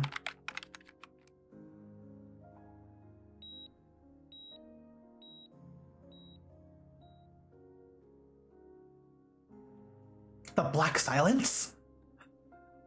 There. This is the hidden data.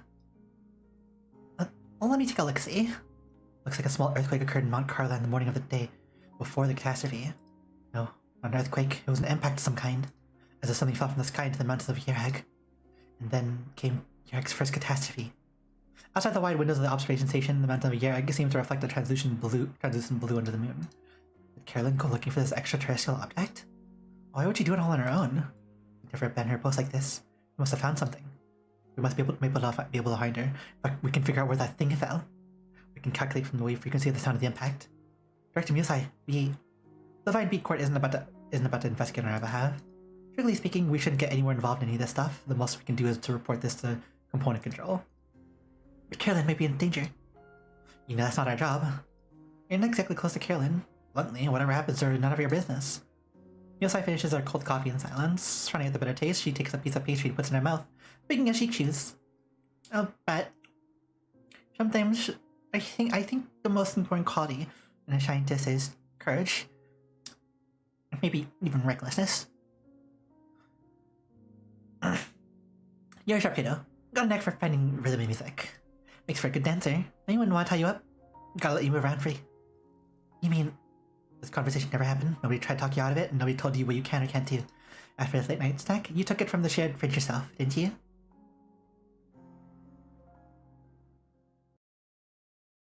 Oh, is it stage time? Fog? It's been forever. It's been like 50 minutes.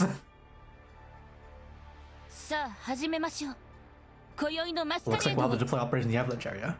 Alright, Doctor, all we need to do is defend the Avalanche area and prevent enemies from entering. Need to parley with them, but I rarely do such things, whether I'm in Syracuse or Higashi. What is your talent? Not the talent? Frozen immunity? The situation is crystal clear. Oh, that's hella rude.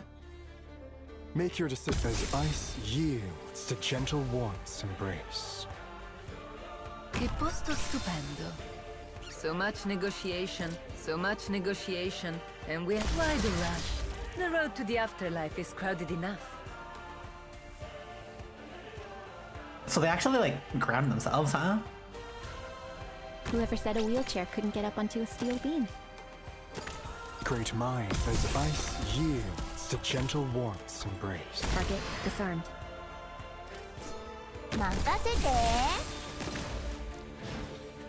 Make your wait. Another one down. Shall bury this all. Why the rush? The road.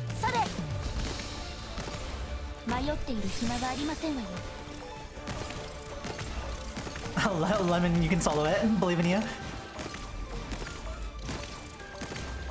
We could probably put like one more operator down.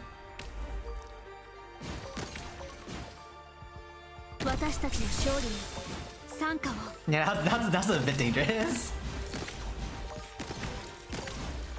Make your wait, for the snow shall bet hark.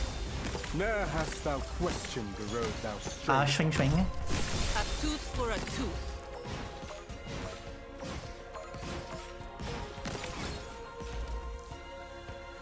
Doctor, すぐにご決断を。位置につきました。Make your wait, for the snow shall bury this all. Oh, what a team. We have too much EP. As ice yields to gentle warmth's embrace. Make your hark. Ne'er hast thou questioned the road thou Swing, strayed. swing. Igemis, an eye for an eye.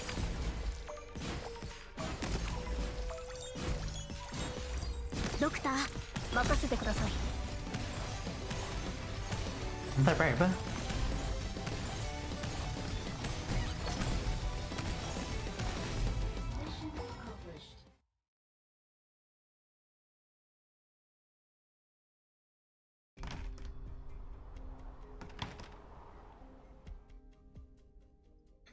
You've been tampering with the locks again. You just won't give up, will you? Fortunately, the area that the search project is looking for is at least 5 kilometers from here. I'm expecting to hear your distress signal. Huh. Please eat something. Malnutrition during the recovery process will increase the time needed for bones to mend by 20%, and the chance for complications by 35%. It's not my intention to hurt you or leave in a stunning war with a permanent disability. Cut the crap! I warn you, you better kill me now. I suppose that's an option. As I said, however, I have no intention of bringing harm to Yarag, and I certainly feel no need to take innocent Yarag lives. Besides, it was a miracle that we survived that avalanche at all. It was, in your people's words, Yaragander's protection, right?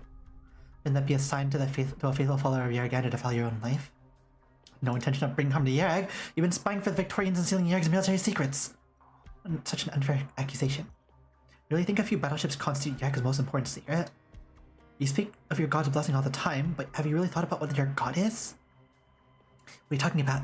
Yaragander is not to be questioned or doubted. Didn't resonate? Well, I guess the only reason I'm talking to you about this is because there's nothing to do here to pass the time. Well, it doesn't matter anyway. To pass the time, I've got something to ask you. How did a Victorian spy work for Rhinelander for so long? Are you so sure that I'm a Victorian spy when I've been working with Rhinelander for so long? Well, if you really want to hear it, I can tell you a little story. There was once a girl in Victoria who was incredibly fascinated to know how everything worked, and she wanted to spend her whole life studying. A dozen years later, she went to Columbia as a visiting scholar from the Royal Victorian Academy of Sciences. It was not the research foundations of Victoria that found her, but an intelligence agency. From that day forth, the only thing she was allowed to be curious about was the secret documents of the Colombian government. But her curiosity was not so easily sated. As she dug through Colombia's secrets, she found an opportunity to satisfy the very depths of her curiosity. End of the day, though, there's little that separates Colombia and Victoria. People fight over the slightest morsel of profit, and the order that took so much hard work to build is now teetering on the brink of ruinous the war. Was the time to gaze up the heavens, or even down the ground we stand on, of which we know so little about? I found it all a tedious bore.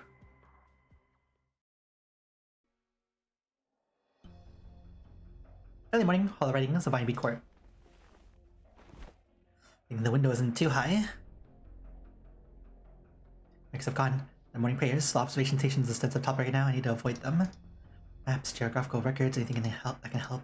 Morning sun shines through the window and falls gently on the ancient books. Elena dusts off the books in front of her, but finds the writing of the clerks difficult to decipher. She begins to regret not bringing a dictionary of the Yaragi language. I can't categorize this off. This one's a collection of quotes.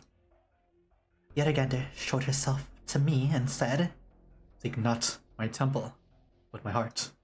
Oh! Oh no, let's go and panic, and the heavy book hits the floor. Though the bookshelves, she sees a surprised face under a hood, and a crossbow pointed at her face. I think she's surrendering, Enya. What do I do? Who's saying anything about surrendering? Wait a moment. Enya? Enya Silverash? You're the Saintess? Shh. Elena nods in realization. You quiet and we can talk, alright? Elena nods. Carefully. What about your crossbow, Elena? Let's not scare our friend here. Well, she sneaked to the Vineby Court. Doesn't seem like a good person to do. Well, we sneaked into. You're Tyre. Are you from Rhine Lab? Yes, I'm Elena, a researcher in their energy section. I'm sorry, but I was just looking for a map of Yarag, preferably recording locations of mountains and erodium veins. If I find that special vein, maybe I could... Could what? Oh no, this is a young woman before her who looks about the same age as her, while being the undisputed sovereign of this country. Elena's unsure of what she's about to say might offend her, when she sees the pure curiosity in her face. Maybe I can explain how this catastrophe happened.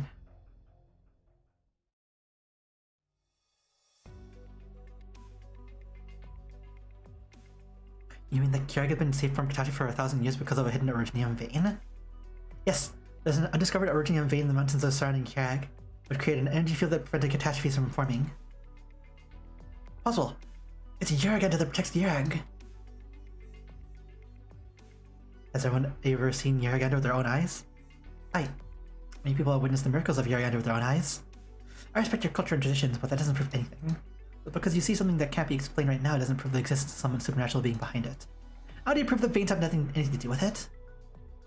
The interactions between Originium is extremely complex, and what we know is only the tip of the iceberg.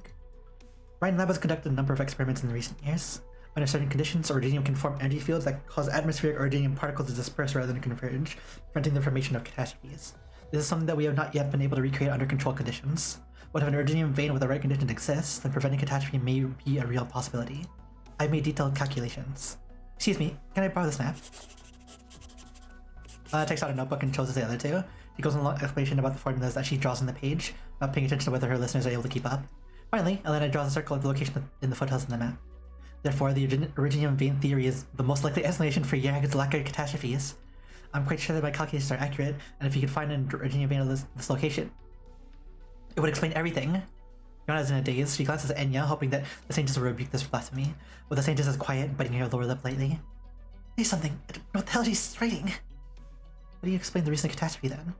Based on the data, I suspect something from beyond the star pod fell on Mount Carlin the day before the catastrophe. Look! These are the data that the station observed the day before the catastrophe. These are infrasound waves created by the impact of the extraterrestrial object. Elena turns on her portable terminal, displaying a sharp break on the line graph.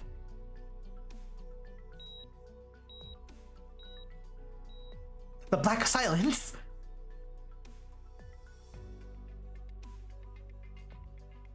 This object must be massive in size and scale. I think the catastrophe was caused by it falling into the central area of the vein, causing a shift in the energy field. The reason for all these things is not magic or the work of a god. And you can kind of comprehend what she is hearing. Her memory begins to blur and she feels a sort of link being torn apart. Yar, a familiar voice belonging to a friend. A miracle or hallucination? She can't believe it. She must not. Fear and loneliness comes over her and is all she can do to keep her arm trembling. Say something, Enya. I can understand Elena's position. However, I recall a section of the Yaragander. Her heart is the heart of Carlan, deep within the mountains. From the beating of her heart grew the flesh and bones of Yarag. This is the description of the origin of Yarag, as the scriptures record. We used to assume that the heart of Carlan was a Lake Silbernehers. Oh, thank you for the raid, Sushi Rice. I'm reading the story here. Thank you. Which is why we built Yaragander's statue there. My studies these past several days, however, I found that ancient tomes consider the freezing of the heart of Carlan to be an unusual phenomenon. But Lake Silbernehers freezes every year. Sounds like a figure of speech. Don't interrupt the saint while she's thinking. Maybe the heart of Carlan actually refers to something else. The great elder guided me to the Radsorn, but it is in fact the heart of Carlan that holds the answer. You mentioned the central area of the special vein? Yes, I built a model based on the shape of Yarag's mountains, and I calculated that the extraterrestrial object that likely fell on this location. Isn't this the Yarag Casimir's mines? Mines? Yes. Hello, Sushi Rice. Once again, thank you for the raid. Feel free to hang out while we read and do the story. Mines? Yes, now it all makes sense. There's no time to waste. We need to go. For one moment, foreigner. We didn't say anything about letting you fling around Yarag on your own, not to mention all the disrespect you shown to Yaragander. It's alright, Jaina. We don't force our faith onto hers. Besides, we need to find the truth behind this catastrophe. We'll let her travel with us. Elena? While Enya and Joanna are talking, Elena put the books back on the shelf and now sits in the windowsill, waving at the other two. Actually, there's no one at the main entrance to the Hall of Ratings.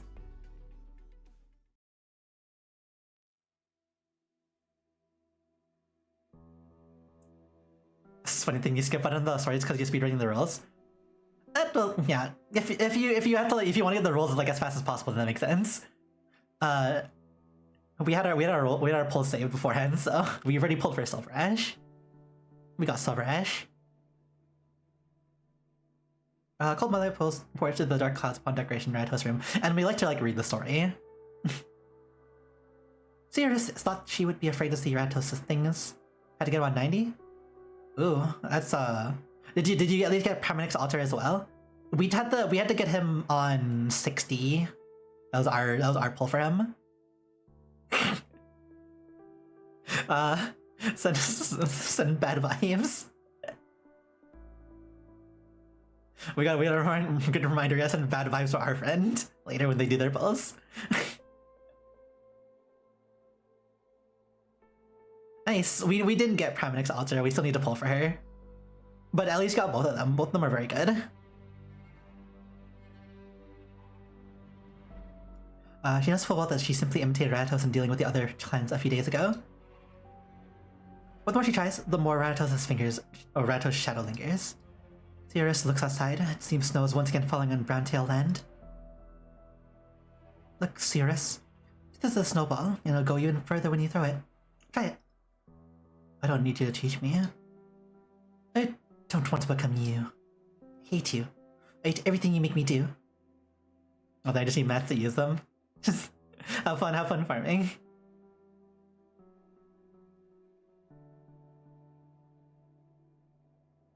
If you haven't done like IS monthly stuff for the old ISs or stationary security missions, it's just like there's stuff there.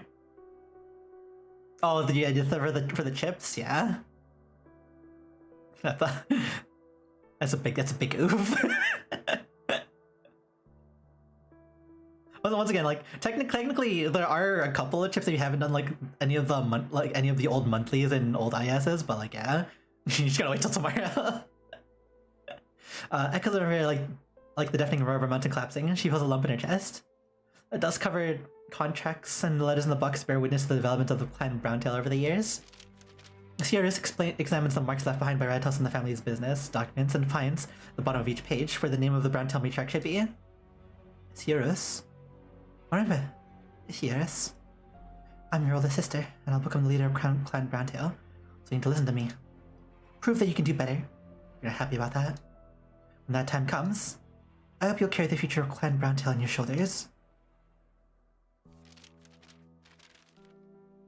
Sierras anxiously flips the pages, but each and every document has her name on it, until she reaches the bottom of the pile, that little box from her memory, the secret that belongs to the two of them. This holds all the things that I want to give you, but don't want the adults to see. Don't tell anyone. It's a secret. A secret between the two of us, you and me.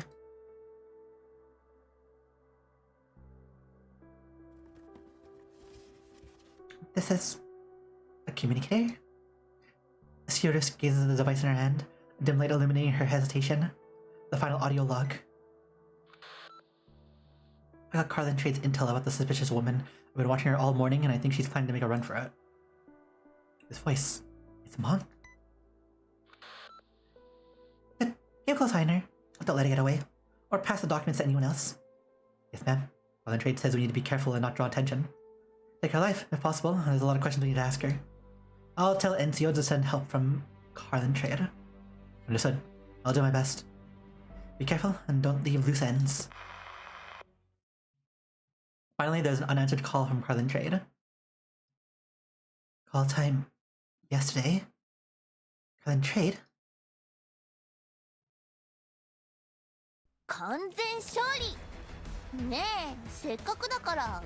Maybe we should bring the other thing. Nah, no, it's fine. We just gotta not get like rocks fall on everybody everywhere retreats on us.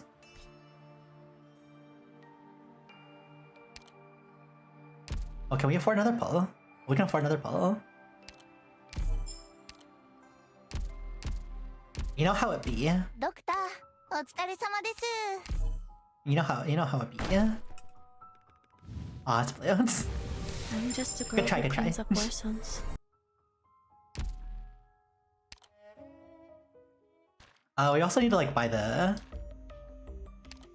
new gold character. 350 operators. Hello, Doctor. I'm Hadia, descendant of the Sargonian Qarnase tribe. I do that entire thing.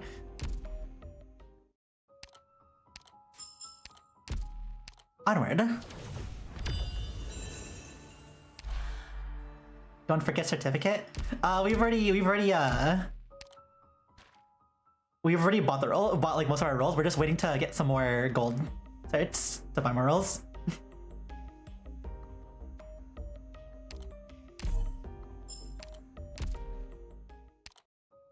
Sadly, that is what we're stuck on, is waiting for more gold certs. Yeah. It's actually not that far away.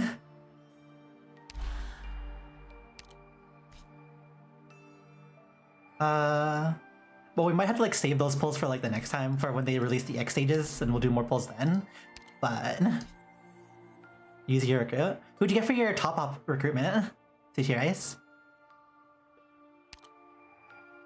We got where is she? We got a Rosa dupe.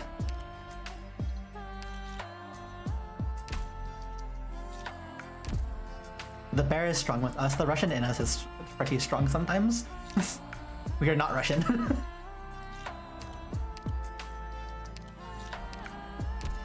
Did you forget to do your top up recruitment?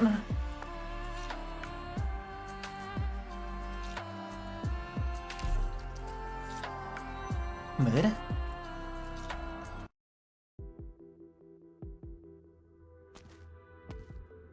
Oh, you're did you be proud of your haircut? Nah.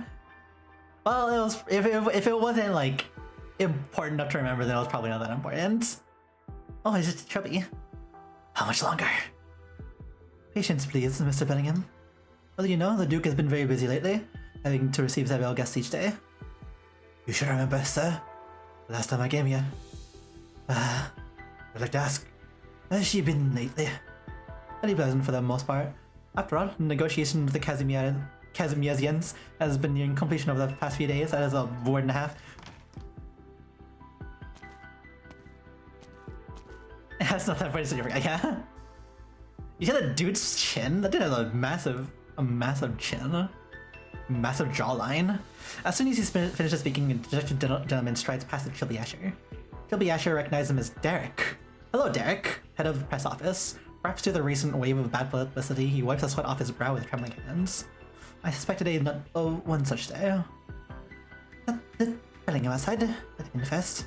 I'll keep him waiting.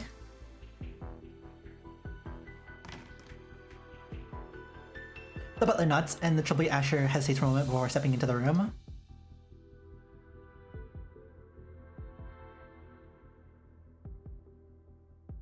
Seated in the middle is the Duke of Castor, with a young noble standing at her side.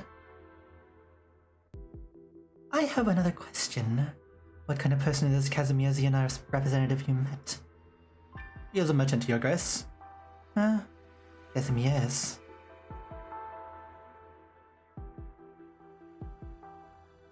Tell him that should he agree to my terms, I'm willing to lift some of the embargoes on industrial equipment. For them, there are many ways to obtain cheap minerals, and Yarag is hardly irreplaceable. I'll let them know that only Victoria can satisfy his technological and equipment needs, especially when it comes to rubidium. No. You are a member of House Castor. These minutiae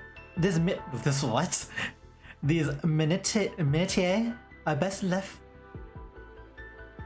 minutiae, there you go. These minutiae are best left for servants to convey, where we should always leave ourselves room to maneuver. The Kazimiasians know little about the resources we command, so why not let them exercise their imagination? You understand? No worries, I guarantee that you will side with us. We'll have honor your commitments.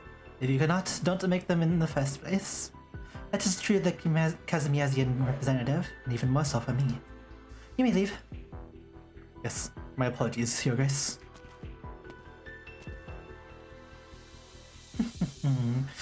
Once again, you have to see me disobeying these good-for-nothing whelps. Belly. I thank Your Grace for the trust you've placed in me. Let's not waste time on small talk. I'll trust you saw the gentleman who left earlier, yes? If I'm not mistaken, it was a certain Derek, the man in charge of news and public opinion. He should have reported to me that the native press beat about Yaragor and Victoria wasn't in control. He was instead quite profuse with his complaints, going on about how he couldn't do it, and it would take too long to communicate with the film crew, and that he wanted to trouble me with to watch the footage they sent back. He feels like he hasn't been given enough time. He should have known that my patience has its limits too. Oh, do you have any good news for me, Betty? Yes, Your Grace. My informant... Okay. Bye-bye, Sushi Rice. Bye-bye. Thank you. Have a great rest of your day. Bye-bye.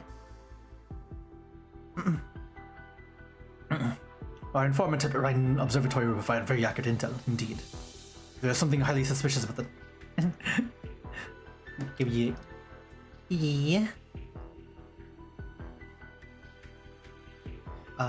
there's something highly suspicious about the mining site in which Yarag is working with Casimir's. Following the clues she provided, my men successfully infiltrated the site and obtained these data tables. Let's point out the highlights. You look at this section, and the subsequent section on the next page. The former representative of the mine's daily output, whereas the latter represents the purchase volume or expected volume.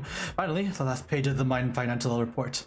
Pay particular attention to the next net profitability figure. For example, in the last few months, the difference is massive. The mining site has been operating at a loss, and the extraction, they get losses. Exactly, we even found this mine import record. Please take a look. A large mining site needs to separately import the very same minerals. Therefore, I believe this confirms the earlier theory. This so-called joint mining project is actually Carlin Trade's arsenal in disguise. And this is the trump card that has been flipped over. Sitting right there in a mining site shared jointly with a foreign company. Which is why our agents, including myself, initially overlooked this area. It is hard to imagine that anyone could stomach such a risk.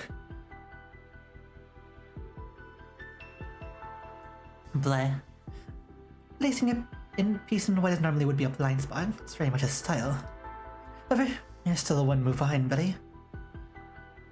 As difficult as it is to admit, when Wellington made his move, it became imperative for us to strengthen ourselves. Given these circumstances, Yareg is a valuable asset. I'll not accept a lose-lose scenario. We must ensure that NCO's and military preparation do not catch us flat-footed. Only by knowing what his trump card exactly is, can we properly plan against Yareg in advance. Grace, if you wish to confront the Duke of Wellington, bring Yareg under the control of House Castor, as well as seizing the manpower and resources, is of utmost priority. I personally believe that we should conduct a comprehensive survey of this mining site. I believe the Casimirians will accept your term, and it's only a matter of time until they withdraw from Yareg.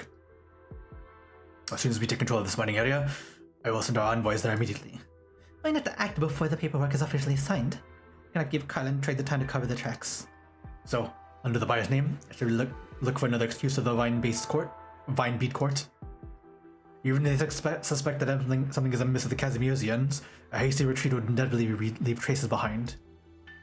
The Vine Beat Court is ultimately an expendable asset. Due to your previous botch job, there is no way NCOs would not have his eye on them. Then we'll squeeze every last drop of value from the Vine Beat Court before NCOs makes his move. Is that truly the missing step, Billy? Be more economical and think it through some more. The current Great Elder has consistently turned down my goodwill, and given the inability to mobilize the full strength of the Divine Beat Court, must be more careful when assessing the feasibility of this plan. What? Yet, Your Grace, he did not stop us from infiltrating the lower and middle ranks either. Perhaps this is the Divine Beat Court's persistent arrogance, or for us to take advantage. Perhaps the allure of overthrowing NCOs will prove to be a gift too irresistible for Yareg's religious figures. So do you intend to? You are free to move the pawns inside the Divine Beat Court as you please, but you must find out exactly what is going on within the mining site. Let us wait to see how NCOs reacts, and might just give us another reason to get involved in Yareg. Yes, Your Grace. Right, I'd like you to do me a favor. Derek left some odds and ends behind. Go ahead and take them with you. When it comes to our dealings with foreign nations, we always have some journalist friend to make too much noise. This story's so long. I got the camera set up right here. Thank you. Let's get started if you're ready.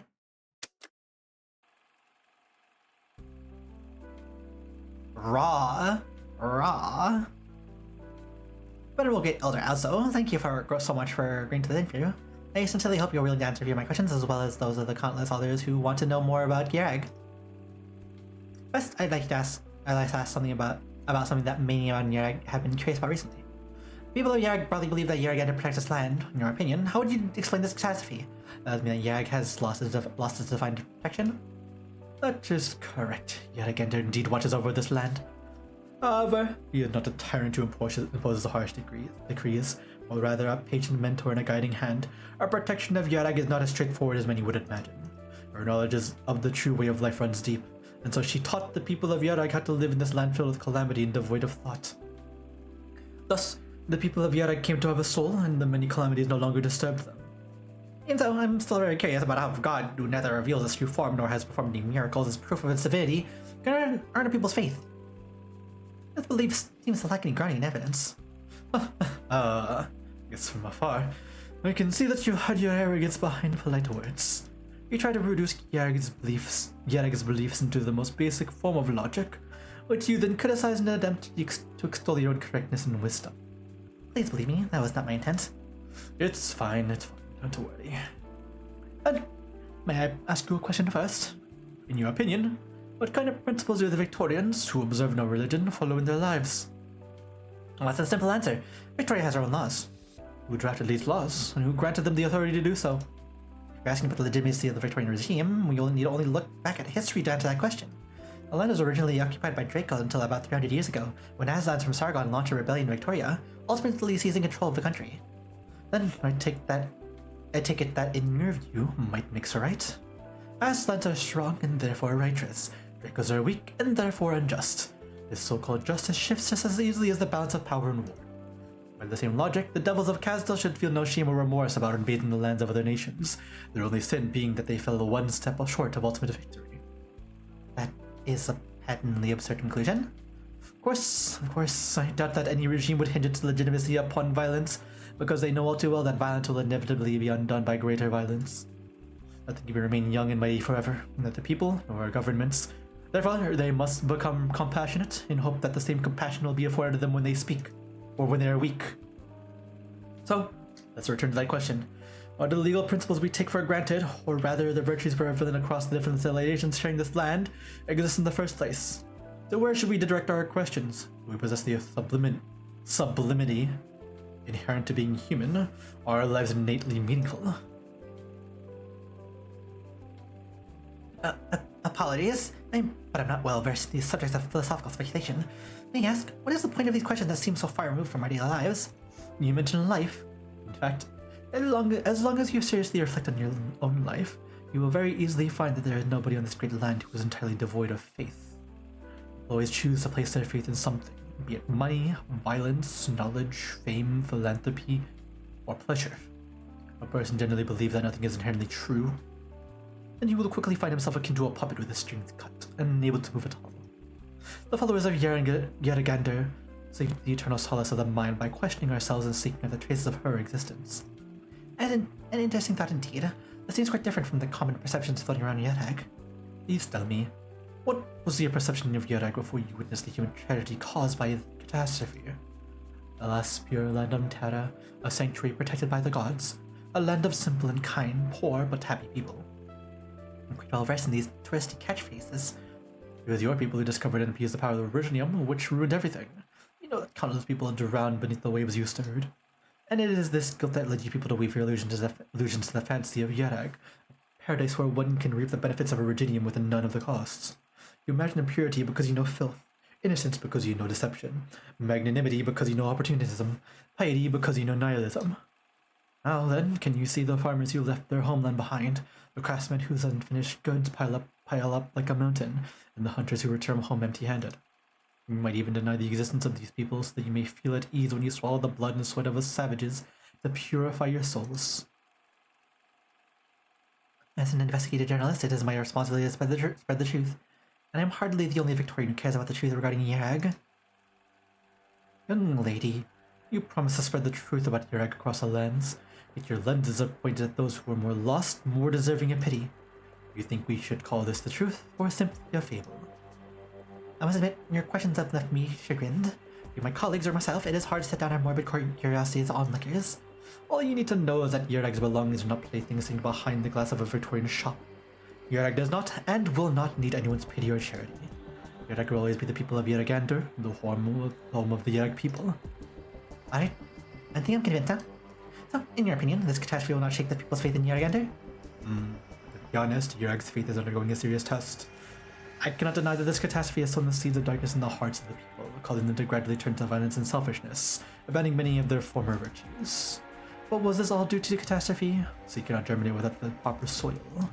The current turmoil in Yarag only proves that people's beliefs had already changed long before the catastrophe itself, and the cause of all this is Ensiodes. Are you referring to Mr. Ensiodes Sarash, the chairman of Carlin Trade? For thousands of years, Yarag has been spared from catastrophe by our adherence to the order laid down by our god. However, though Vine Bean Court is not the rigidly conservative institution that outsiders think, Even in the era before power was restored to the three clans, the records in the Vinebeat Court halls of writings confirm that the court was involved in, and sometimes even instrumental to, the vast majority of changes across Kjærg's history. However, we simply remind ourselves constantly of the wisdom and virtues she taught to us, ensuring that each step we take does not become counterproductive.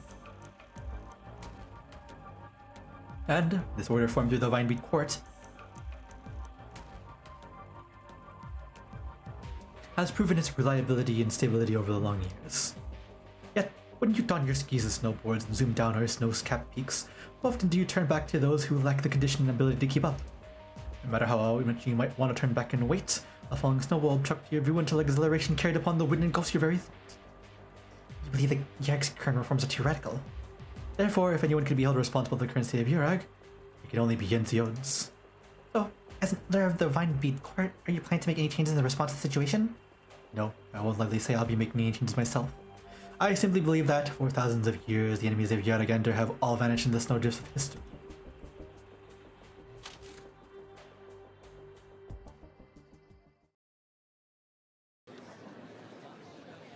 A green tomato is an unripe tomato. It's more like a spring onion than a tomato in this version. Hey, hold on. Hello, Shadows. SMH. We're gonna change back to our actual model because I think it's our phone's charged now.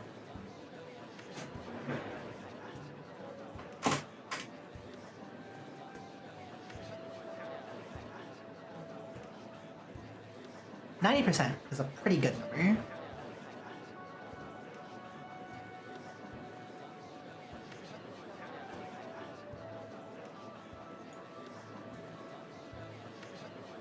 Okay, camera is on.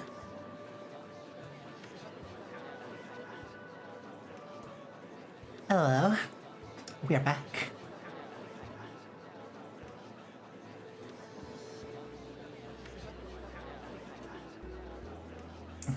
Just take our keyboard out. Beep beep beep.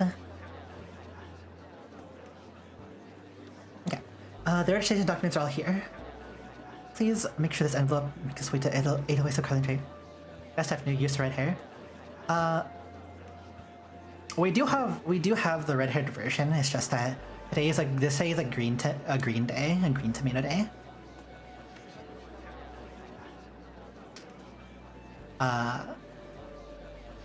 It's mostly like characterized by the eyes for the most part, but we do have like the red-haired version. If you look at like our past VOD on the last time we streamed, we used the red-haired version. Red-haired tomato was out there. Steph more lively. Yeah. This updated model is so good. Registration documents all here. Please make sure this envelope makes its way to Mr. Edelweiss of Carling Trade. Don't worry, we were established by Carling Trade and know Mr. Edelweiss very well. There won't be any mistakes. Let's hear it.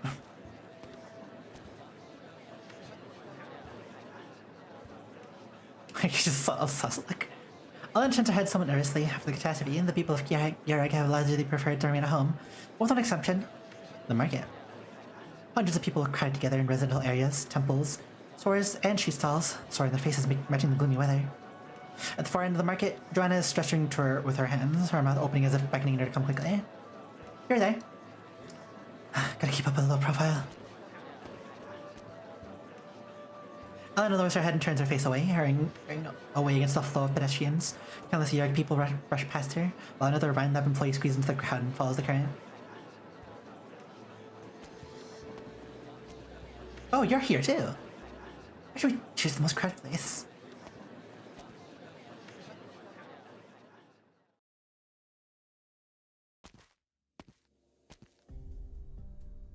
People are forced to gather here in order to barter for necessities or to retrieve relief supplies. That they suppress their fear is a fact worn on their sleeves, many of them showing up with simple local attire. Carolyn instinctively pulls her coat in tighter, walking past the men and women until she stops at the entrance to a quiet little temple. She leans against the doorframe, its paint worn and peeling, and hesitantly turns her head to look around, searching for someone else who also has an appointment. Damn it! The bell already rang. All I wanted was to find a place to continue my research. I'm being stuck doing this kind of work. She pounds the wall next to her angrily until suddenly a hoarse question reaches her ears. Oh, lost lady.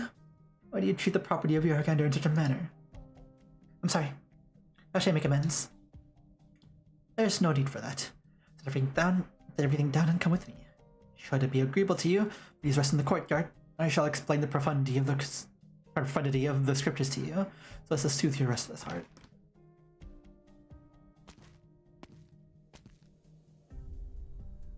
Old man looks at Temple Gate, and Caroline pauses apprehensively to look around before stepping inside. Devotee then follows her in and shuts the gate again.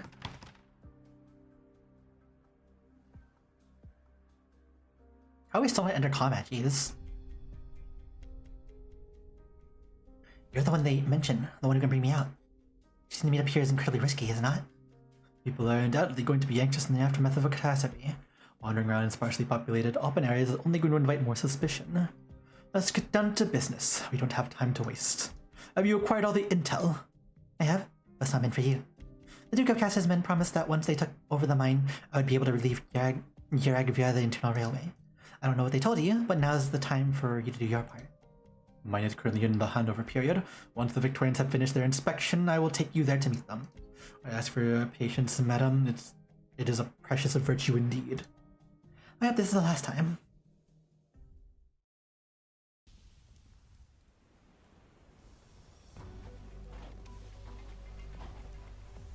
You hear that? Hear what? Sounds like a bit like thunder. A change. Need to come from the mountains. And also... Phew! What's this? Tip my nose feels all chilly. Huh? That's weird. Why is it snowing again? We're in the middle of a snowy season. What's so strange about that? No, that can't be it. Even at this time of year, there's always signs before it starts snowing. The girl lifts her head, her expression suddenly turning serious. It's snowing, but it doesn't smell like snow. It's very strange. An old man once said that the snow only loses its scent when something truly terrible is about to happen. Is Yaragander warning us again? Divine will is less important than how heavy the snowfall is going to be and how it will threaten our safety. As for the scent of snow you mentioned, imagine smelling the snow. Gotta smell that water, you know? And every time turn, the humidity is changed before it snows, which may give off the illusion of a peculiar scent. But to treat this as some way of gauging the weather, or even as a divination of some sort is, well, I really don't think it makes any sense. No. The scent of snow is the scent of snow, it's not some other smell. Yaragander has given hunters a keen sense of smell and eyes that can see in the dark. On the snowfields, we know much more than you do. Okay then, I don't mean to question your personal experience, but I still have to act according to my own experience. As Lena speaks, she sets up the observation equipment and begins to carefully record the data. The girl pouts discontentedly, looking at the device with a distinctly old-fashioned Yarga look. The lump of metal yours has been beeping this entire time, and it's heavy too. We've gotten here way sooner without having to lug it around. But it's how we can make sure that every step we take is safe and secure. After a catastrophe, we must be extremely cautious inside our regime zones. A sudden gust of wind rises. Rain has a smell and downpour, but never had snow smell because everything is frozen. Well, that's essentially the same thing, but like, yeah. We haven't really smelled snow, so I wouldn't exactly know. Rana catches her from behind just in the time. Thanks. Chilly snowflake lace wind sweeps over them, and all the noise ceases, save for the whistling wind and sharp biting cold. But the temperature drops so sharply all of a sudden. Is this? I know of a deserted village up ahead. Let's over there and find a house to shelter in. Inya, who's been lagging behind the group because she was looking through her notebook, steps in between the two. She stretches her palms out, her fingertips only reddened from the cold. Come, take my hand. The fresh snow is too slippery, and the terrain here is steep as well. It would be terrible if someone slipped and fell here. You're both hesitating. You don't want to hold my hands? Inya? I mean, Your Holiness, No, thank you. One hand extends forwards. Oh, no, thank you. I'm just doing this for Her Holiness. Joanna turns her head away, but nevertheless places her hand within Enya's.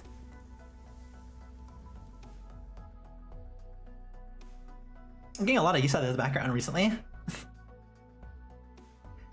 Thankfully, the temple is in a much better state than the other buildings because there are still people who come by occasionally to do repairs. They shake off the thick snow from their cloaks. They arrive at the village only briefly before the snow starts to come down heavily, fluttering down like feathers. You too. Go ahead and rest. I'll see if the fireplace here can still be lit. You can usually find a small woodshed behind the village temple. I'll go take a look. Need my help? I'm good. You? Did you say you were going to do the weather forecast? Just go do your thing. I've already set it up. The measuring device will automatically gather data from our surrounding area. So I can help you carry... I told you I'm good! Don't follow me. Before Ella can give a stand up, Joanna already managed to fill out the small door behind the temple statue with practiced ease. That of any Yarick master is more or less the same. The girl rushes out back and the door slams loudly behind her. I do something to upset her. Maybe it's just a little... not that much, don't worry about it. Joanna's a kind girl. Even when she's grumpy, she still wants you to be warm. Just like not long ago when she protected me from the assassins even though she despises me. However, for many of Yarick's villagers, your thoughts and words can still hurt them, even if they are without malice. I'm sorry, I was too harsh. That's not your fault, nor is it the fault of Yarick's people. If anything is at fault, perhaps it is simply your differences. Any sort of communications between people is about these differences. Even partners who work together in the lab, sharing the same ideas and goals, can still have disagreements. Which is why communications and understanding between people is so precious. Inya folds her cloak and puts it aside, pointing to the snowflake on it that has not yet melted. Oh, look at that. A snowflake? People of Yarick sometimes use snowflakes that have not melted while stepping indoors as a form of divination. These unbroken branch-like snowflakes are a sign that our journey will be smooth. According to folklore, the snow is a messenger protected by Yaragander, carrying important truths and omens. It can predict the harvest, the hunt, the craftsman hammer fall, and even quarrels between friends and lovers. Some may say this iconic tree like hexagonal snowflake with well-defined branches is a sign of good fortune, but others just as easily see within it a broken connection, an omen of disaster. And so, regardless of what happens in the end, the fortune teller always has something to say. Worst case scenario, they always say, the diviner you met was just bad. The moon of their stars had already revealed the truth long ago and used that to define their authority. You also seem quite knowledgeable about divination, Elena. You could say I've had some run-ins with them, due to family circumstances. In any case, most divination has nothing to do with revealing the truth, it's just a form of self-delusion and sophistry. A place where no people wish to go has no roads leading to it. If a problem does not exist, there will be no solution created to resolve it. Fate is a fickle thing. Just as your science should acknowledge that there are many things in this land that cannot be controlled or predicted. On this great land, we are but tiny people trying to grasp a glimmer of the prophetic and the true. It is so different from the origin of scientific discovery. Knowledge is what makes people feel safe and allows them to face an unreasonably certain future. In a sense, coincidence, probability, and fate are all the same concept. Fate falls on many just as the snowflake has fallen on my cloak. I get it. Even placebos can be an efficacious type of medicine. And efficacious.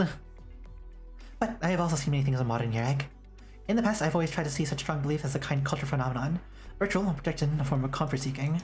But what exactly are they to you people? She asked the question in a soft, subdued voice. The wind outside the window is already subdued significantly.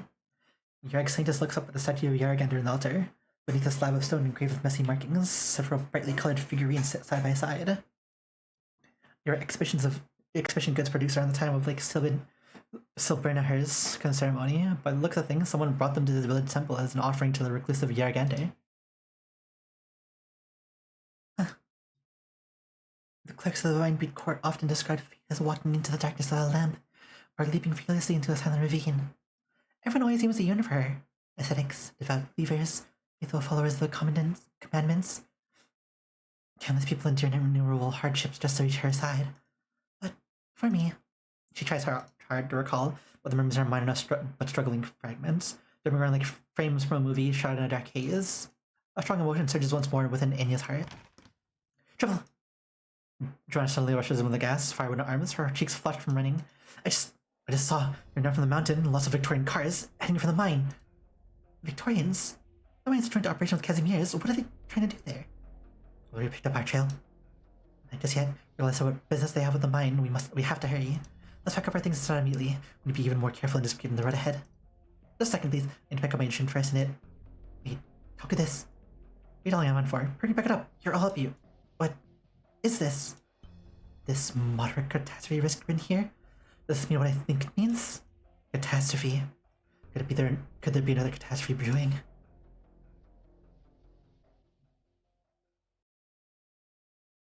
And then we finally do the stage.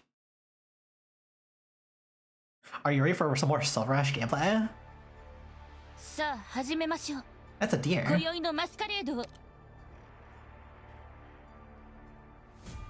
Everything is under control.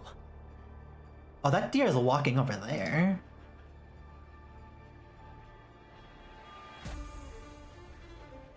Make your decision. Thy trampling of this hallowed ground shall beget bitter You thought this was only a video novel or something? No, this is a video game. This is most definitely a video game. Splendida giornata quest'oggi. Flowers imbibe. The lady in suit and tie dance with her blade. あなたたちの終幕に As ice yields to gentle warmth's embrace.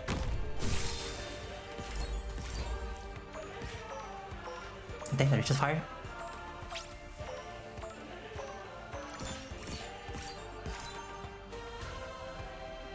Oh, I should try out. At least make me. As ice yields to gentle warmth's embrace. この黄昏の楽園に私は君臨し Oh wow, 続け that didn't take much effort. Position. Who would bear the news of your death? Ever crossed your mind? A gun?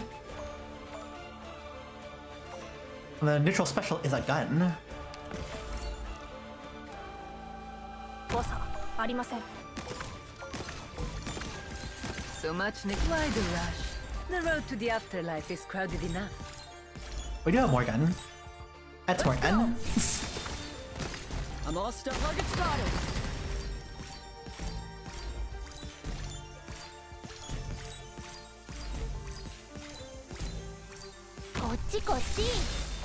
That was simpler than expected.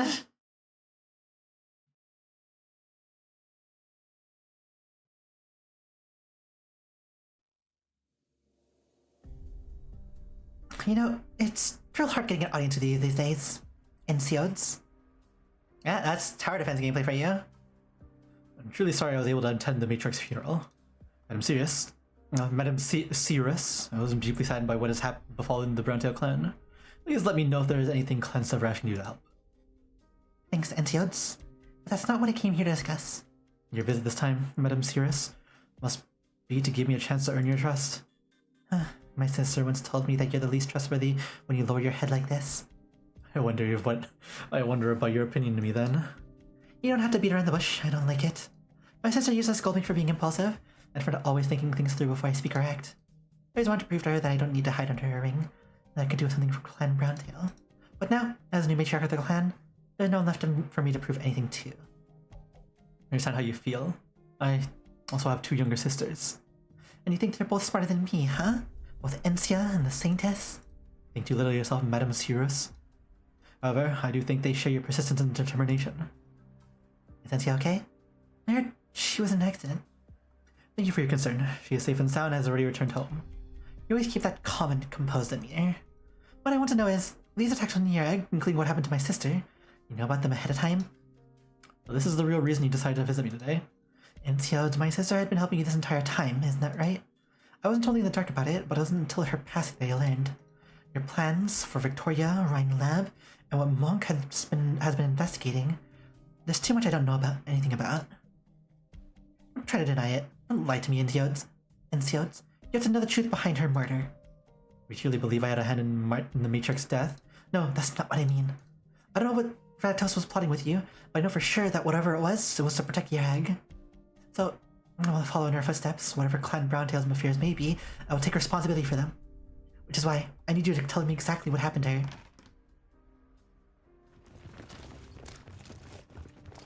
My apologies, Sir Enciodes, but they were determined to break in no matter what. What do I do owe the honor for you all to barge into my home like this? Sir Enciodes, why did Carlin Trade transfer all its shares in the Casimir's joint mining operation to Victoria without authorization? Where did this news come from? It is an observable fact. The mines have completely been taken over by the Victorians. Great Elder Adso believes that such actions by Carlin Trade constitute legal collusion with foreign power, and as such, the Vinebeat Court has no choice but to exercise its authority to intervene. We require that you report to the Vinebeat Court immediately to explain yourself. If I understand this correctly, Vinebeat Court means to formally interrogate Clan Silverash. The people of Yerag are uneasy enough as it is. The last thing we want to see is to see this conflict escalate further. However, Sir Enciodes, as the head of the clan, if you still believe you bear responsibility for Yerag, please go to the Vinebeat Court with us to discuss the next steps. Very well, I have no reason to refuse. However, if I am to explain this situation, I will need some time to prepare the relevant documents. Please allow me that. Furthermore, I still have some things to discuss with Madame Cirrus, so I would like to ask for your patience. Of course, Sir Enciodes. Madame Cirrus, thank you for taking the time to look after Encia. I would like to formally invite you to be a guest of Clan Silverash. I would also like to thank you for your concern in person while Encia is present as well. It would have been more courteous to have sent the invitation to you in a formal capacity. But, given the hasty nature of this matter, the best I can do is throw something together by hand. I do hope you'll forgive me. I look forward to gracing us with your presence. Before his invitee can respond, Encios picks up a pen and paper from the table, scribbles down a few lines, then hands the invitation over. Cirrus takes it. There's only address on a piece of paper, hardly an invitation at all. Thank you for the invitation. I'll be there on time.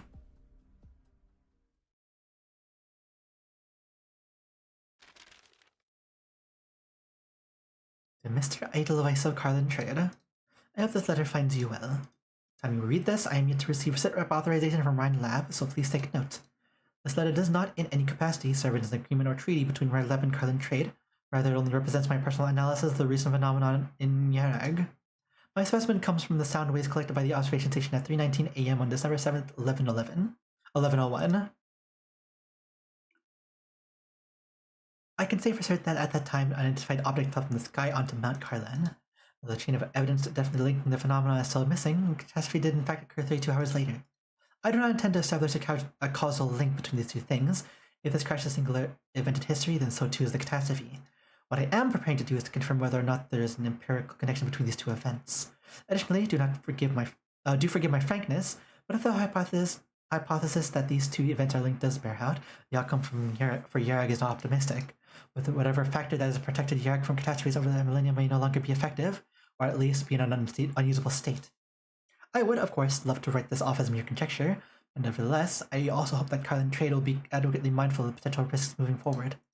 Carolyn, an insider with more detailed information, has likely made similar inferences, but I am in the dark as to what her objectives are at this moment. I will strive to complete this research while maintaining an objective and a rational perspective, and would gladly appreciate Carlin Trade's support in my efforts. Respectfully, Elena, Rebecca.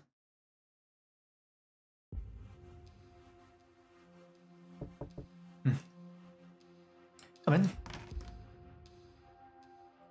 I was just looking for you, Doctor. Take a look to Enciodes, classified as top secret. Yes, sir, right away. Any other news? Yes, the observation was previously dispatched to the mining site has sent back a sighting report. A convoy bearing Victorian markings is approaching the outskirts of the mine, but the specific origins are unknown. Badahorn led his clansmen there ahead of time. He said that he would try to stall for as much time as possible and await your judgment. The Victorians would have come sooner or later. Looks like we won't have to wait any longer. Prepare vehicles as soon as possible. Matterhorn may not be able to hold them for long. Tell them that the other party make the first move and prioritize observation. I'll arrive shortly. Snow.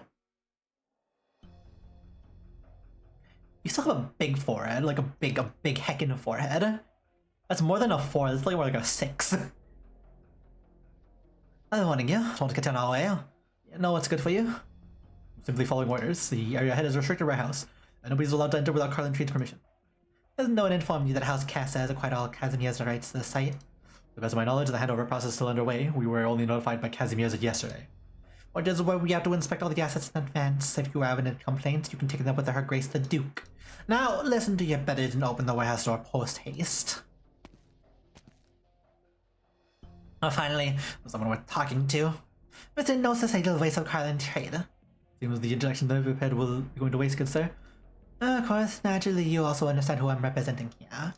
Due to mismanagement and the resultant substantial financial losses, Her Grace the Duke has decided to dismiss key employees of Carlin Trade employed at the site, including the former executive manager.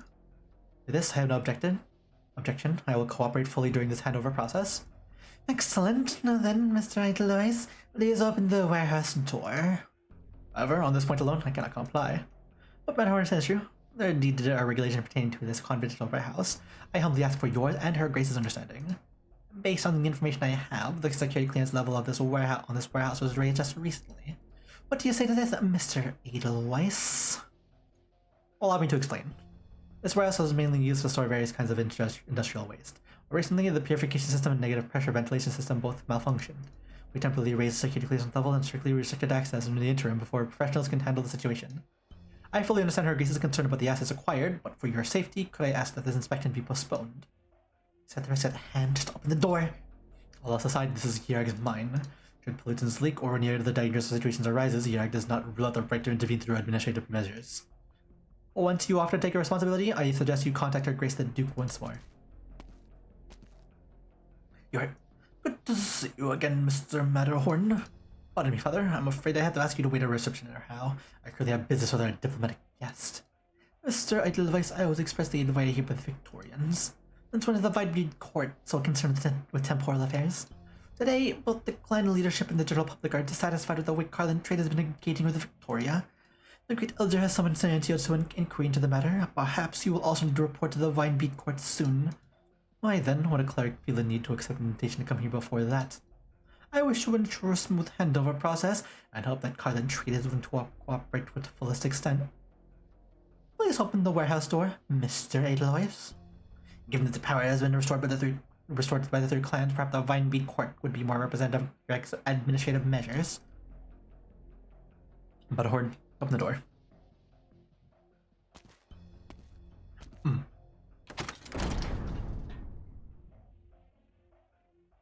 The door slowly opens, and the Victorian ambassador is caught unaware by the dust that diffuses from within. He squints and fans the air in front of him with his hand.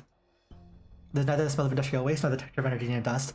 The ambassador's eyes gradually adjust to the vast, unobstructed warehouse within, which is nothing but scrap metal.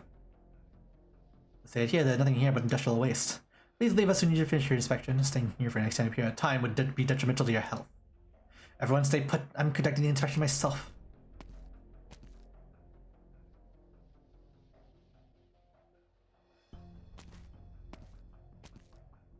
As soon as he enters the warehouse, he feels the vast space around him dilating in all directions, the steel frame stretching straight to the ceiling, surrounded by scrap metal of all shapes and sizes.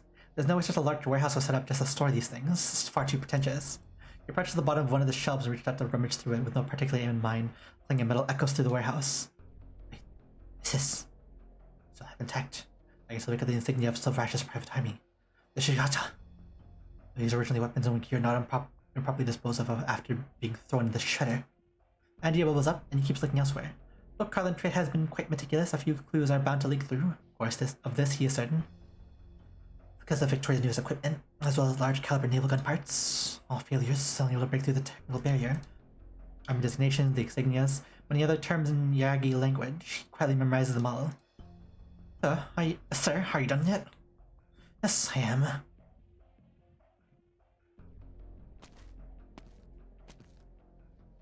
The ambassador returns to the group. I have more or less seen what I need to see, Mr. Edelweiss. I'll summarize the entire situation and faithfully report to the Duke. Sir, the internal railway in the mining site has just been cleared. You haven't had time to inspect it yet. Does Victoria also need to use that internal railway? Yes, we've contacted number suppliers for quotes. Using internal railway can significantly reduce transportation costs. Father, is the Vinebead Court aware of this? You're so keen to get involved in diplomatic affairs, Carlin Trade hopes that you will also be willing to verify any business entities that wish to join. This is a concern interrupts the thoughts of the Vinebead Court envoy, who then looks away from the railway. We require the Great Elder's input. I understand. Why Argento, I asked. Let the Vinebead Court not make things difficult for NCOs. I remain at Carlin Trade's headquarters awaiting your summons. Why Argento. ドクターの指揮、素晴らしかったですね。We're like reaching the end now. It's like 3 more stages plus like an epilogue-ish.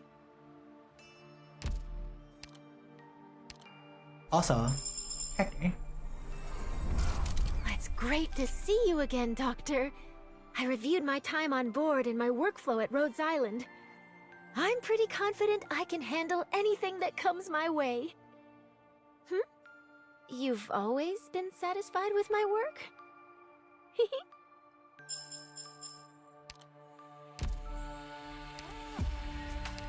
One more extra pump.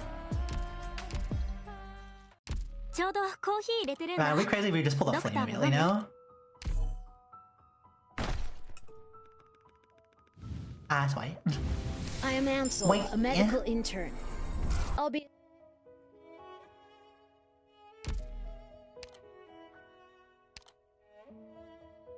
Okay, those are... We'll probably upgrade Hadia later.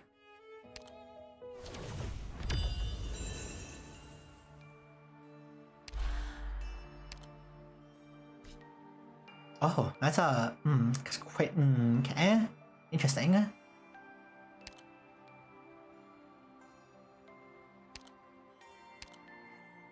いつも通りメンバーを率いて任務をやり遂げる。ただそれだけですわ。Make sure we remember to do this before we forget. Where is...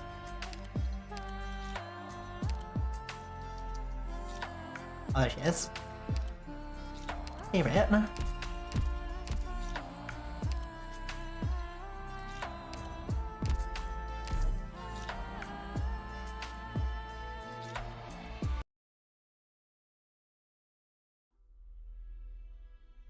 Finally come. Insights.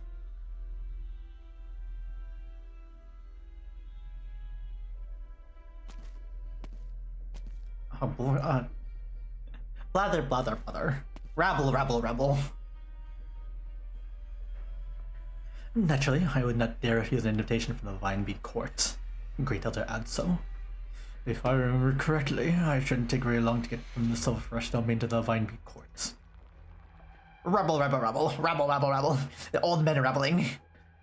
To be summoned to the Vinebead Court is a matter of great importance. As I stand accused of improper dealings with Victoria, I had to make ample preparations to prove my innocence. That future to you, sir, and Seods. Please come inside so that we may discuss this further. One moment, please.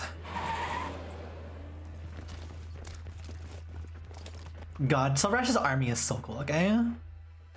A large convoy of vehicles pulls up to the center of the Vinebead Court. Silverash, what is the meaning of this? You're not investigating the ties between Carlin Trade and Victoria. I had someone compile all the documents related to the last decade of business dealings between Carlin Trade and Victoria. It's quite the voluminous collection, so much so that we have to fill several trucks. Great Elder adds so. If it interests you, please take your time to read through it. Good. Very good. Unload everything, then tell your people to leave. Ready to do that? What is the meaning of this, Ensiods? It is true that as of late, Yarg has had to weather great turmoil. Undoubtedly, Victoria has been at the heart of many of these incidents. Indeed, our troops have discovered evidence of contact between Vinebead Court and Victorian spies.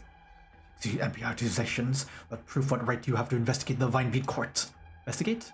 I would never dream of such a thing. However, the Vinebead Court has accused me of colluding with Victoria, and so I am here. By my command, I hope nobody is to leave the Vinebead Court today until Great Elder adds so when I reach a conclusion. Yes, sir! Now then, Great Elder adds so. Every time you hear rabble, rabble, rabble, you get flashbacks over Falthmark. Rabble, rabble, rabble, rabble. Never talked like this before. I have hardly even seen you on my past visits to the Vinebead Court, let alone spoken to you. I've heard from many clerks that you spent many years in seclusion studying the scriptures in the Hall of Writings and never concerning yourself with temporal affairs. Seems you've also come to handle the affairs of the Vinebead Court with ease. Only thing I've done over the years is ensure that Yarg follows the path she ordained. Moreover, we stand in a critical conjuncture concerning our survival. Should the Vinebead Court stand by and watch you drag Yarg into the abyss, allowing Casimirs, Victoria, or any other foreign power to devour us? You are the king of Yarg, Sir Ensiods. Thank you for your admonition, Great Elder. If Yarg were to have a king, it could only be her.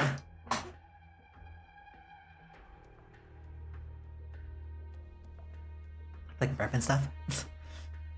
If there are diplomatic errors in the Vinebead Court wishes to correct, then Carlin Trade will do our best to cooperate.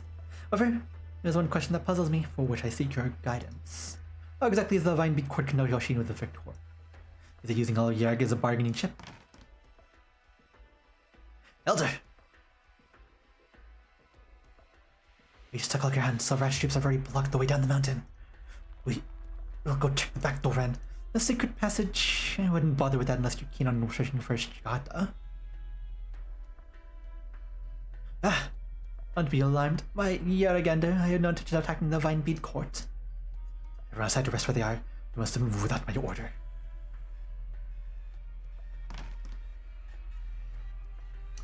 And Seals, you accuse the Vinebead Court of betraying Yarg to Victoria. Where is the evidence for your claim?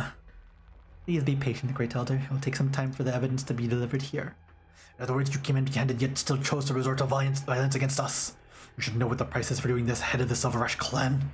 Look down at the people beneath the mountain. Your elite troops might be able to block off the Vinebead court, but you cannot fight all of Yarag. I am willing to give you time, but if you cannot produce conclusive evidence before sundown, I'm afraid the reputation of Karlan trade, even that of this entire Silver name, will be in tatters. You will become untouchables throughout the land of Yarag. Indeed, I am, of course, well aware of the consequences of my actions. What I do not know, however, is what it would mean for Yarag if the Vineweed court is found to be colluding with an enemy that assassinated leaders from the 3 clans and was caught in the act of espionage. I will be with you to witness that moment, Elder. I know exactly what you're waiting for. But time is not on your side, Sir Enciodes.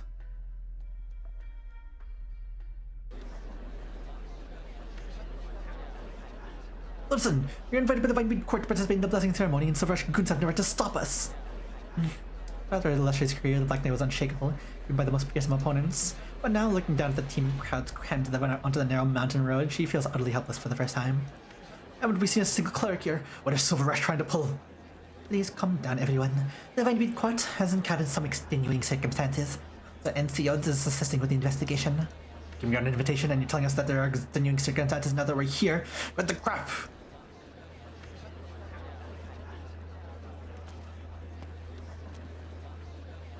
A man squeezes through the crowd, but as soon as he takes a step forward, he is met with Dagenbreaker's cold glare and has no choice but to retreat, muttering under his breath. Sir Enciodes will listen to an explanation to the public after things have calmed down. Please, I ask that you all return home for now. Ma'am, be careful. I'm fine, Dagenbreaker. I can stand on my own. I'll trust you. I know that you're a daughter of Yarag. It would never bring us harm. So, can you tell this old woman exactly what is happening with the Vineweed court? What do you know about this whole thing?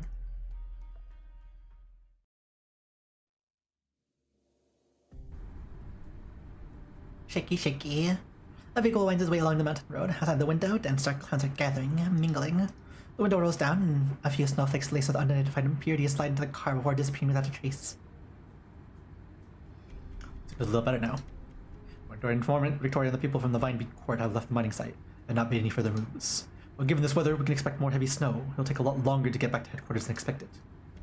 Compared to that, this little hiccup can hardly be considered beyond our expectations. Referring to those Victorians from earlier, they got the intel they wanted, but so did we.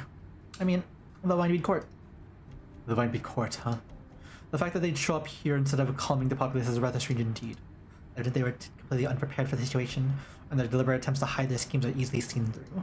If some of them are willing to play cover up for the Victorians, then it's only a matter of time until the mask comes off. It's nearly time. Turn back to the mining site. Are you trying to?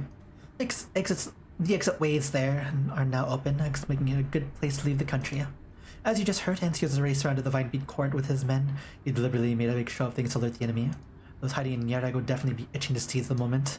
Our undercover agent friend we've been tracking seems to have a particular fondness for this kind of stuff, and should be arriving in the vicinity soon. However, I suspect she's not the only one either. Instead of looking for her, we should just let her come to us.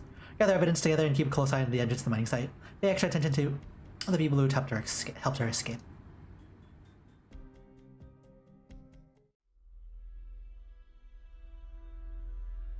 While you're on your way, the clergy throughout the city were already inviting people to come up to the mountain for the ceremony. I wonder how long Dagenbreaker can hold them back. The Vineweed court stooped to these desperate measures, knowing I would not point my weapons at the people. It's true that I'm using them, just as you did to Arknights and Retracing during the Holy Hunt a few years ago. Perhaps I overestimated you, Sir Enciodes. Even if you're hungry for power, you should be less obvious about it. If we commit a grave error, I'm willing to announce to the public that you become to the Vineweed court to capture the Victorian assassin. If you truly thought highly of me in incapacity, I think that I am only seeking power.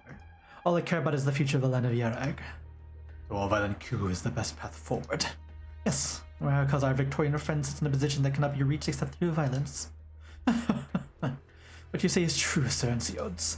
The unarmed Vineweed court, driven to despair by the descendants of Victorians and their acolytes, helpless to defend themselves even when thieves cry thief in front of them. Theory determines identity better than blood. It is a fact that since the attack on Encia, people from the Vineweed court have been falling over themselves to back Victoria. You're so confident you know what I'm waiting for? The clerk and the Victorian spy caught red-handed together, be it for the general public or the 3 clans, the rest speaks for itself. Know no more about the conduct of the clerks than you do. And if the Duke of Castor would come here herself, she would only tell you that I firmly rejected her offer. and nothing but an excuse. A failure to control your subordinates mean you are equally responsible for them. The same applies to Carlin trade. What you suggested the clergy of the Vinebead Court indulge in pleasure and collude with foreigners, while they remain oblivious and allowed them to sell out Yarag. You and Victoria share many of the same delusions. In reality, the Vinebead Court has only ever wanted to use this as a pretext to expel Victoria and the true ally, Ensiod Silverash. However, the reality is that they ended up aligning with Victoria in practice. All the clergy who've associated with Victoria have sworn an oath of death after you expel it. Their bones will nourish Yarag's future, and they will leave no regrets behind. So, would you propose that Yarag should purge itself down to those who hunt Victorian spies to this day, those who the Duke of Castor considered as enemies? And that is the only way to defeat Victoria. Sounds a bit like, that's no longer a square. That's just an open box. There's no complete shape. Brianna and Gus of Wind suddenly howls to the unfamiliar courtyard. Carolyn continues around her piping hot cup of savory milk tea, the spoon continuing to clink against the cloth. She shudders in anticipation, either due to the drink or her impending evacuation. She stares at the swirling tea and chokes the cup, completely ignorant to the fact that the cup is created with Yarag's mountain ridges. Her thoughts are interrupted by a knock on the door. Who is it? Stay back! Sorry to keep you waiting, young Lady Victoria. You. Please pardon my intrusion, but due to the situation changing, you will be transferred to a new destination ahead of schedule. What happened? I only know the gist of the Vinebead Court's decision. It just isn't good enough. We have to have a complete plan of action, or else I will take full responsibility for the operation until you have safely left Yarag's borders. All you need to do is follow the instructions. As for how you leave and who will help you, don't really concern yourself about such things. Yarag interprets all. She shall walk with us. I'm trying to fill me with your vague and nondescript dogma. Yaragander. In other words, I become your responsibility now, right? I am but a follower of her will. Fine, you have your beliefs and I have mine.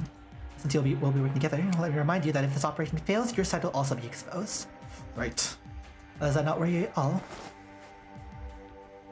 Clark simply smiles gently and takes a garment out of his bag. No, young lady. All I need is faith. You can always place your faith in us. As long as we are one heart, we can overcome our fear. Clerk of the Vinebead Court. I don't think we need to discuss this any further. Instead, let's focus on something useful, like when we leave. My apologies, young lady. As the cleric's robe I sewed myself. Please put it on for now. This journey will take you past many people and countless eyes. If you encounter someone who comes up to you seeking prayers or answers, do not try to please them. Stay silent and avoid them. I will walk with you, no matter what dangers we face. I'm curious. Maybe I will pray to your god for protection even after a catastrophe. Just in case. Believe me, young lady, you know too little about Yarag. Now, please pack your belongings. I will wait for you outside. The door opens and dry cold wind rushes in, lashing at the cleric's neck and face. An old dagger slips from his bag and he nonchalantly bends down to pick it up. He knows exactly what this amulet, forged for him by his father who has returned to Yaragander, will ultimately be used for. By Yaragander. May this devout body be blessed, and may it spread your holy will.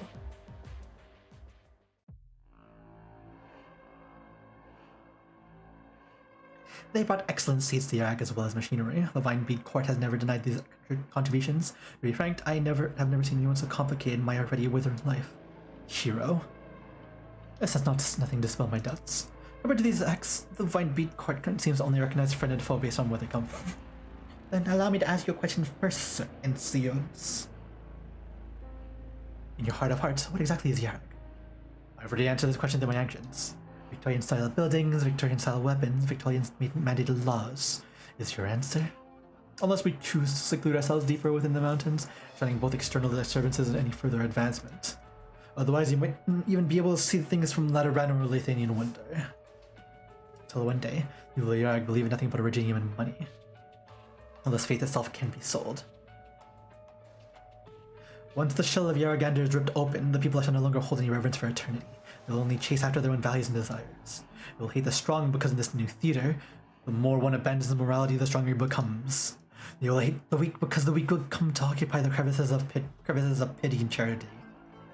Nihilism will become the most popular ideology. People's hearts will become empty and detached, and they will take pride in his emptiness. Your ideals are slaughtering the people of Yarag, turning Victoria's present into our future.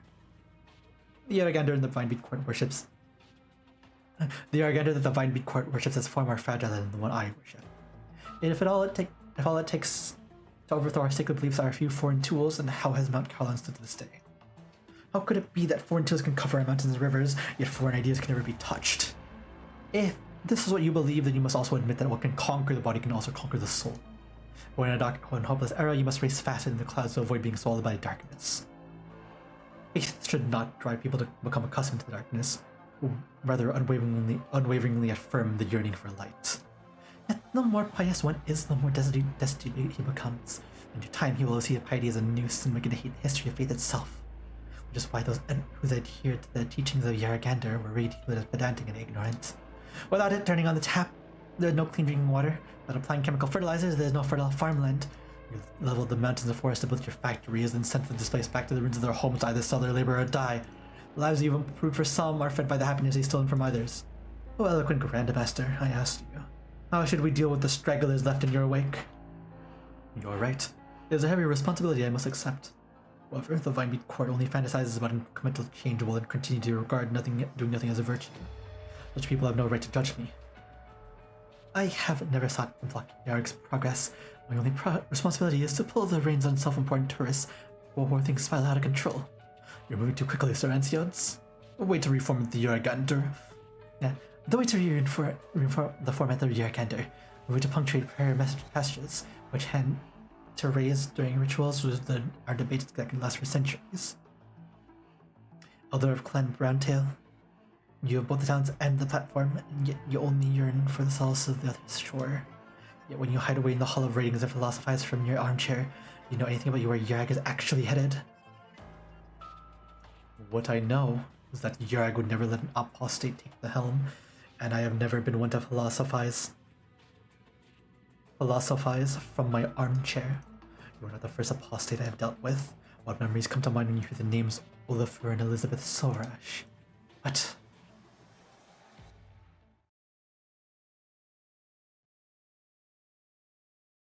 oh, cinematic lines. It's bloody weather again, damn it. Why is the traffic jam in a place like this? Hey, you in the back. The road's about to get real bumpy. You want to be able to stand after getting out of the truck? I'd recommend taking a nap now and conserving energy. Inside the rear compartment, the lights flicker as the truck sways. The passengers trying to escape upright on their haystacks, eyes tightly shut. Oh, shit, what's that thing in front of me? Ugh. An oil slick spills across the middle of the road. In front of the stopped truck is a line of fully armed men. The engine emits a strange noise, and the windows are splattered with paint. Inside the driver's seat, the Victorian tightly grips the steering wheel.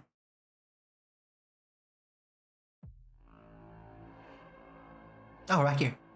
I've never tried to hide where I come from, even though it's something that others have long forgotten. Luco Browntail, Ratatos and Cyrus's grandfather, my cousin. In order to achieve the same goal, we accepted different fates, to safeguard Yarg's order through the Tri-Clan Council and the Vinebeat Court. Though known for his ruthlessness, he still harbored fantasies about the Sovrashes until the very end. He said, a peaceful resolution is never impossible as long as the couple are willing to make concessions. But I have never lived in fantasy. The train accident. Is that what you believe? Or did Ratatos make you believe it? How many clergymen and devotees do you think are out there among the commoners? If the masses wish for Yargander to punish the apostates, then I, serving the Vinebeat Court, shall deliver on those wishes. Sir Ensiods, the man who killed your parents is right in front of you. Those who commit murder will be punished twice over by Yargander. This crippled body has lost any meaning for me long ago. I grant you permission to dispose of me as you wish for reasons private and public, not for treason, but for murder. Arrest me here and put me on trial. Let the people of Yarg see just how sinful it is to kill an apostate.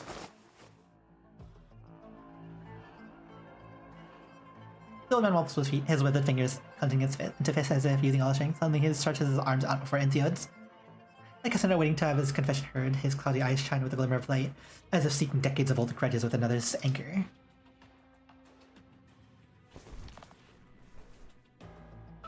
Ensiods slowly closes his eyes, his fingertips wrapping tightly around his cane. Trying to provoke me into acting out of line, I'm afraid your efforts are in vain. I will lay in figure on your here. All I can do is ensure that you receive a fair trial. Combat? Combat time? Time for combat? Pog?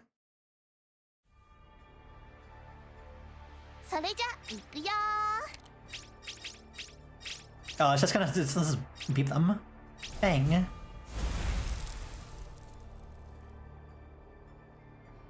The situation is crystal clear. Make your decision. Hark! Ne'er hast thou questioned the road thou strayed upon.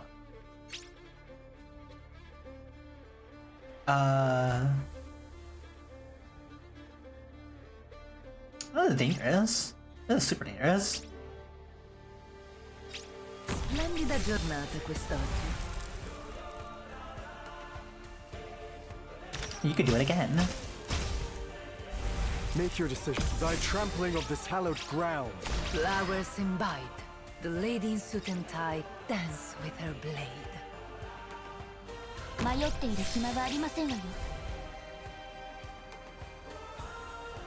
位置につきました。 Make your decision. Thy trampling of this hallowed ground shall beget bitter rue.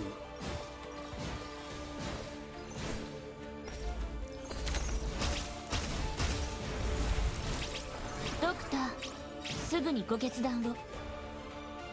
Man, those things have shields. 私たちの勝利に。 And now they don't. Yields to gentle warmth's embrace. 手伝うね。 Great Mom, wait, for the snow shall bury this all. There's 122 enemies. はい。任せてください。 And now they're all just gonna vanish.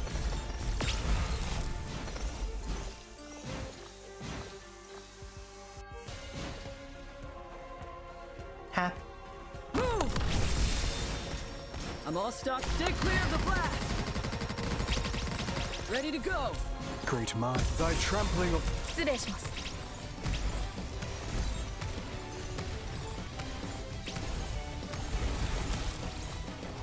Swing swing. ここの敵、そんなに怖くない。 Make your defense ice yields to gentle warmth's embrace. Great mind, hark! Ne'er Dang, is hast that, thou tanky? questioned the road thou strayed upon. I got these. They are very tanky if they're not tipped over. Great mind, thy trampling of this hallowed ground. Don't move! Tap tap. Mission accomplished.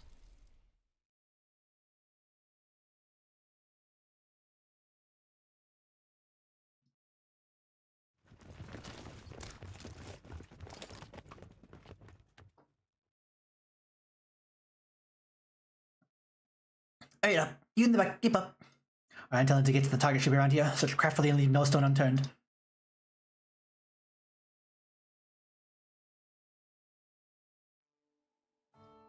After that woman left the room, an unknown amount of time had passed, to the point that time itself seems an alien to Monk.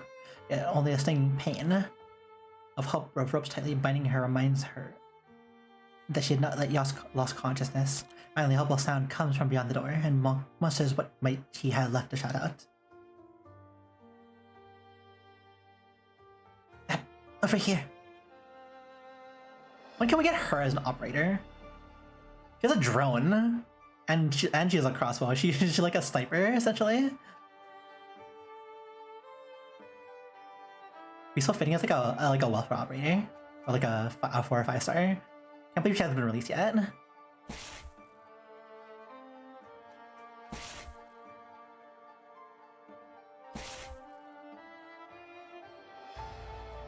She laboriously crossed towards the door. It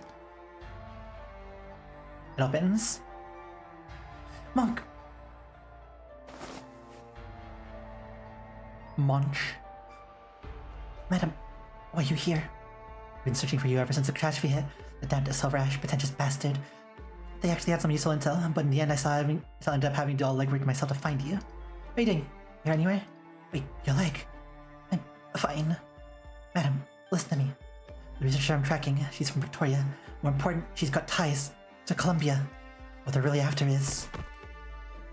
Well... Monk!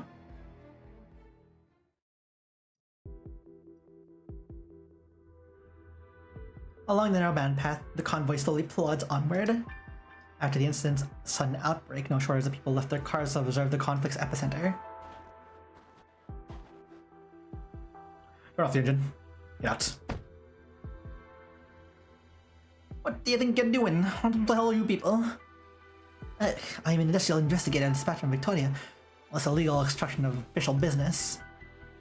Damage our property, endanger Victorian lives, and almost cause an accident. Mark my words, the Vine Beat Court will hear of this. Or should I come to this bloody shithole? Bloody shithole? You done? You get all the pictures. Yes, sir. The Vine Free tried to twist the narrative, Victorian. Let's cooperate. Open up the rear compartment. Hey, unwilling to cooperate? Fine by me. You're more than welcome to consider your defend for yourselves before the court.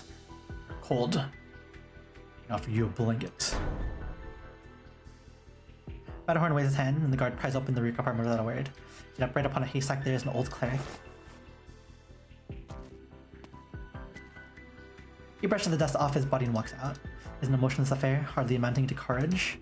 The old cleric gazes upon the blinding brightness before him and recollects the scenes from before. Some 10 minutes ago. Why'd the truck stop? Have we arrived? Helen lowers her voice. Anything happened? They call him lady. Find us.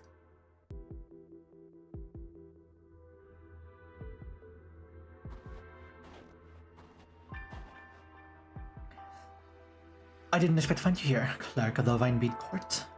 Let's continue this conversation elsewhere. This place is less than ideal. Rotacy is always young master of clan device. Honorable friends from clans of Silverash, I apologize for disturbing your work during this inclement weather. We're all burpy? I am more than glad to go along with your arrangements. Like the one we're after isn't here.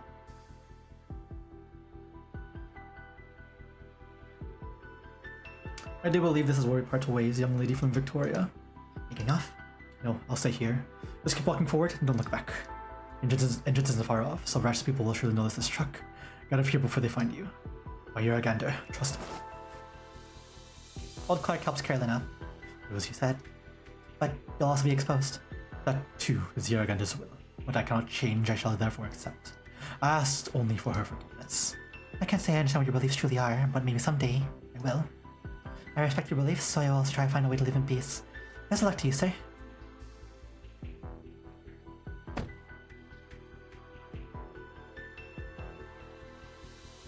Kaelin gets out of the truck and runs out, stopping. A direction leading far from Yarag. Shedding her stained Clark robes, she shivers in the cold.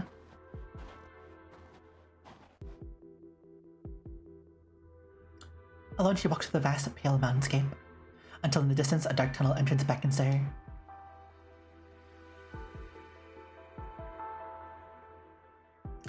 Through the telescope's lens, Nosa sees the mysterious scientist step into the shadows. First, these two would have them sent straight to the Vine Beat Court.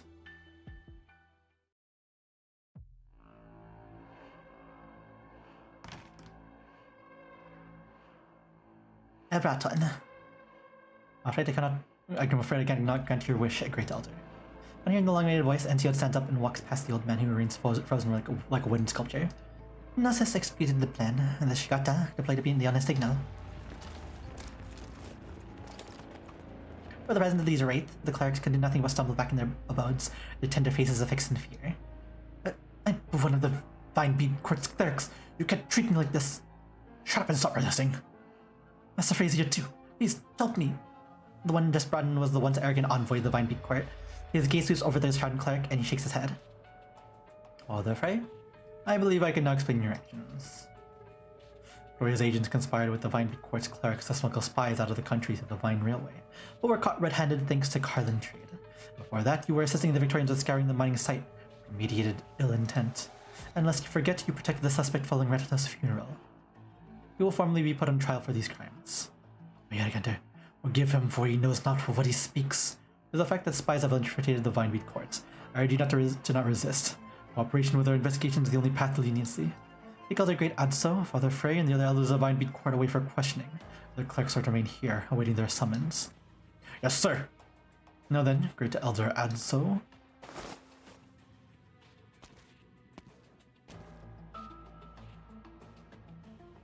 Savage, you think you've won? Those who live by the blade will find their arrogance short-lived. I wonder just how long will your arbitrary reign of terror last?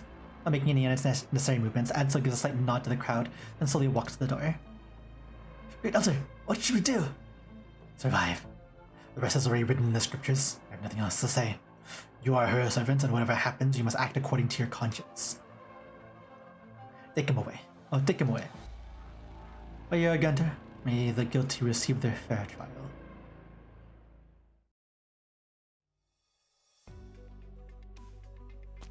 Bye.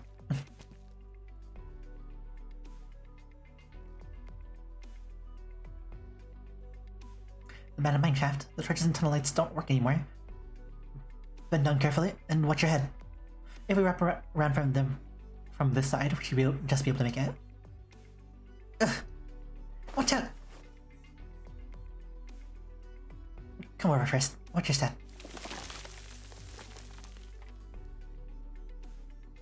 Rana shifts her feet and several rocks tumble down into the cave. The sound of dislodged pebbles echoing through the cracked crevices as they fall. She shudders. So deep. You probably turn into a stain on the ground if you fell from this height. And those Victorians for causing trouble in the mines. Else we wouldn't have to come this way. Huh? Saintus? What are you looking at? The light ahead. It must be the path leading to the main ore vein. Come, let's hold hands just like before. Just a few steps shy of our answer. We must run to danger here. Soon we will find all our answers.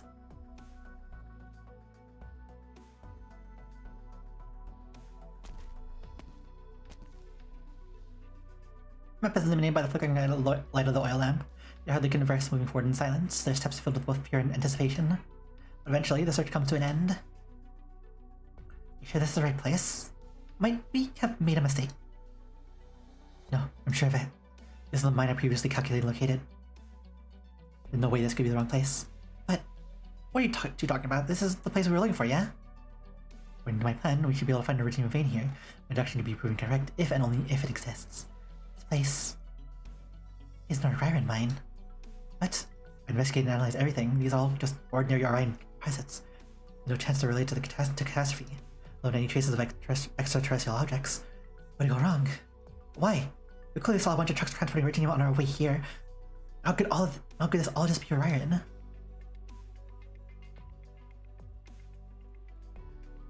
It doesn't take long for any to grasp the schemes of the men bonded her by blood.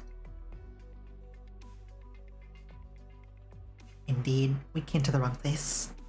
The mineral vein here is not the heart of Carlin, or rather the bones of Yerag. The bones that uphold Yerag's spine. May I say something? The heart of Carlin is the core that validates faith. Man's eyes, ears, mouth, nose, and hands can deceive, and only the heart cannot, such as written in the Yeragander. But I don't think we're being unfaithful or impious. We all know how much we've done. Surely she must know too. Just like how we give everything on the hunt, only to come up empty-handed and go hungry through the night. But you must have faith. Faith in the land of Yerag. Faith in Yeragander's protection. She promised us that as long as we have our two hands, we shall not starve or feast to death in Yerag's lands. So, great Sentis, come, let's try again. Huh? Try what? Use your bell to call Yeragander. That sweet bell, the sound of the Saintess who played to awaken Yeragander, the clear sound beloved of her, the sound that is her call. It says in the Yergander that bird beasts wearing the spell will not be snatched away by wild beasts. They shall not fall ill or die young, and shall find their way back home should they ever be lost.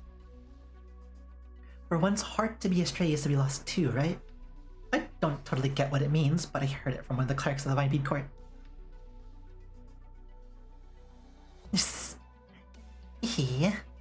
Like her two dejected companions, the girl showed no sign of discouragement and is eager to try again. That's right, we should keep going. Perhaps Yeragander will respond to us. The silver bell rings out high, its engraved pattern shimmering beneath the hazy light of the miner's lamps. She had tried to call out like this before at the Vinebead Court, in her own bedroom, among her books, while resting among the snow-capped mountains. Ring, ring. The clear, cold sound of the silver bell echoes through the empty cave. Oh, that's...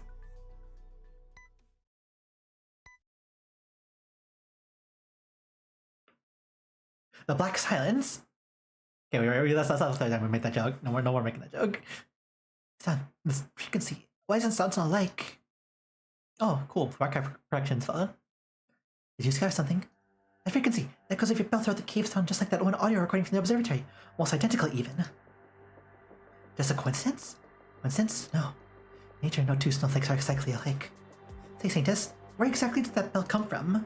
It will require going back to the very ancient legends. In your history, there was a long span of time where Yargander fell into a deep slumber until she was awoken by a devout saintess. It was Yargander's gift to that saintess. I also heard that when subsequent craftsmen made bells for the saintesses, they sought to imitate the sounds of the mountains. The mountains? When a mountain can make a sound... A Fahrenheit? Possible. How could that be? What of it, Elena? You're a scientist. How could you let your feet falter at a time like this? Elena, are you saying that on the day before the catastrophe something fell onto Mount Caroline, thus creating that sound? Based on my previous conjectures, yes. So I'll think about it this way. Think of the mountain as a huge bell. Does that mean there's probably a huge hollow inside it? Theoretically speaking, that would be possible. But do you know where a massive hollow like that could exist? We're not recorded in Yag's official history. It also happens to be related to the saints who awakened Yargander. A long, long time ago, there was once an uprising against the Vinebeat Court in Yarag. People had grown dissatisfied because Yargander had not performed any miracles in a long time, and so they marched upon the Vinebeat Court. The wrath was only quelled when the saintess awakened the sleeping deity. During the chaos, a number of clerics took their precious scriptures and took refuge within Mount Carlan before preserving some of their valuable knowledge. But regardless, the classic works of the Vinebeat Court still suffered a break in continuity around that time. What if the account of Yargander's leading your people within the scriptures is actually a description of this event? Sentis, if the sanctuary truly exists, will we find traces of the Yargander there? Where should we even look? Behind the Vinebeat Court, the place leading to the Mount Carlan summit.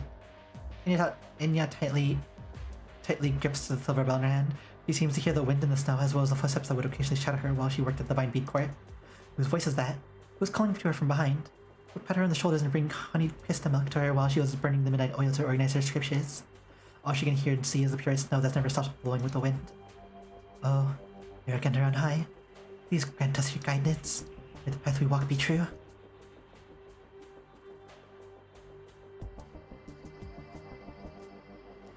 A clerk from the Vinebeat Court, in collusion with Victorian agents, stole important military intelligence and was arrested yesterday. Great Elder Adsol confessed to some of these allegations and agreed to fully cooperate with the investigation. During this time, all activities of the Vinebeat Court are to be suspended. There is considerable evidence suggesting that Victorian agents are involved in a string of unusual natural and social phenomenon. Rather than trade is also assembling scientific researchers to assess the possibility of an espionage-related catastrophe. As a reminder to all citizens of Yarag, if any foreign national approaches you under the guise of offering charity, business ventures, or gathering news, please be extremely vigilant.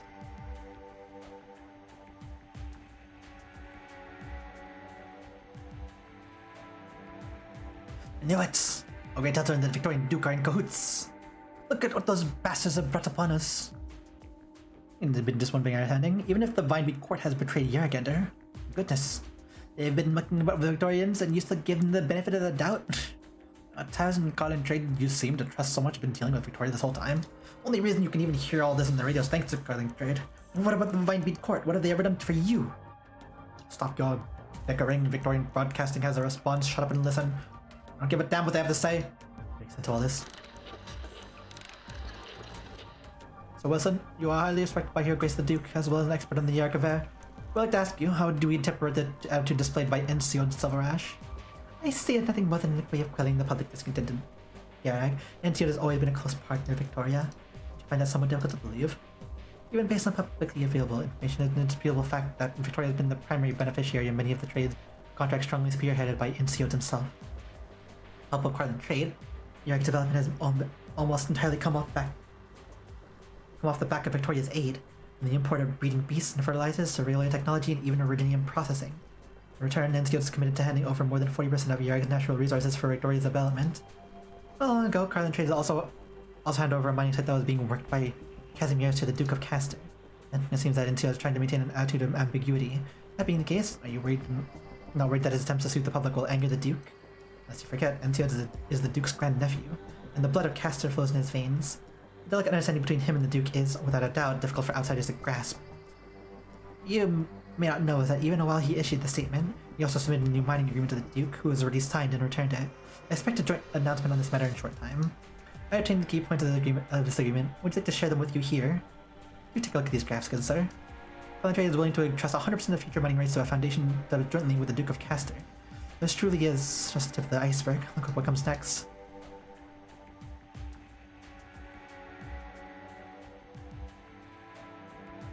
Nonsense! Young reporter started by the volume of her outburst. She instinctively reaches to pat her bulging backpack before turning around. Seeing the empty streets makes her let out a heavy sigh. Looks like they won't be able to catch up to me. Camera, recorder, thumbprints, everything's here. This time I won't let them take the movies away. Then she looks at the statue of Yargan in the distance, pulls down the brim of her hat, and walks towards the city center. 完全勝利ねえせっかくだから打ち上げ行こうよね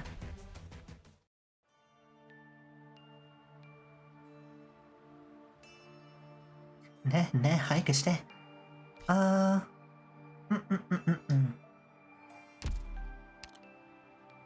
One more pull. If that's the last one still there. Yeah, one more pull. One more single pull. ごきげんよう、ドクター。今晩、マスカレードを開きますの。ご都合がよろしければ。That is a what? Hi, I'm Spot from Operation Reserve. It's just a mood. It's just a mood that you can feel sometimes. Actually, I wonder that if getting dupe of the gold would give us more. Really, we should also use our selector ticket soon. Sooner or later. Question is, who would we get? Probably all pianists though. Since we have like every other niche like really filled out.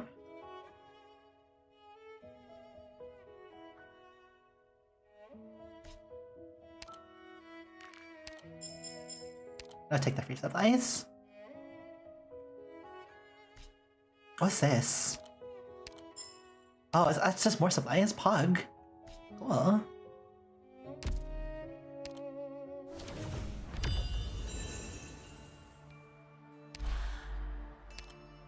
I'll say. 2 defend points. They are going to spawn flying units in here. What is our new device? Well deployed to protect all units behind from avalanches and retreats from the field after an avalanche occurs. Still think we like the avalanche trigger system, not gonna lie. But this might be helpful for like later. Maybe? Weird. It's weird. It's a weird decision.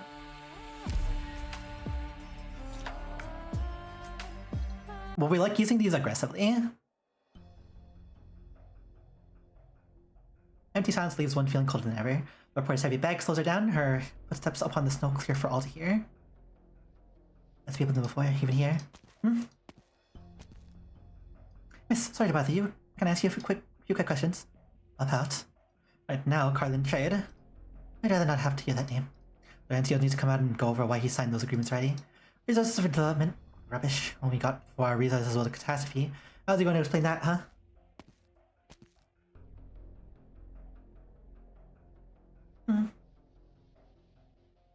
By the time the reporter finishes digesting the lady's angry words, she has already long since left with a swish of her cloak. Excuse me, sir? Ah, you're the one of those reporters from Victoria. Egg's not been the kindest place lately, even as locals prefer holding up at home. You best take care. I sound like these where I can't be afraid, otherwise I'm not fit to hold this camera. But thanks for the heads up, anyhow. I like Noah's. How do you see Enzio's right now, in your honest opinion?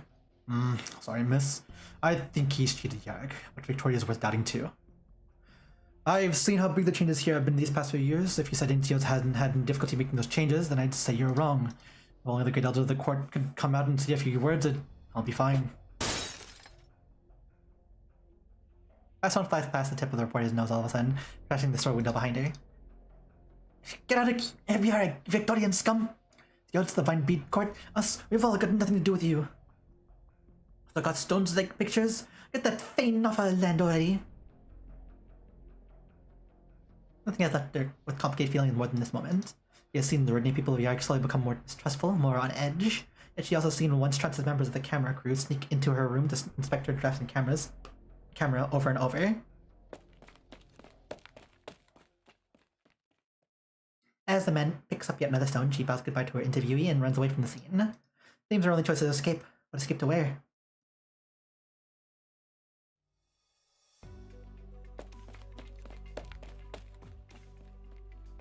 Are you Victorian, miss? Hello there. You hate Victoria? No, I don't. A little hand reaches out to her with a piece of stale Victorian bread sitting in the palm. My papa told me to throw these all away. He said we wouldn't have any Victorian charity in our house. But Yarganda taught us to love our neighbors and repay kindness with kindness. So I wanted to give it back to you. As she watches the child hurry away, the reporter feels as if the dry bread in her hand is choking her throat. Her eyelids tremble and she clenches her teeth.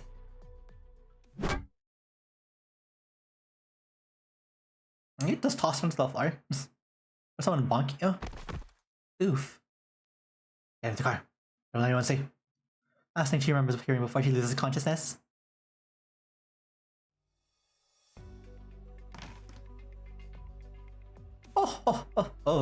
Sorry for bothering you with yet another visit to Mrs. Soash.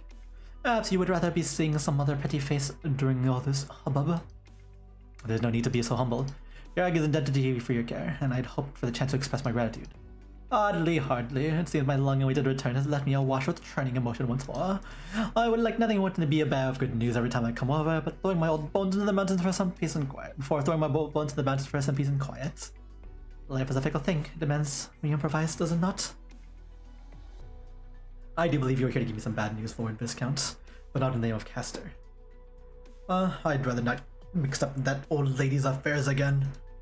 Though based on what went on last time I was here, it's her who doesn't want to get mixed up with me. Well, that's it, my lord. Yes, on to business. I know you're a busy man. I'm here to bid you farewell, Mr. Silverash. The recent shift Republic of against Victoria's troubled you, then I can... Oh, no, nothing of the sort. I had hoped against hope that old Castor was also reaching the age where she spoke from the heart. That tends to bring a bit of sweetness to the tongue, no? But as you can see, things have come to this. Or maybe you seem dotard these days, as if I myself compelled to ask you one thing. Is there truly no other way? You know, our plans involve more than just a few minds, my lord. From the moment she laid hand on Encia, this negotiation has become wholly unacceptable to me. How do you plan to handle her? Are you really prepared to cross swords with her? You know better than I that if we do not keep the idea of crossing swords on the table, then Yarg may as well already be in our pocket. Of course I do. What to say. Knowing how the old lady is, she will never let your little tiff go now that it's reached this stage. I truly am worried for you, Sir Enzios. Never shall you do next. What I do but seize the opportunity. Since you have mentioned her, you were also an old acquaintance of her grace, are you not? Me? Hardly know her. A few years back, we'd chat about family matters, and she'd always grumble to me about how none of those young casters are worth a damn. The less useful they turn out to be, the more hasty she gets in doing things. Who would have guessed that she would known as a complete enigma in her youth? I had a brave encounter with her grace a decade ago, her grandeur strikes me even now. No need to butter up to me. I'm fully aware that her high and mighty noble posturing is something she can never change. No matter how many schemes are brewing behind the scenes, one must always keep one's face haughty and dignified. Well, that's that. I'm sure you people have more urgent things to trouble you with. I should be heading off right about now. This likewise have been productive, my lord. I hope I will have a more suitable opportunity in the future to invite you to Yarg. I couldn't ask for better. Yes. When you next see her grace, by no means tell her I've been calling her old behind her back. I would never, my lord. Oh, I would never, Lord Viscount. Attaboy. I, too, am really looking forward to the chance to visit Yarg again. Yes, nobody saw us. No trouble, matriarch. Your request is mine. I'll bring her over right away. Hey. Wakey.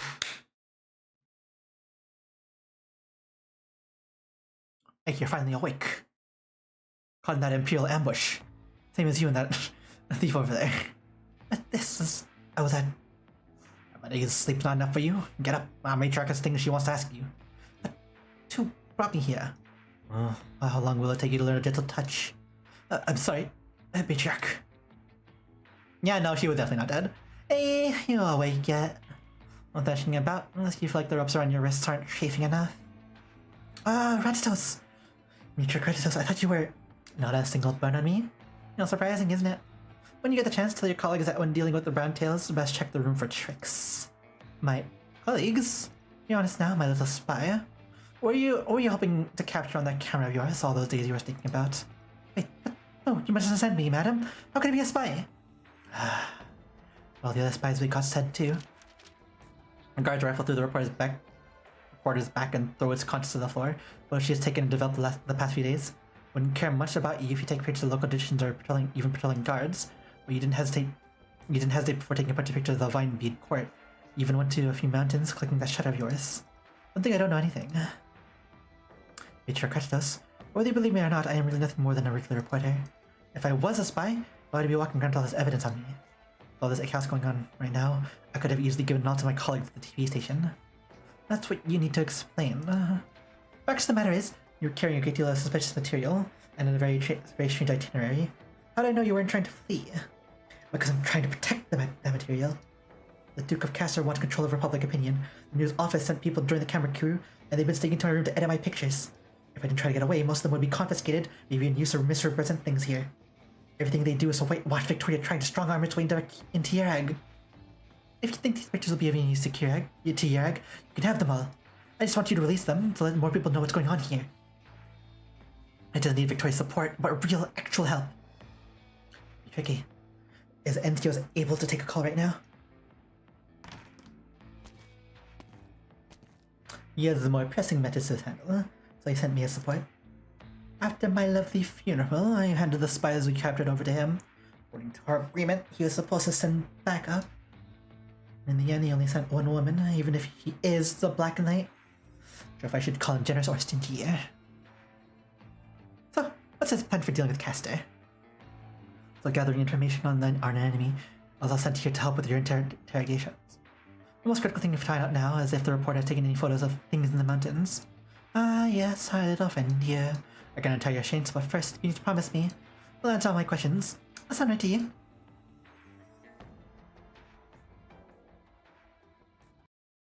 Yeah, man, when's Ratatos operators?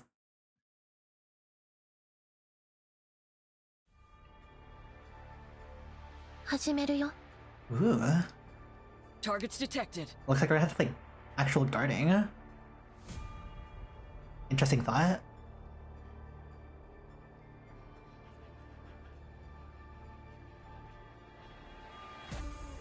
The situation is crystal clear. Great Mother's ice yields to gentle warmth's embrace. Soon to tell flowers imbibed. The lady in suit and tie dance with her blade. I'm all stocked up. Target spotted. Remove you from Great the Mother's fight? ice yields to gentle warmth's embrace. 時間は待ってくれませんわ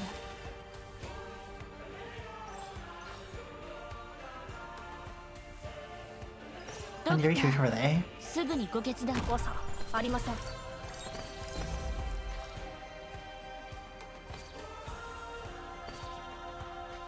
あなたたちの収納 Wait, for the snow shall bury this all. Rude.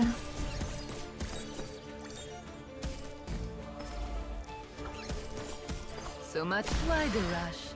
The road to the afterlife is crowded enough. Oh, I should try adding a jet engine next time. Make your defense ice yields to gentle warmth's embrace. If I make it back in That double slash is so wild. Target in the Bruh. Make your decision. Thy trampling of this hallowed ground shall beget bitter ruin. Do we have? I've been in plenty of events. Hate and resentment have no place, but in a burst of autumn wrath. Yeah. Lemon's got it. Great Martha's ice yields to gentle warmth's embrace.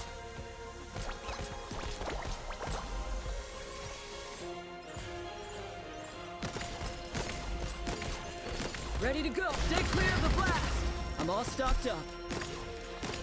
Lost my idol image? Who gives a crap about that right now? Up. Ne'er hast thou questioned the Just keep on road reducing thou costs, you know? Hark. Ne'er hast thou questioned the Storm road Tracks thou tries to strayed push units. Able to push units. Soon to tell, hate and resentment have no place, but in a burst for it. of autumn. Stay clear of the blast. Ready to go.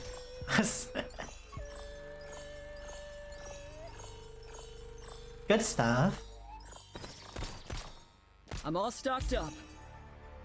Shring shring. Mission accomplished.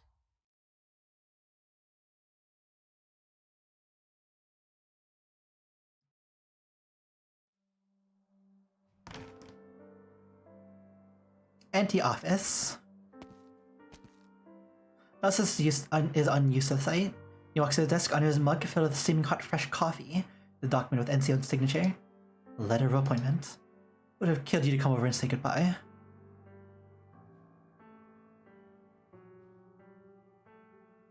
It is signed. You know how risky this is. Minerals and land are inseparable. Shall bypass the Vine Beat Court and sign cooperative mining agreements with foreign nations ourselves. This will cause a lot of headaches for us in the future. If we do not pay them their pound of flesh now to close the gap, they shall simply demand much more from us later. This is the lowest price we are able to bear. Calculations rather optimistic, NCOs. And you have always been less optimistic than I am, no matter the topic. Which means most times, you have been able to walk further than me. Well, it wasn't that optimism of yours, would not have the confidence to take a single step in the darkness. It has been a long while since I've heard such praise from you. Yo, see our plans through, Gnosis.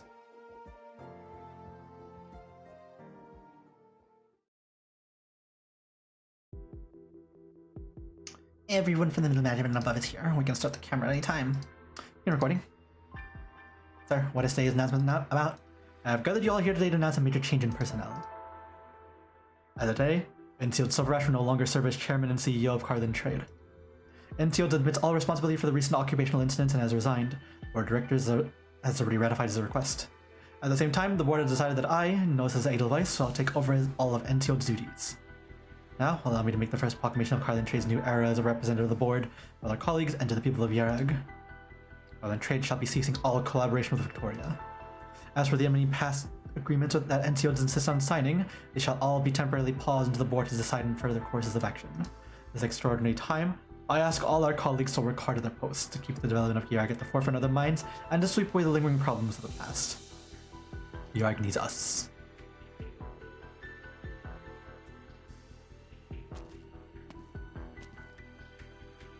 Wake up! We're here for our shift. Took your time. Yeah, first time we've been to find the place.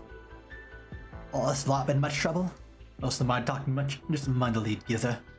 Which one's it? In the Vine Beard Court, all geezers? Burst out laughter before everyone burst out laughter before heading off, leaving just the two guards to take the shift. You should ease up a bit. How could you disrespect the others like that? You're from Yarg too, right? Just thinking up for him. Just a bunch of schlack. Sister who got us into this mess. Shots that you got a death wish. The guard looked towards other Adso, as he sits within his cell, he's focused on the thick tome in his hands, playing with the corner of the page as he thinks. That's good. What you're afraid of? They've been talking big for centuries now, but it's not like the courts managed stuff the BR got to play down, have they? The Vikings of Yargander. Even if you don't respect the elders, you should just respect her. It's the court done that a guy like me needs to respect them. When my mom was sick, the clerks picked some grass for her to eat. Maybe pray to the grass saying that it'd bring Yarg against protection. In the end, we brought her to one of Carlin Trade's doctors. He told me if we had kept going with the Clark's treatment plan, he wouldn't have lasted another day. I'd say the real Vikars are NCOs. The scholar known as Jorgen was an ardent follower of her and did much good. Out of resentment, evil men accused him of stealing courtly coin. He was put to death a few days since. Limbs were bound tight, and at night, he heard the clattering of soldiers' swords. He knew his death was near, and his heart was anguished. This is... As I found which gears to look out for. Guard raises his baton as he approaches the Adso cell, hitting the bars over and over. Adso does not stop his recitation as he looks at the guard calmly. Hey, Greybeard, shut your mouth while you're in that cell. Think about how you're gonna explain all your sins to Yargander when you meet her. Jorgen looked up, saw no light. In his futility, he knelt up on the straw lining his cell, in supplication to her. Oh, righteous Yargander, have I not done good in your name? Have I not sought the truth in your name? Do good men die in your kingdom while the unjust gain salvation? Why do the lawmakers only hear absurd falsities? Why do people stay instead in unspeaking silence? Shrek, I have no shame, you traitor! I'm gonna teach you a lesson! Guard puts his baton away before taking his key to open the cell door. Though he keeps missing the kill as his right hand trembles in rage. Oh, Yargander, though my body may trapped in gall, my soul still seeks your mercy. Else my eyes can still see and my eyes can still hear. My ears can still hear. Stretch out your righteous hands to me. I swear, it's gonna be the guest. You're gonna even open a copy of the agenda. Oof. What have I done? Another guard. You have done well, my child. My duty is not limited to the three clans, the Saints of the Divine Bead Court. All children of the Yarg must be ready to carry out her will at any time, just like you did. Remember, you're the Confessor. When I was young, I was lost in the snowy mountains. The Black God, a clerk, saved me. When we were on his dreaded beast, he took off his coat and wrapped it tight around me, telling the story of Jurgen and how Jurgenda will save all the innocents. Or the other clerks imprisoned my child nearby. Why not be you to free them? Let them escape, then save yourself. Conflict bruised up the mountains, the Divine Bead Court, Jar built everything upon the ruins. Let me tell you the end of the tale of Jurgen the Confessor.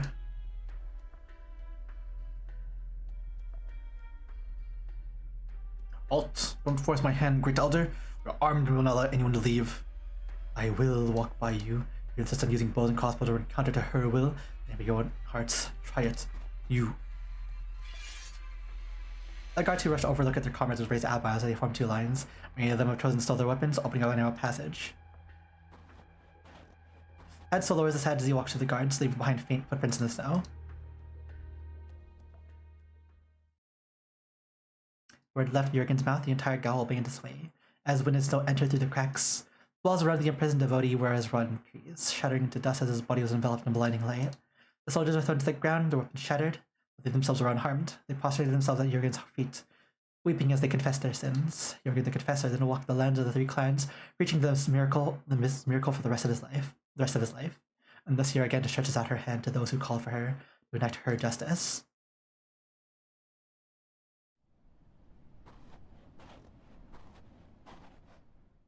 He slowly lost all sensation in their joints as his shoes sink into the soft snow. Step after step after step, and her legs do not stop moving, even as she gulps lungfuls of frigid air. Who's... There's the vague shape of people in the distance. They draw close to her. The lights flashing before her eyes make her unable to recognize them. You.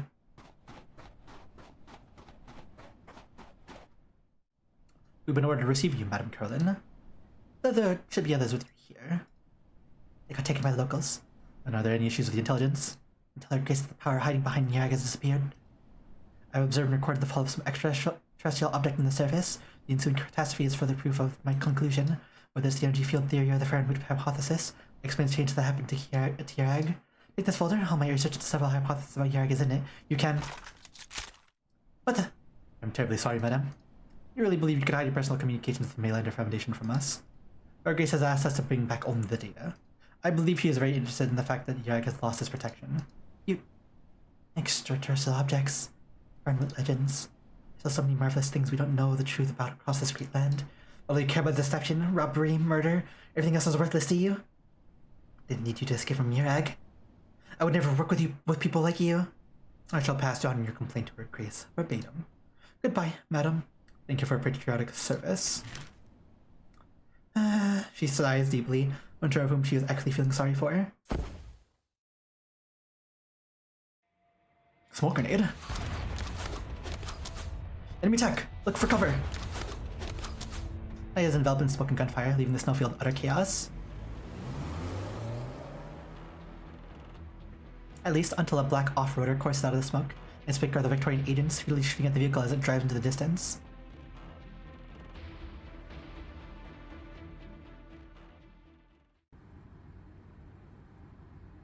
Oh, hi! I'm Melander.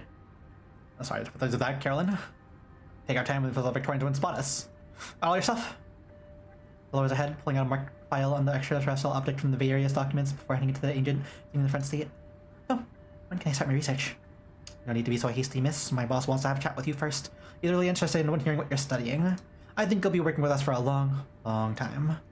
He nods her head before he suddenly realizes something. Never had the chance to actually hand over Victoria's Yarg report. He rolls down the car window, he lets the cold wind blowing in. He shot at the papers she so painstakingly wrote in Yarg, and after another, and throws them out the window with a nary a moment's hesitation. The paper is all more white under the black night, like fresh snow falling upon the wilds. They spin through the air, buoyed by the cold wind and political maelstrom both. Here's your things back, Victoria. I'm sorry. Was I too fast for you? Oh, was I too fast for you?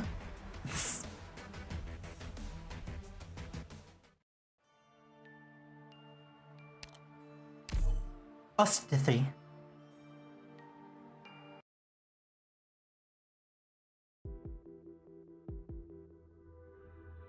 So according to you, that Duke Castor has had her spies embedded in Nyarg for a long, long time. Also prepare for future annexation. How would you want to do that? To be more precise, this is my guess based on what I've learned in Nyarg. Out of all Victorians sneaking around Nyarg, you just happen to be the only actual reporter who's after the truth and righteousness and like... Well, you don't have to be so rude about it. My name's Alberta. If you are familiar with Victorian News for Business, you would have heard that name in conjunction with many articles about the truth that were deemed unprintable. I take pride in my work, no matter what they say. I'll believe you for now, little Miss Reporter. But this doesn't mean you're completely free of suspicion. I've had my guards rip out the spies your people sent after the explosion. If you're telling the truth, then take us to your cruise station. I got a lot of things I'd like to ask the agents you mentioned. You wouldn't refuse me, would you? What? Move! They can break a start wrapped Ratos and the reporter, pulling them into the back room as a stun grenade from who knows where it goes off in the interrogation room. In the distance, a brown-tailed guard who was unable to get out of the way in time screams. The long knife has pierced his heart. Dead. The Gamerbreaker pokes her body out of the doorway, hiding back behind the door as another knife flies towards her. He watches this tremble as it embeds itself in the doorframe. These knives are the ones used by the Trilbiashes. You two stay hidden here. I'll go confirm the scale of the raid and the strategy. As she finishes speaking, she suddenly draws her twin weapons, allowing two knives thrown from the shadows out of the air before springing forward to attack. Thus she kicks up, forces the reporter to squint. Yo, what the hell's going on? How did the Triply Ashes know about this place? You linked to them? I've been watching you the whole time. That can't be. Then I took over all my things and made sure nobody was following me. Look out! The room shakes violently. The reporter pulls at Rado's sleeve, moving to the other side of the room as fragments of damaged ceiling smash into this floor where they just were. How do you explain all this? Wait, there's still one place I haven't checked. He picks up the camera hanger on the neck, removes the lens, presses down the shutter, and lifts up the reflector. A faint red light glows within. He pulls out a suspicious component, a miniature tracking device. That's where it was hiding.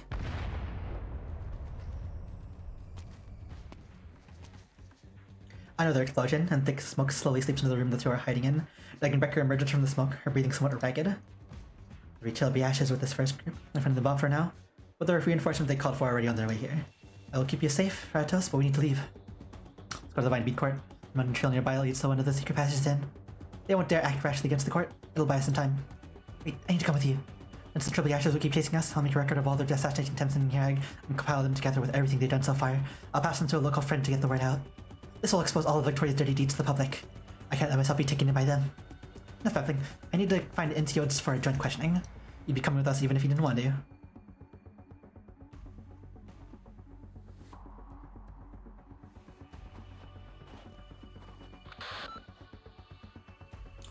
Yes, Ratchet is alive. The three of them have entered the Vine Bead Court's northern gate. The escaped reporter is with her, and the renowned Black Knight is guarding them. What orders from Her Grace? Wait, did you just say that Her Grace will personally be visiting Nyarg?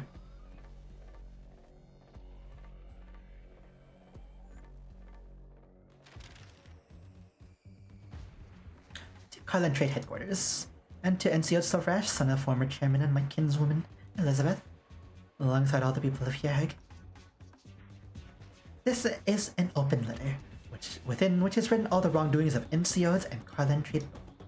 The letter I shall formally protest all the grievances that Victoria and Nyarg share in suffering from are wholly avoidable.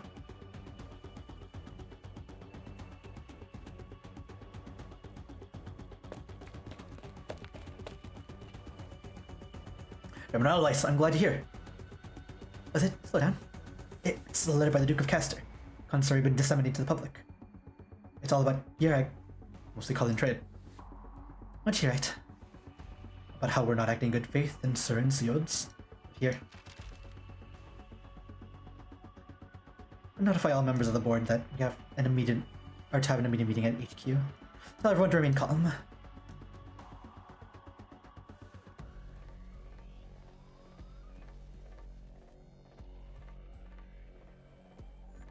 Enseal's first offense, and the source of all the strategy, was to seek benefit from Columbia, reinforcing the carving out of a great pit, and the construction of an observation station atop Mount Kylan.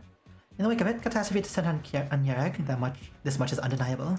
Amidst terror and disarray, he committed his second offense. Humanitarian aid sent by Victoria was instead pocketed by him in the name of negotiation. To legitimize this shameless act, Ensealed went on the attack against Victoria, leveling baseless accusations and slander against Victorian terrorists and expatriates. This was his third offense.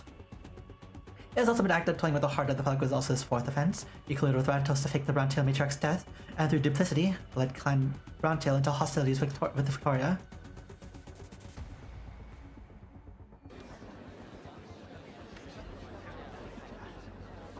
Victoria also has proof that Ratos is hidden within the Vine Bead Court.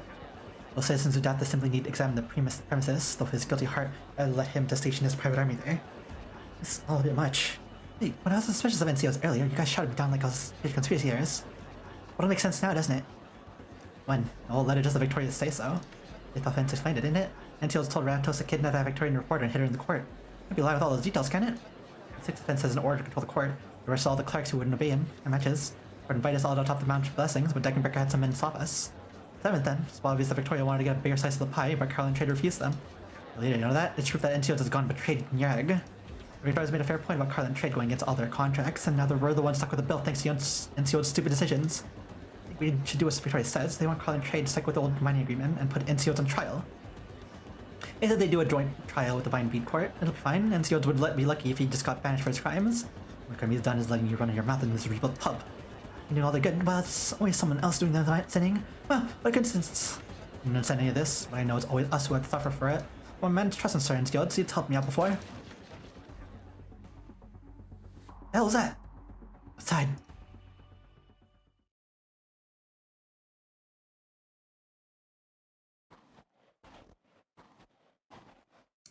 A lot of troubling talk on the way here. Tell me you've been doing more than admiring the snow. I shouldn't have asked. Everything that happened still as you expected? Said yes, won't you believe me? Good. Because we're not unprepared. During the recent growth window, Carlin Trade, I'm afraid it is you who is the optimistic one this time, Gnosis. You know that no matter how many plans and contingencies we make, things will always inevitably exceed our expectations. From the three clans, the Vine Bead Court, and stretching out to all the people of Yarag, Victoria's methods are plain to see. One who's always bets every chip he has. You were never afraid of the risk. Thus, all this is all I deserve.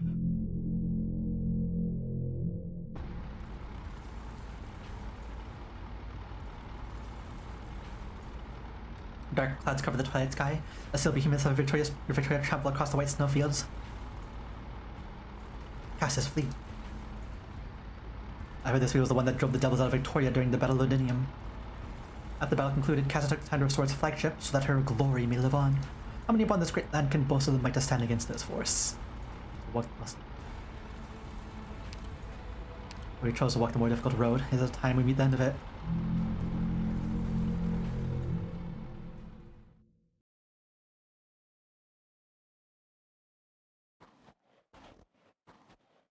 Phew, why are all America's mountains so hard to climb? Just bear with it a little longer, Lena. We don't avoid the Vine Bead Court, and this is the only road that does so.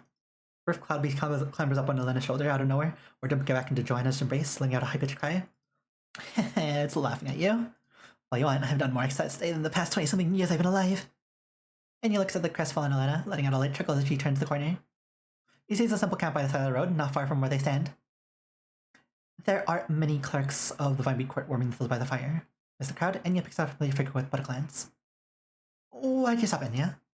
Elder Adzo? Who? I think Outrun to you here. Because you should not be here, Sanctus. Now, Elder, when you're talking with a Saintess, you should be more... I know, and yet I also know this is not the end of the road she is meant to be on. But if it is to search for Yergende, shall seek her in her time of need. So what is it you need? Expecting me to go on a pilgrimage, I may atone for the sins of all Yerg to her. Thus, what I need to find is to find her, and pray to her for forgiveness. I want to get you out of the Vine Bead Court at the time. In doing so, the court would not be hindered by me. I'd hope that while you were off on a pilgrimage, we would be able to sway the Duke of Castor into handling Ensiones, and that when you return, there would be both parties warned and wary. The court would then take advantage of your return to declare a miracle, thus gaining true control. But your brother declared war in the court too soon, and I could not allow myself to fall into the hands of Castor or Ensiotes, whether as their prisoner or as their puppet. I presume you being here means you're thinking of being like the court clerics of old, going to Carlin to the ancient refuges in the legends. We can wait for the moment your enemies are worn. Such there is no need for you to continue with your meaningless circuit, Saintus. Let us seek refuge atop the mountains. There will become a time that people will beg on bended knee for you, and us to appear. I'll do as a court behind them, setting up one after another, forming a semicircle for the Saintess. Yara glances at Enya with unease, her hand subconsciously moving towards her crossbow, and you merely gives her a light shake of the head. I can't stop. The catastrophe is nearly upon us. What? The Saintess is right, Elder. You must have noticed the strange weather these past few days. We already found an important clue about the heart of Carlin. You have the opportunity to learn the exact reason why catastrophe came to strike Yarag. Maybe even the truth behind Yaragander. It is meaningless. Elder, it is because Yaragander does not exist. What do you say? And at the court, you told me quite the opposite. Yaragander can exist within plants, the stones, or words and deeds, but you will not find her true form atop this great land. She is not real, only existing within our imaginations. Even you cannot blaspheme against her, Elder asked so? When I was young, my faith in her was much the same as yours. My father and uncle sent me to the Vinebead Court as a child, forced me to secretly aid Clan Bounty out their mission, and all I wanted to do was serve her in all sincerity. When Luke Elder tasked me with managing the Hall of Writings, I was giddy with glee. Every word to do with her, or whether they be fragmented pages or ridiculous essays, or to made me over and over. But the more you read, the more you realize that so-called Yaragander is nothing more than a piece of scripture assembled by mortal men. A Deicide Saintess, you too have seen what is said to be the original copy. In no more than a few scant phrases, nothing like what we have today. It's not true, is it, Enya? A marketplace shadowed historical records, even for legends from who knows where. Add cold gales and snowy peaks, and you have the miracle of Yaragander. I proceeded in my inspection of everything, hoping to find even the tiniest shred of evidence, unlike the rest. All I found were more and more archetypical tales. I even found signs of adaptation left behind by previous court elders in the margins of a few books. Until when? And what would I say? What is the Yarg to you, Saintess? It's not a question anyone, one child of Yarg can answer. Because Yarg already has his answer. This is a nation of faith. Ensiotes tried to undermine it, the Duke of Castor tried to swallow it, but even they dared not defy Yaragander, at least not openly. But she does not exist. And who funded Yarag? Our country was never built atop her flesh and bones, or there was her country that was built atop our flesh and our bones. Our flesh, our bones. It was the ancestors of Yarag who, amidst these snow-capped mountains of despair, they were tortuously to create a place where they could survive. People could not understand why fate decreed they should struggle in suffering, while as others thrived in merriment. And so, abandoned upon these hopeless rocks, they had to seek consolation elsewhere, but they may continue to live. And the cries for some almighty leader in the praise or majesty and morality of every generation of Yarag, Yaragander was born. In the moment of her birth, she became the foundation of Yarag. Because of the need for faith, generation after generation must repeat a lie. Yarag needed virtue and law, needed arts and aesthetics, needed family and tradition. With perfect timing, she would appear by our sides, leaving behind a few revelatory words of wisdom. From this came an unbreakable order, one that has lasted time immemorial. So in your eyes, this must be maintained at any cost so that Yarag itself can be maintained. Indeed. Every nation has its own lie. Yarag is Yaragander. I disagree. A lie can bring temporary reprieve, but it cannot become eternal law through which we live. You believe we will be able to maintain order, so you care not for the sincere longing of the people. You treat their feelings as a tool you can control. When this longing tears through the veil you've constructed, the Vinebead Court and the faith it tends to shall be shattered beyond repair.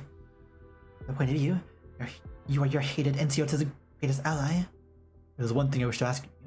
Do you believe Yaragander exists? But she says to remind the memories of that head made, but she's already forgotten. As she looked, vague wisps of emotion, all forgotten. There's no memory, no person who can vouch for her, who can offer her words of comfort. Her heart lies empty. I do. You claim this is all a lie, Elder Adso, which is proof that there is truth that correspond within this lie. And so I believe in the passion and goodness preached by the scriptures. I believe Yaragander exists within Yarag. Besides, I already found the path to her. If you must refute me, then come witness alongside me. Your faith is pointless, Saintess. An even greater disaster awaits Yarag. And Ensiotes' short-sightedness has already left her faith on the brink of collapse. This is our last chance to save her. Ever since the pilgrimage began, you've treated me as a part of your conspiracy. Because we have both dedicated our entire lives to the faith, it is impossible for you to not understand my devotion. What is it you wish me to do? At a suitable hour, return with me to the Vinebead Court to regain control. We shall have a look at our specific circumstances to deal with the Duke of Castor, but Enciodes must be eliminated. You are a kind soul, but cannot bear to harm your brother. I understand. Enciodes must leave Urag. This is the most that we can allow him. This is pure coercion. In return, I can take you to the place you seek. When I was young, I had searched all of Karlan. Since you must face the truth, this will be the quickest way to do it. Except, Inya, but on one condition. If we really do find proof of Uragander, you shall renounce all your schemes regarding Enciodes. Very well. Uragander above, witness our vows.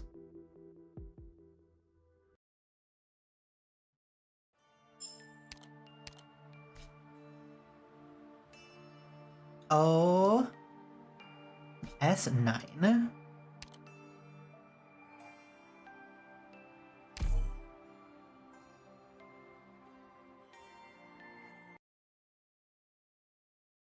A bit fatigued from reading so much. The rumblings of some distant commotions disturb the scant snow atop the trees, which should be a silent street, is filled with an ominous warmth. This used to be a road further around Karlan that led to a vine-bead court, but now Victorian soldiers bar the paths as the treads of the tanks crush its surface, a blatant, impassable barrier. Loudspeakers atop the tanks play a message in clear Uragi. People of Urag, do not panic. In accordance with Victoria's policy regarding the current situation, we will ensure everyone's safety. This operation will not disturb the everyday lives of the residents. We simply suggest everyone stays at home in this weather. We also have a warning for the criminals who abducted the Victorian citizens, and for those who associate with them. Release the hostages immediately, or we will take immediate action. Hey, mister, mind if I cross the road? I head home to get the fire going, and so at dinner time, my wife's waiting for me. The way is off limits. You either take a detour, or you wait. But I'm trying to get to the other side of the road. Safety's your issue, go ahead and search me. I just got food on me, nothing else. Go with the vine bead court? No, I'm just a smith. I'll take the detour or wait. Cross this road for decades now. Cross the road for them, mister. It'll come with it. Let them get out of there already. I will not be repeating myself a third time. Old man totters away. He turns his head to look back. Through the window of his workshop, his wife looks back at him. He waves his hand, telling his wife to leave. I can note above. I wish to hear of your wrath.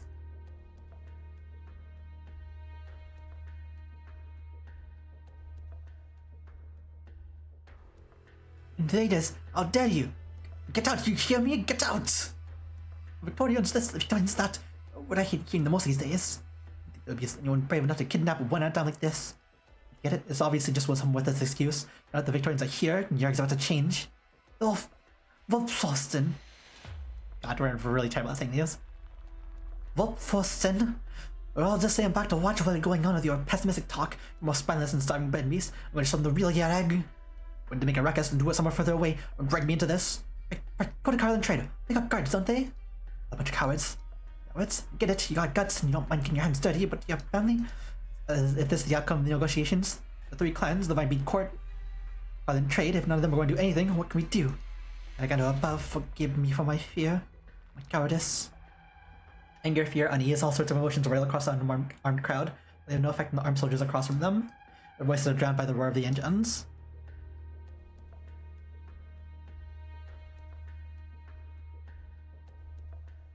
Deck of the Gloriana.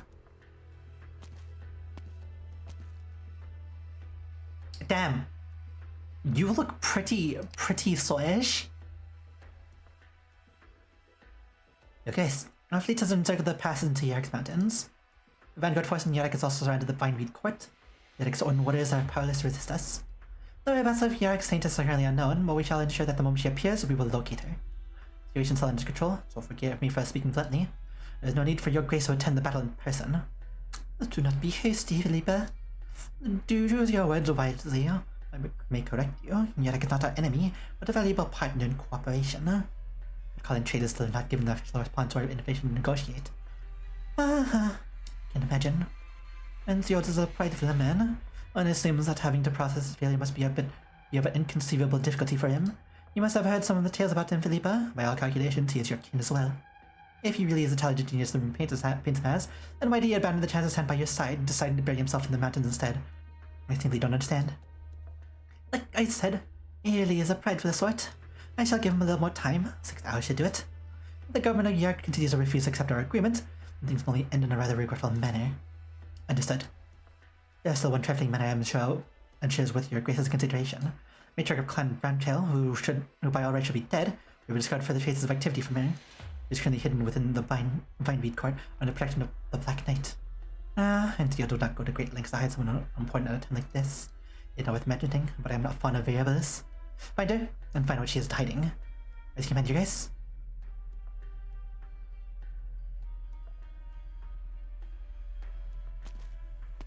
Rabble. Understood. I shall carry this assignment with limited extent. And further, wait further instructions. All hands take note. Team 1 guard the front. Team 2 hit the north gate and lock it down. Team 3 and 4 find high vantage points are brought to the court. You're on guard. If you allow even a single soul out, you will have to enter her grace in person.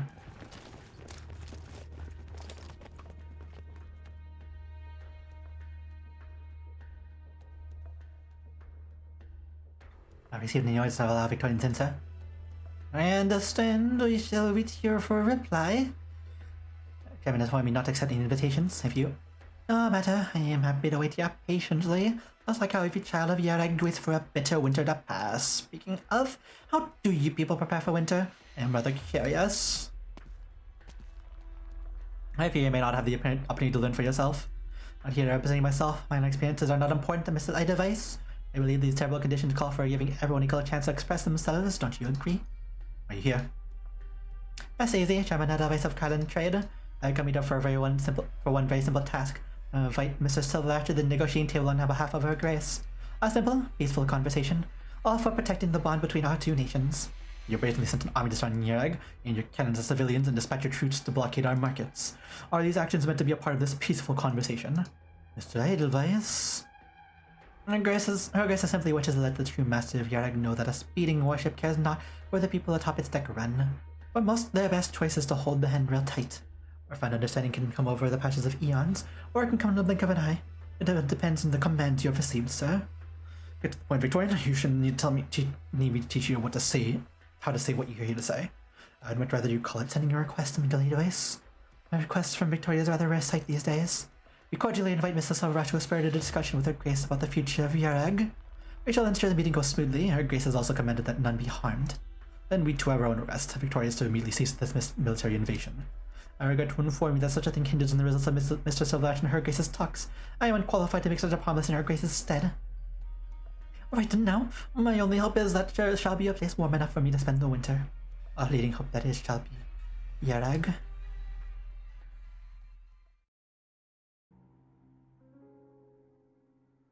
You prevent percentage of yourself when you face her. I asked myself this countless times until the tears of remorse flowed my face before I could find an answer. Just like how I wave in the cold wind, I cannot find anything. The heart of Carlin is a mere mystic rhetoric, but with the dream is a mire amidst the mountains. My big court says that, when you are on the brink of death, you shall see her face. I believe this is my last chance. Yet I am unable to prove anything to you. I see only my mother bound by the bonfire, my wife underneath the curtains, if I should have. You have come to the end of this faithless follower's epitaph, one written by him, for him. His last request to you is to wipe away the snow upon this tomb.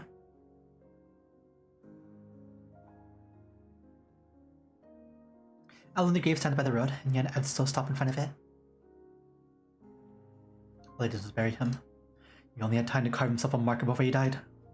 The bones we saw along the way are all the bones of humans. Only human beings would use value and meaning to paralyze themselves, to climb Carlan, to walk to her side, to witness her existence. They were willing to give their lives. Saint's right hand brushes against the worn wooden marker, obeying his master's last wish. Cold wind squeezed past her fingertips as if our mouth and herring again.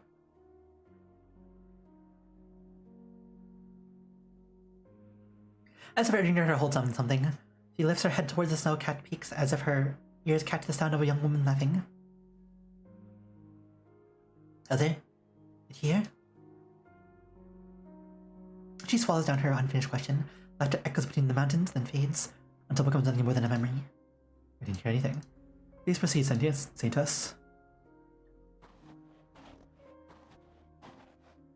Enya hesitates for a moment before nodding, looking onward towards the darkening horizon, towards the peak laden with thick snow. The wind picks up, tangling itself in the Saintess's clothes, leaves behind snow stuck to her brow, like how it sticks to the withered trees she walks past.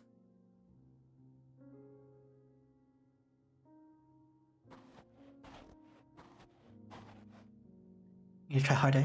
You can't keep up with Enya. I had to keep pulling you. We're only 2 steps behind. I need to stand so close. Oh, right. Just now, they were talking something, right? I think I saw too. Or there's nothing here except snow and rocks. Whatever. Doesn't matter. Lena forces herself forward a few more steps. Behind her, the snow where she stepped is suffused with a deep blue glow. At the same time, she has the faint sensation of someone watching her. Only one by her side is Johanna, gritting her teeth as she pulls at Elena's arm. Feeling wind has slumbered her brain. Must have been her imagination. As the thought runs through her mind, Elena hears a sigh.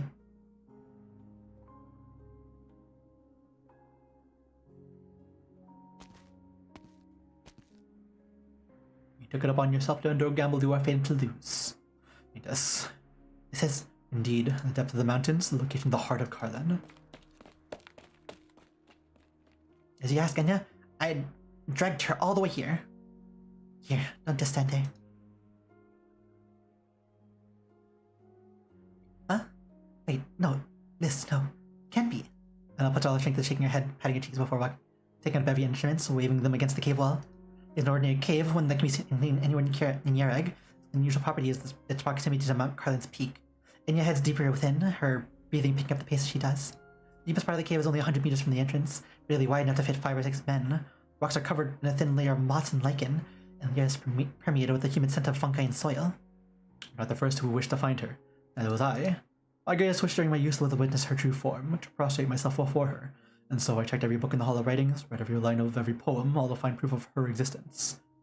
Many before me have left behind records and analyses. One mentioned this place, the only cave atop Mount Carlin. I followed the endless, rugged mountain trail before finally finding myself here. Records say that the clerics of the court and sought refuge in the depths of Carlin. So, but please still recall the story of the saintess who roused Urigander. According to legend, when Urigander sent divine punishment, the divine beat court chose 100 girls in succession to ascend the mountains and pray. The last of the girls was the one who quelled her fury. In truth, that final girl was the daughter of a clan leader, which incited the great clans to ally and lay siege to the court. During the massacre, the surviving clerics fled here, after which came the so-called miracle. Peace returned to Ureg. And how would you explain this miracle? Look at the Ureg as it is now, and the answer shall be clear. Who has ever heard of a war that came to an end for no reason? Even the murder of a girl can transform into a sublime miracle, though too can political compromise overwhelm the self of legend. Murder. So that's how you see the action of the court of old. Indeed, he used murder to seek comfort, to allow ignorance to spur on the heart, as the bloody death the court has borne in the name of Urigander. When no god promises eternity, or every step is on thin ice, with no room for inattention. I have brought you here to learn the truth behind Urigander, Saintess. And now I shall wait for you, no matter how long you struggle to process it. Enya, come over here, quick! This pile of rocks in the deepest part of the cave doesn't seem natural. It's more like a door that someone built. Clerics have all made this place into a sanctuary, and this here is hardly strange. Otherwise, behind this door is most likely the hiding place of the ancient clerics, and a place where countless secrets of Ureg are hidden. What is more likely is that behind that door you'll find absolutely nothing. Let us bear witness to Elder Adso.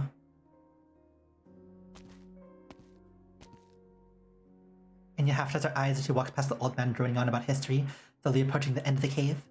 She takes a deep breath, then presses her body against the cave wall, like Irene in a hug after a long time away. Soil sticks to her hand and cheeks, moss pokes out from under her hair, as if she were fast asleep atop the earth. I can feel it. In my readings, Enya, along the super thin rock wall, there seems to be a giant cavern, but there's no other way in. I can blow this door open if you have to. Wait, this is holy ground. Do it. But, Enya! Oh, yet again above? Pardon the intrusion. What's on the name of truth?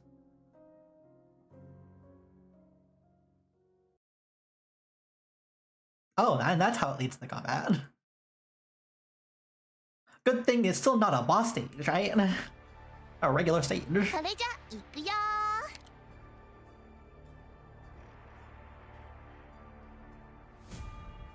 Interesting.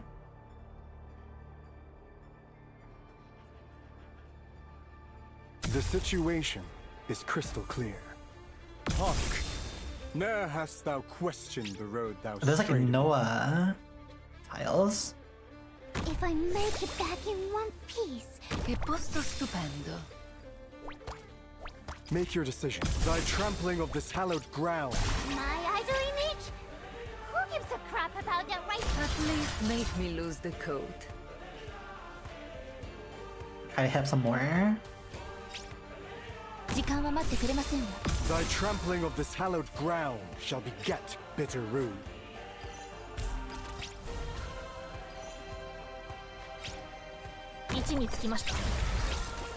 Big rock.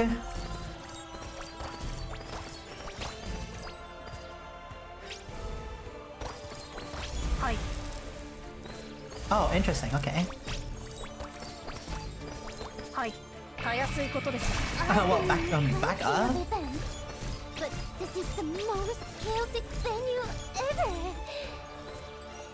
Make your as ice yield. Thy trampling of this hallowed ground shall beget bitter rude. Yeah, this is really all you need for this stage, huh? Great mind. Wait, for the snow shall bury this all.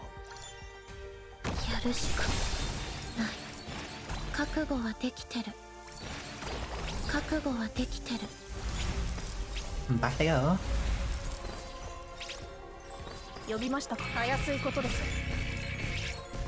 Oh, there's so many mushrooms over there. Make your wait, for the snow shall bury this all. Whoever said a wheelchair couldn't get up onto a steel beam? I'm in position. No need to guess which position. Che posto stupendo. Target quickly. So much at least make me lose the coat. Hello? I'm in position.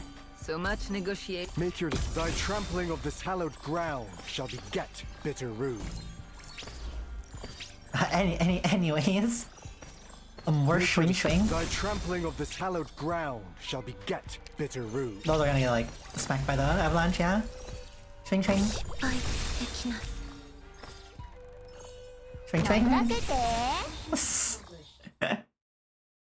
So glad we actually got the character. That's so stupid. I am in position. As the case's latest instruction state, Atos' feigned death must have had a reason. Must have a reason. He's most likely carrying important information on a person and is to be captured alive.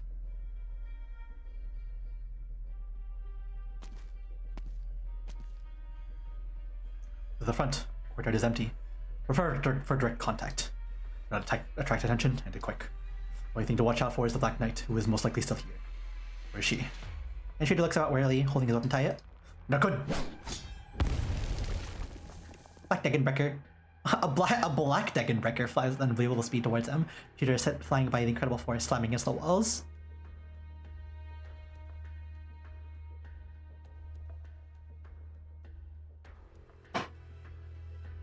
Ah! I heard more fighting outside. What place is going on? Right down. The trickiest enemies for us to handle are outside right now. Degenbreakers are risking your life to protect us. The only thing you do right now is sit down, shut up, and not be discovered. Hey, I heard the broadcast say that I'm hostage abducted by Yarak. Why? Your fellow Victorians got the weapons out and start up their tanks. Not letting anything out of this place. Are they here to rescue you, or are they here to keep people in the know locked up in here so they can get their other plans done? The answer's obvious. They're using my rescue as an excuse to invade Yareg. That's what you said, and it seems reality agrees with you. How did it all come to this? Without a way to get that information out, you can ask your fellow countrymen that question. In this place, I thought I could help the oppressed people. My camera and my words. You'll let more people know about the true Yarag. I believe all I did had meaning. Are we thanking you for your kindness or something? Alright, I'll treat you as an actual kind-hearted lady then. So then, don't play dumb with me now. Why do you think what you've seen is the true Yarag? And what do you think is doing the oppressing here?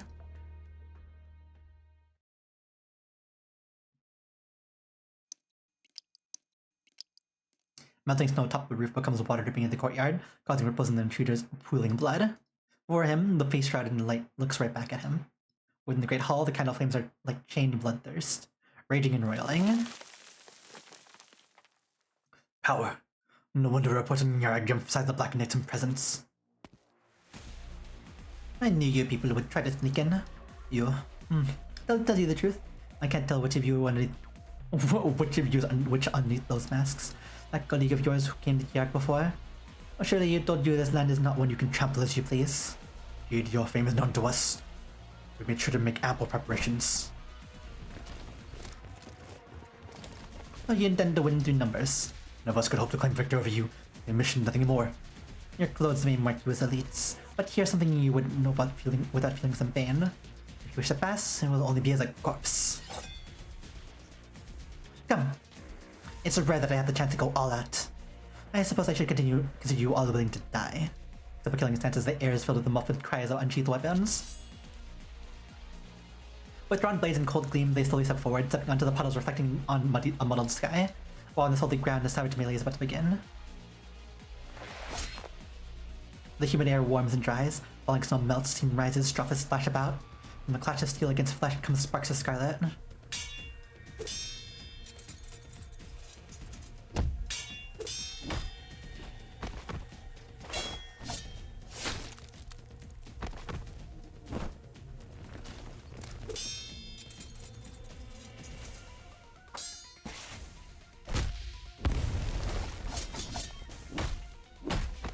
Man, they really went all out for this fight. Ha! Not bad. Again!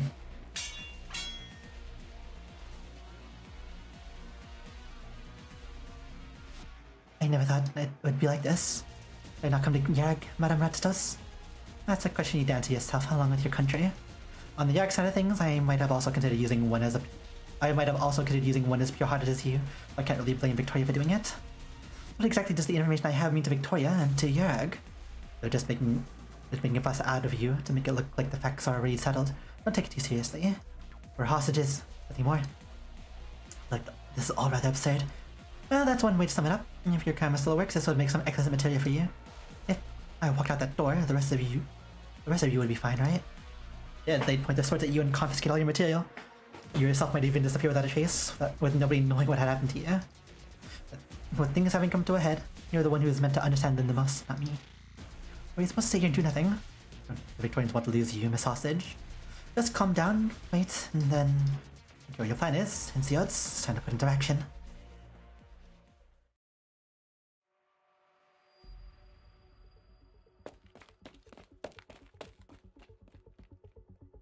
Reporting in. We built some temporary fortifications just like you ordered, Sir Arctos. Enemy fleet hasn't fired yet, and said they're marching towards a place 3 clicks from us. How should we respond? Explosive reserves. Our explosive reserves! We've moved all the overall we could. We'll be risking our lives, but at the very least, we can delay the Victorian advance for a while. Good. Go get the troops information. Meanwhile, I'll have a chat with these Victorians.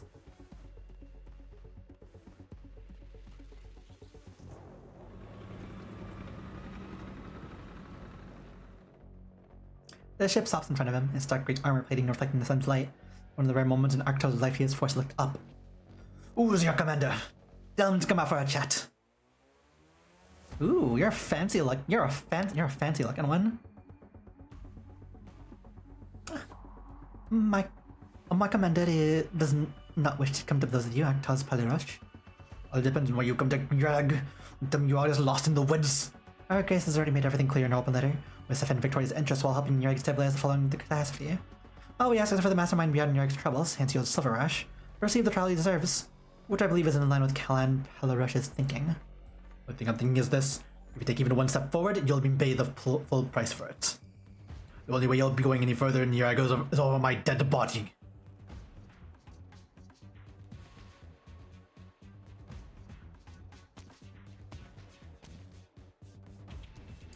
I'm back already. Once again his orders. No changes. When you keep guarding this final checkpoint, once all the people are in, they'll definitely find Yarg's arsenal. They've been such a rage now that they haven't found anything. Yep, even if Yarg can't make any big moves like they said, I'm not willing to bet that NCO guy will have something up with Slave. Maybe the transport truck. Well, this one's all yours, buddy. I'm all tired out from checking all those beans last truck. Fine. You gotta wait down the truck slowly approaching him. Immediately comes to a halt. Right, mister, but as per her Grace's orders, all vehicles passing this point are to be searched. Unload your cargo. Oof. Oof. I think Baton smacked his head with a bonk before the other guard can cry out for help. A shadow appears behind him, putting himself around his neck. I'll clear the road again, sir, just like the plan said. Is there analysis on the situation? With those supplies transported, keep them waiting.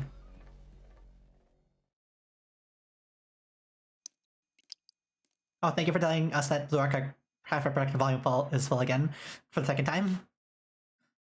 She's unsure whose blood is blurring her sight as it runs down her cheek into the corner of her mouth. It tastes an iron tang she has not tasted in a while. Her twin Decken breakers quiver as they fend off blades coming at her from all directions. Enemies' wily tricks have left wounds all over her body. She has not taken a single step back.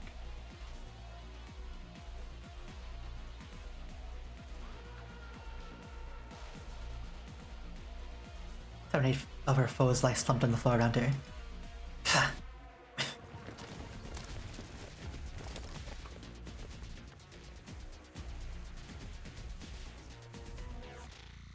You know, sometimes I feel like your swords like are larger in game, but you know, you're at your limit, Black Knight. In truth, you can still choose to lay down your arms and surrender. Yeah, mouth. Lock up your silver tongues and come at me if you're brave enough. Even you must bleed. Do not regret dying here, knight. Meaningless javelin said to someone who holds their own life cheap.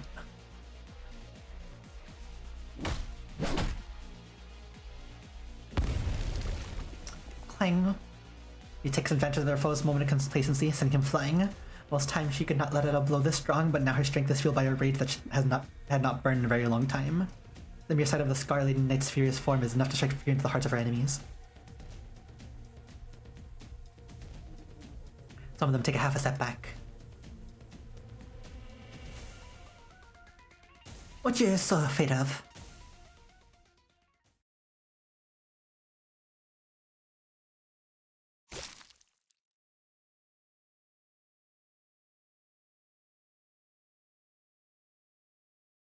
The knight takes a shaky step forward, leaving behind 2 trails of blood upon the ground.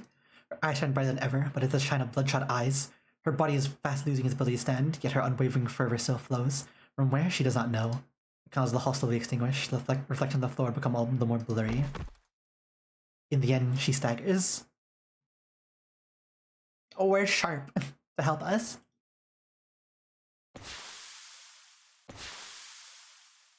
Several smoke grenades fly into the courtyard, covering everything in a cloud of fumes.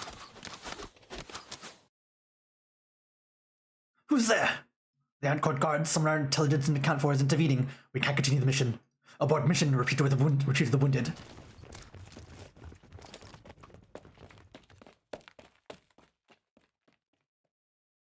Made it around in time. Victoria's elite hooligans won't be sword that easily. We find somewhere safe. Wake up! There's no time for a nap. Oh, it is Sharp! We called it! Yeah. Sharp? I'll take it easy with the talking. You're wounded. The doctor sent you? Zavrash has been in contact with the doctor the whole time. After hearing about the catastrophe in Nirag, the doctor figured you'd run into trouble. Oh, we do have our hands pretty full at the moment. The doctor did promise that if you ever found yourselves in a pinch, we would just stand back and watch. I've already called Rhodes Island for reinforcements. They should be here any minute now. What's about Enciots? No need to worry. I believe Zavrash has managed to take the reins of this situation. Just hang in there, Daggerbreaker. You're through the harsh part now.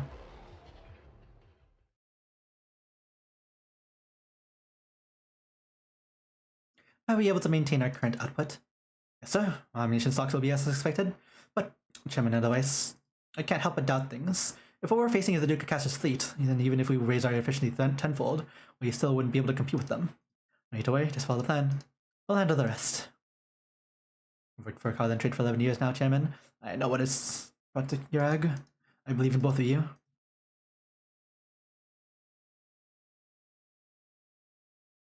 Blah.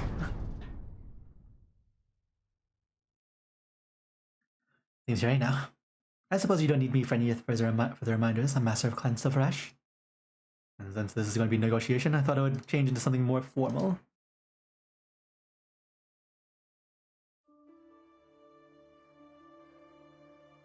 Custer's army has laid siege to Yarag, while our advanced forces have control over several of our streets, forcing the civilians back into their homes.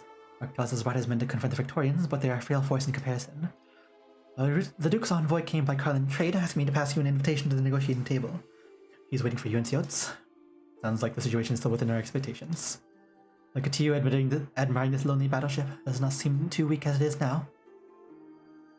Lately, I have found myself often thinking about a day from many years ago. The day my parents received an invitation from Clan Browntail. My father told me the reason why the Browntails and the Palaroches did not support us was because they had not seen what he had seen. If someone could take a step forward, even if it's only a single step, if it's the infamous Luca Browntail, they knew the worst case scenario, but they did not hesitate. I am at the age at which they passed away. Looking back, it seems that some things haven't changed. At least now I know why they did not hesitate. In the wake of their passing, I followed my clan as we left Yarag to head to Victoria. It was a rough start, but I was learning almost out of habit as I got used to the disdainful looks of my Victorian classmates. The only thing that kept me going was the knowledge that one day I would return to Yarag. In the end, you went to Victoria too. I fear I shall never forget the look on your face when I first greeted you at school. I was simply surprised by the way you greeted me, asking me if I still remembered our childhood promise like some sort of naive fool. You still want to make Yurag big enough for the both of us?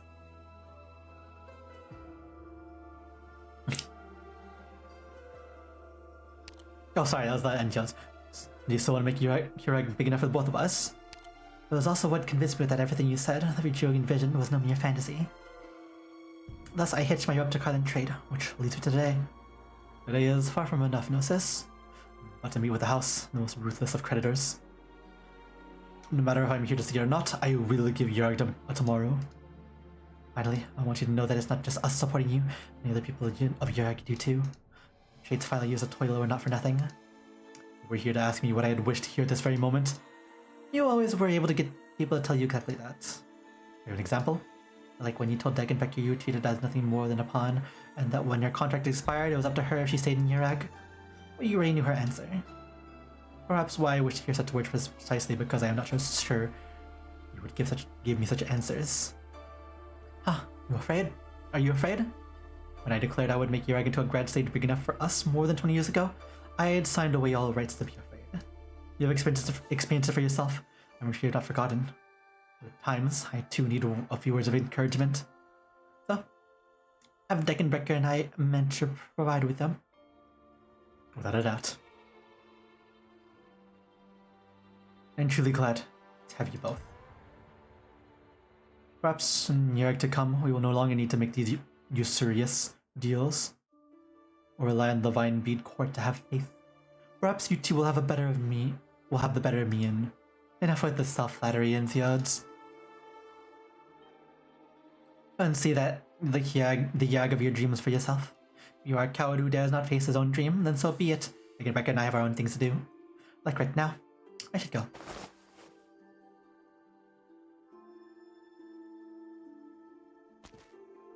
Ah, there he goes. As you wish. みんなの息がどんどん合うようになってきたね。Okay. Now this is the boss.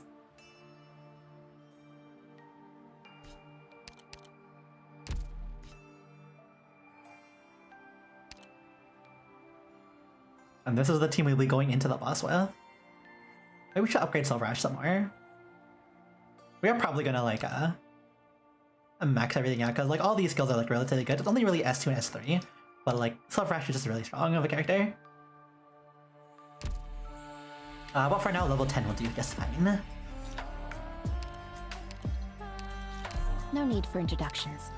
I'm already familiar with everyone. いつも通りメンバーを率いて任務をやり遂げる。おはようございます。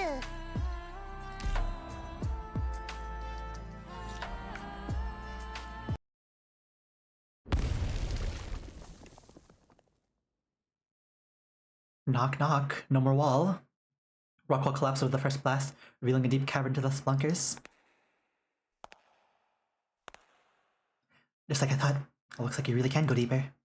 Is he much further than the tunnel entrance? We'll need to go down if we want to explore.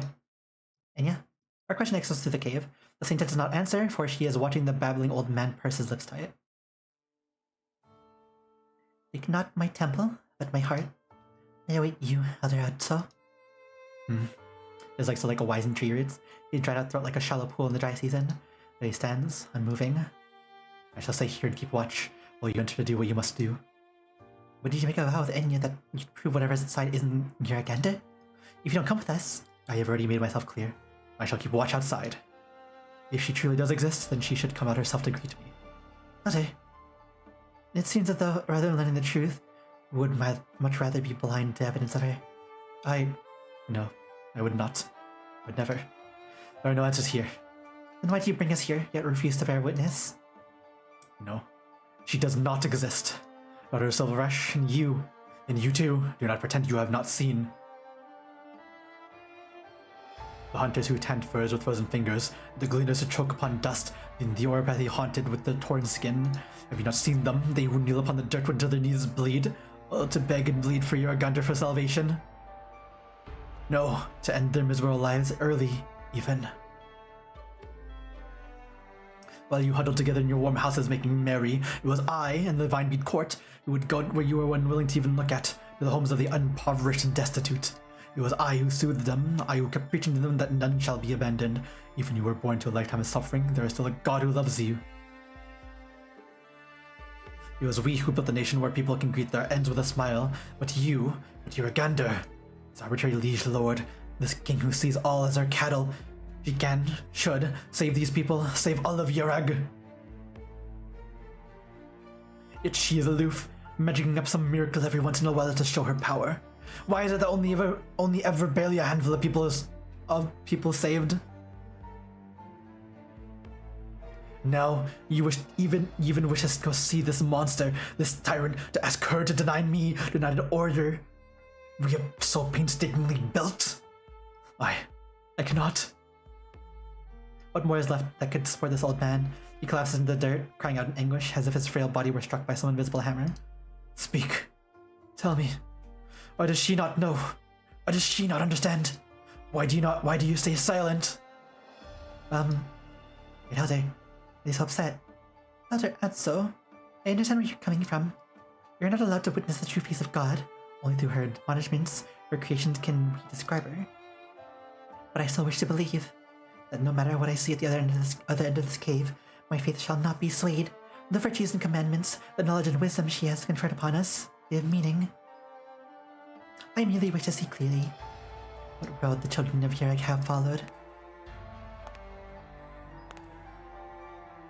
Enya turns and walks in the deep cavern without the slightest hesitation, towards where her faith lies.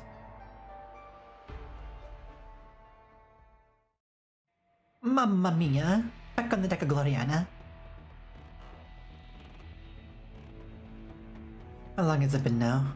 It's been 5 hours and 57 minutes since we set out to meet Your Grace. I must say, I did not expect NCO to choose to respond this way. It is a pity things had to end like this. Relay the order. All men are to... That... Your Grace, you said one of Yarg's high-speed battleships. I mean, how many? Just the one, Your Grace. Without the aid of binoculars, though standing atop the deck can see it. In the distance, a battleship slowly emerges from the snow-draped valley, its hue that of silver ash. Perhaps everyone is thinking the same thing at this moment. The ship, no matter if you compare it to the fleet it is facing or the mass behind it, is rather on the small side. Silver ash? Your Grace, the ship is hailing us on a public frequency. Their message states that this is Yarg's high-speed battleship, and her captain is NCO Silver Ash. He sends his greetings to the Victorian Duke of Caster. Oh, but does this stunt of his mean he's here to negotiate, or to start a war? He hopes he can have a pleasant discussion with Your Grace, and he hopes that the discussion can take place aboard Your Grace's Gloriana. Very well. Welcome our guest aboard.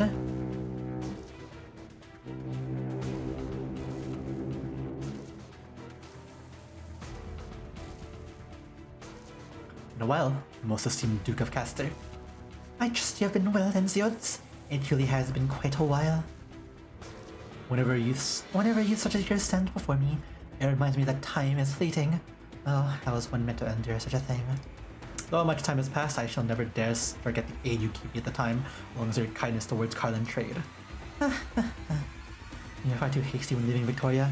Will you remember to bring along Caster's aid with you while leaving our friendship behind? I even hope that one day you would invite me to Yarag as your guest. Since you are here, then I should extend your host's courtesy. Host's courtesy, you say? I find myself rather curious. Since you have been expelled from Carling trade, and the Silver Ash clan is branded as traitors in bed with Victoria, then who have you come to see me as? Simple.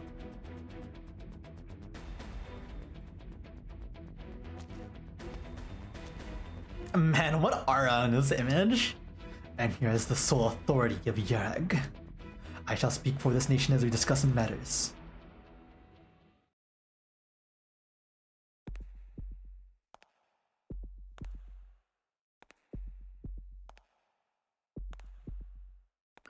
Oh, yada. This place is huge. Beyond imagination. Oh, this place is really an artificial refuge? At the very least, it was hidden by human hands. Do you see any ruins the court may have hidden here, Enya? No, I don't... Wait, did you hear that? The sound like rocks falling into snow? No, it's more like, based on these readings, it's rhythmic. Like a heartbeat. Even the stone here. These veins on it are like actual blood vessels, rushing to the pulse of the sound. How would you explain it? My instruments are picking up biosignals. It's going to be hard to believe, but there's only one answer. We are inside the body of a living being. But how can that be?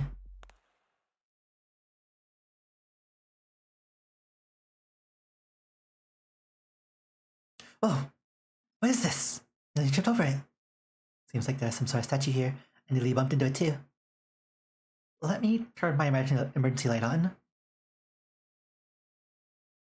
The shimmering light dispels the darkness, revealing the thing that is blocking their path. Huh? An ice sculpture? Why is it rolling across the ground? Not the only one. Look, there's another one near. Seems like there's even more than this way. They're clothed the same way the ancient peoples of Iraq are described in the historical records. But those people have the technique to sculpt like this? Crafting sculptor of the time were a recruiter. Enya, what do you... Enya? I'm afraid that these are not statues. They're not? They are... Has saintesses. They are from the last time Yaragander vanished. They offered themselves up as sacrifices to beg her to return to Yarag. Enya brushes her fingers against the sculptor's face. Her wrinkles, her flesh, her cheeks are puffed up by the gritted teeth. Her eyelashes, her tears staining her cheeks, unevaporated. A girl dead from hypothermia, her delusional relief, and trembling from the cold merged to a single expression. They were encased in ice after their deaths, preserving their faces and postures. They were all looking in the same direction. They were looking for her answer. The woman followed the gaze of the sculptors, turning to look at behind them.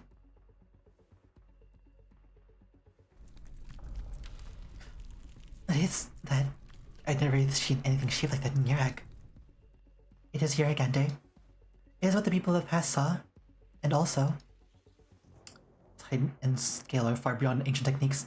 It can possibly be a relic of the past, but this cave has been sealed up for ages. Who did this, and why? A frigid wind from nowhere, laden with fine snow, slams into them. Enya, look out! The statue is calling me.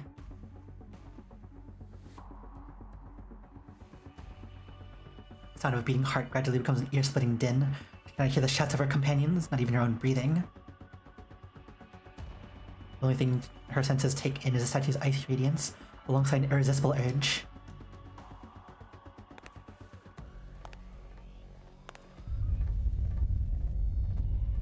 The moment the Saintess's hand strokes the base of the statue, a great shock envelops all present, a vibrant scene rushes into the Saintess's mind. Flashbang! Warning, flashbang! Ow.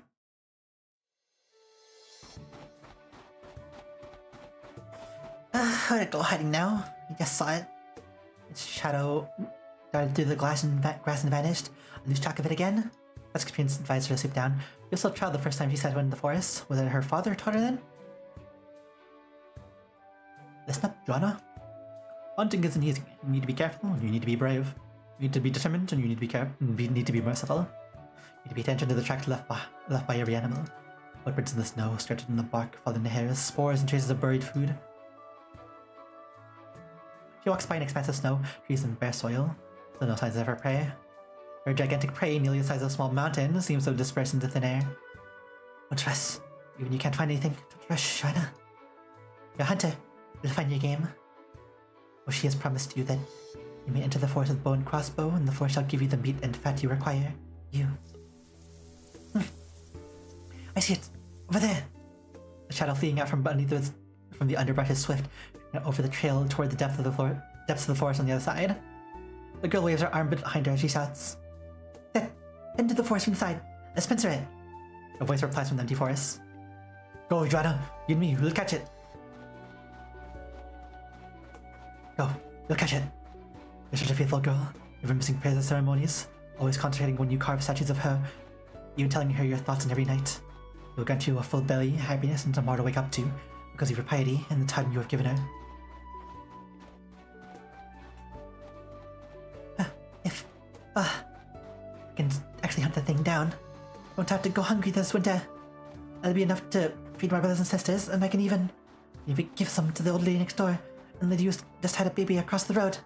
The horns can be carved into figures of Yarganda, and the skin can be made in new sets of clothes for my sister. There's a warmth in her chest to go with her joy, as if something was swelling up within, fit the breast. Her legs are faster than ever. Her hands do not tremble, she closes on her prey. Really got it. Please, bless my hand, Yaraganta. Her crossbow bolt flies to the air as from shouting the serenity of the snowfield. We go sprint after a quarry into the bush. You can almost reach its thick fur. Ah! There's nothing in her grasp. Only a chunk of a rudium crystal in her arm, growing like wildfire. What use is your faith? Yaraganta will not protect you. This land shall have its fill when you are but its prey.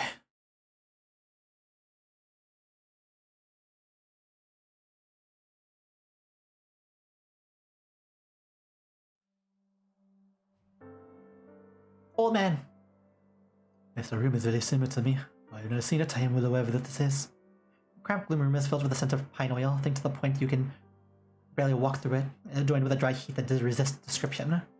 One of my thoughts. Old man gets up from his chair. He steps forward as if he were about to measure the side of the room with his feet. 1 step, 2 steps, 5 steps, 10. 10 steps. That is enough. No compartment, soundproofed, insulated, unknown to others, suited for clandestine discussions.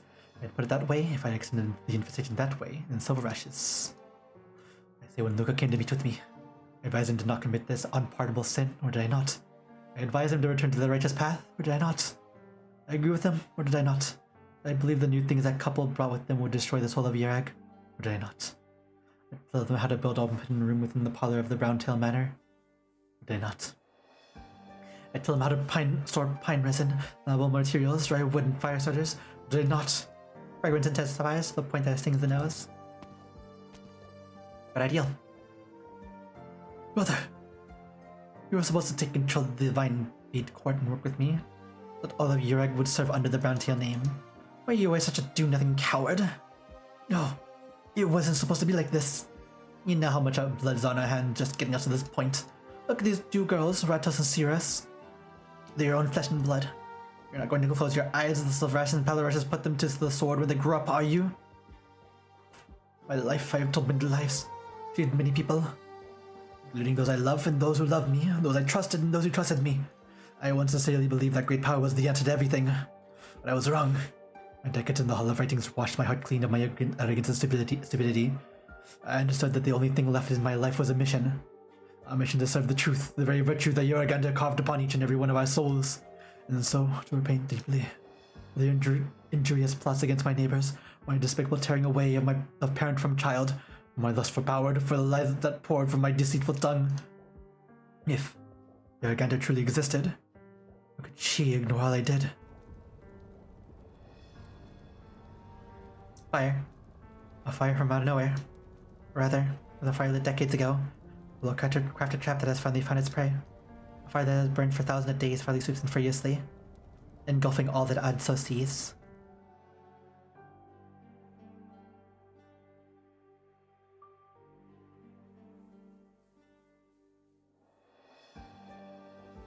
Out here, it was us who found this unfreezing lake first. Nonsense. We were the ones who found it first. Oh, actually, that should be like different.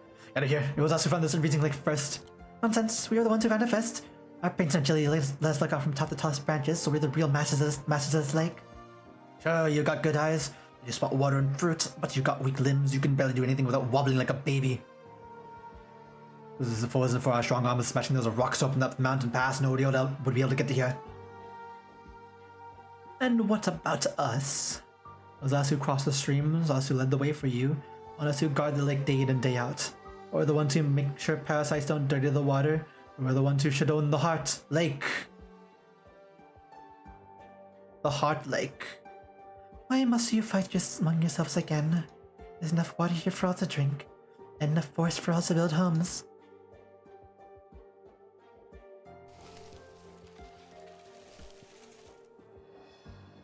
My word, these fruits and crops, how are they growing out of nothing? It's one of your miracles. Make you our leader. From now on, we wish to hear your will, to follow your teachings. It was all of you together who awakened me. I have seen all the hardship you endured as you came here from every corner of the land. Your instincts tell you to slay one another, and your instincts tell you to aid one another. But what can be achieved through strife can also be achieved through sharing and communication. It is already so difficult to survive upon this land, unless you add harming each other to the mix. From here on, you need not regard each other as enemies. enjoy what this land has to offer as equals. It was the beginning of it all. You appeared amidst the people, worked your miracles, resolved their disputes. Your clans began to live together, and then on this land had a name. By the way, we're gonna speed read through the epilogue because it's really late now. We've been streaming for like 7 hours. So after this part, when we do the epilogue part, we're just gonna speed through it. Your Majesty, this book according to the history of your arc is complete. Pray look over it once, and dare forget a single line of your teachings. Shall abide by your every commandment. No need. You must remember my words, and the road you have followed here. Most importantly, remember the first kindness you felt in your hearts. You must reflect upon yourselves, see clear your own hearts, and make them clean. As long as you hold goodness within your hearts, you shall not walk down false paths. I have nothing more to teach you. The road ahead is yours alone to walk. I believe it is time for me to rest.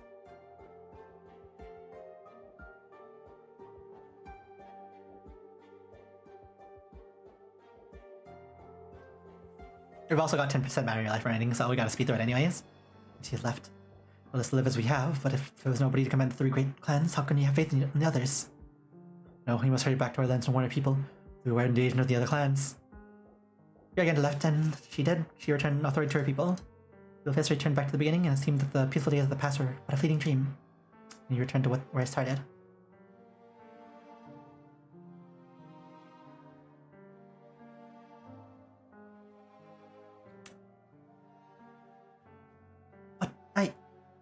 Indeed, you are the next scientist. Please prepare your luggage. Family still needs me. It's sowing season after all. I'll be able to tell the soil about me, and if that happens, I'll starve come winter. But the lady from before, where'd she go after came up from the mountains? Say that only she needed to climb? An answer, and needs someone to bring that answer back to us. Isn't able to fulfill her duty, and so the task falls to another.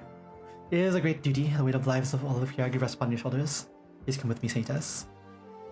Actually, no, we're just gonna start speeding through it now. This is starting to drag on a bit. I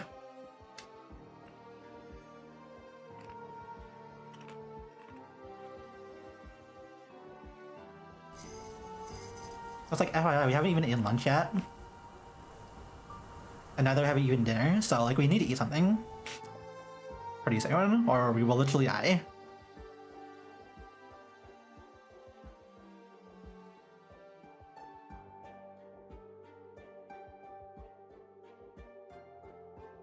They're walking up the mountain.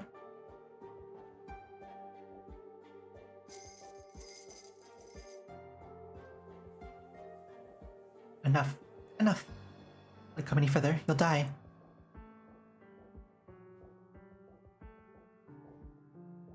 Iriganta has never... Yeah. Welcome again. We only just figured it out. And yeah, you're more muddle-headed than I thought at times.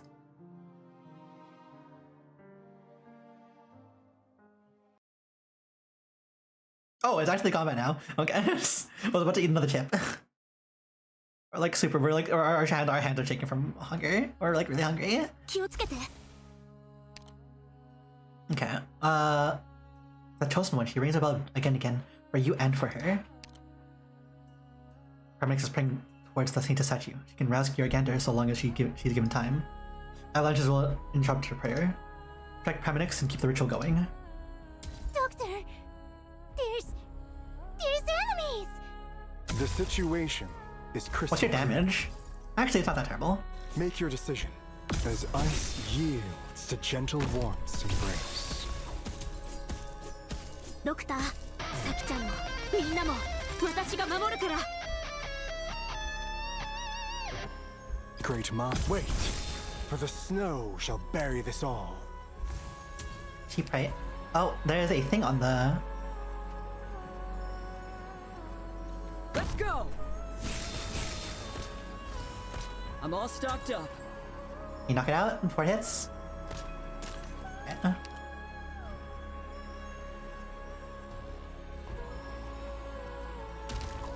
Make your decision. Thy trampling of the hallowed ground shall beget bitter rue.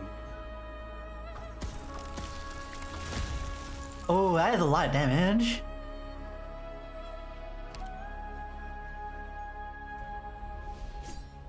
I'm starting to send range stuff at us. If I make it back in one piece. Oh, I should try adding a jet and... Wait, for the snow shall bury this all. Do we have Hiragiri? Target eliminated. Wait a second. I still targets the boss? Make your decision. Wait, for the snow shall bury this all. Forward, Pam.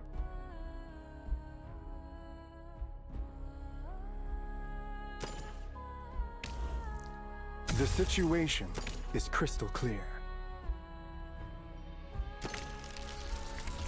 Let's go! Great Moth, wait! For the snow shall bury this all. Che posto stupendo.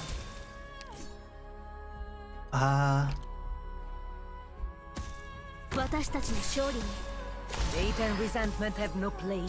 If I'm dead anyway, I'm taking... Thy trampling of this hallowed ground shall beget bitter rue. All working fine, Stella? Ooh, those things are... I'm in position. Who would bear the news of your death? Ever crossed your mind? Not allowed? Make your thy trampling of this hallowed ground shall beget bitter rue. That one's kind of annoying.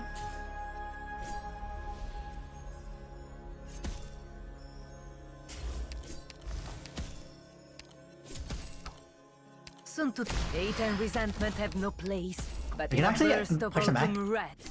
Make your thy trampling of this hallowed ground shall beget bitter rue. Oh, you actually do push him back. Pog! That's a better position.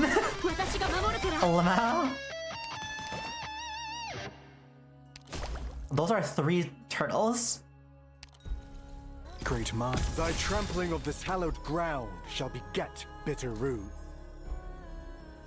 時間は待ってくれませんよ。誤差ありません。Soon to try the rush. The road to the afterlife is crowded. Watch for the blast! Man, you're attacking the wrong target, Ash. はい、たやすいことです。ドクター、人形はかりそめの命を宿す。 Great Mother's ice yields to gentle warmth's embrace. Switching forms.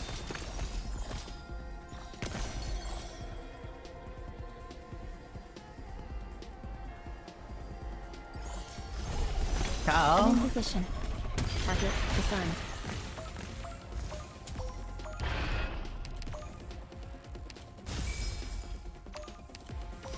Ready to go!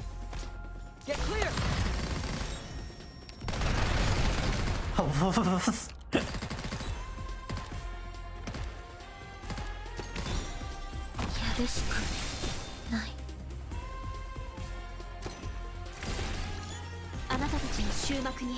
My talents shall be my stethoscope. Yeah. Hi. Oh, you don't reach that distance. That's fine. Remove from play. Thank you. We need to guard this back point. The situation is crystal clear. This is a bit awkward because this is about to like pop, and pretty sure they're all gonna get knocked out immediately. Hi. Che posto stupendo. Son tutta orecchie. Flowers invite. The lady in suit and tie dance with her blade. Pop. Okay, not too bad, not too bad.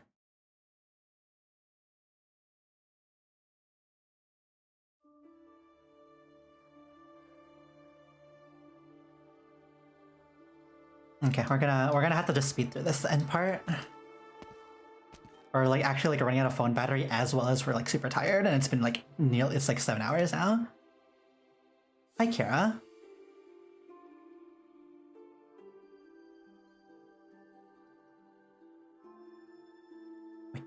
Yara's Shall always be the headmate to Lady Anya.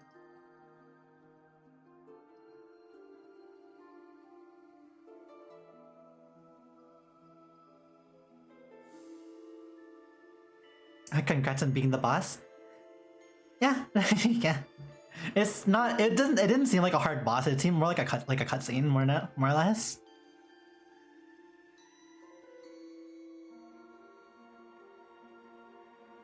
Pilgrimage this season, you idiot. But thank you.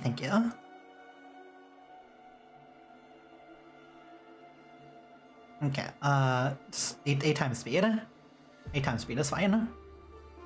This is like there's too much text for us to get through. This story has been way too long for us to read. We're getting super tired.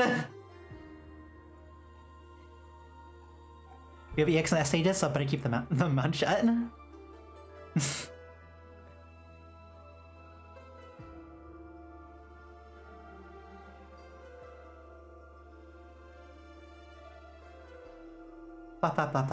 They're having a little heart-to-heart talk. As at least why we can take the context out of this from speeding through it. Very nice.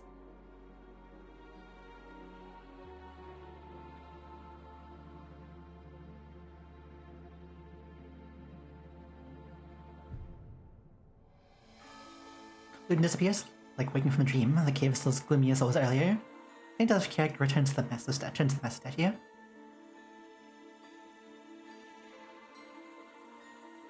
You know what the issue with this this speed up system is that it doesn't really give a slight pause so you can read the text doing this. You'd have to read really quickly. Why they include this system? When they also have a skip button, who knows?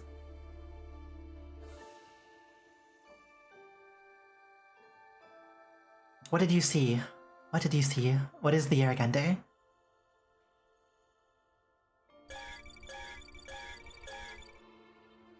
There's a 72% chance that they're gonna get hit by a second catastrophe.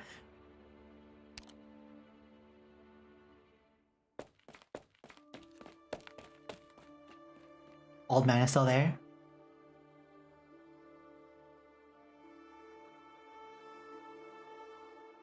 Oh, like a true saintess moment.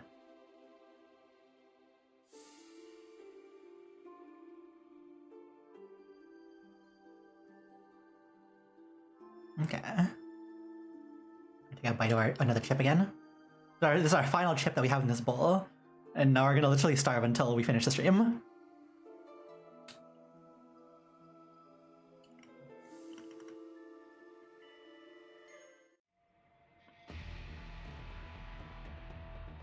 Your Highness, there's a second catastrophe coming.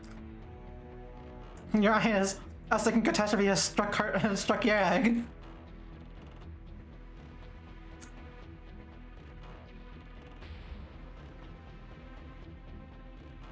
That's a mood.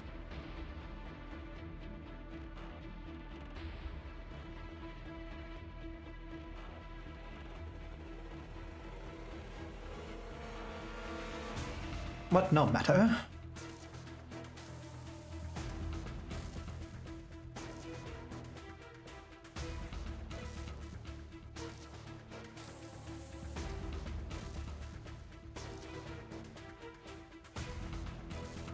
Ooh, I see. So Rash will get what he wants.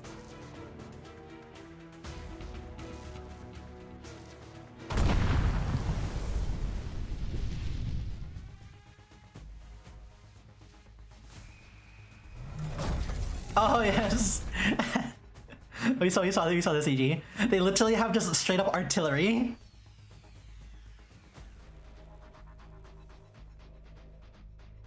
Land-based artillery.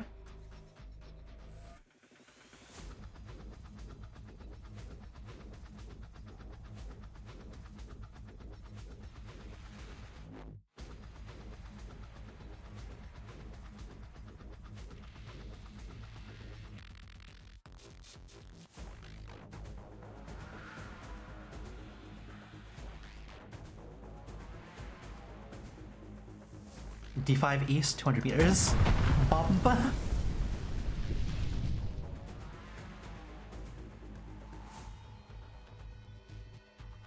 What you fear the most is an artillery regiment that has perfect accuracy. No matter like the size of the munition, perfect accuracy artillery is something to be feared.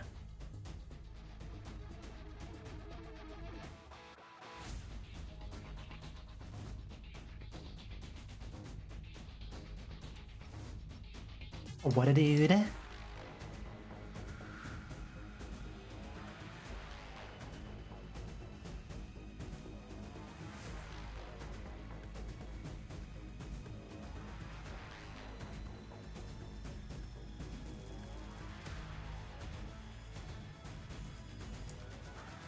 I too have prepared an agreement for you and contain the various clauses and things such as tariffs between Victoria and Keurig and our joint mining progress. You may look over it now.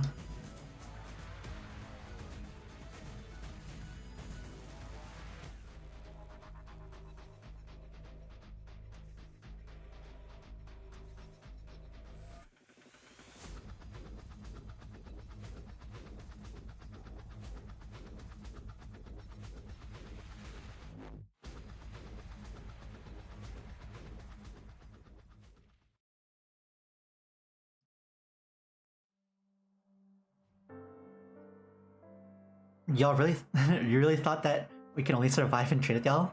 Precise weapons, you know? We have fangs.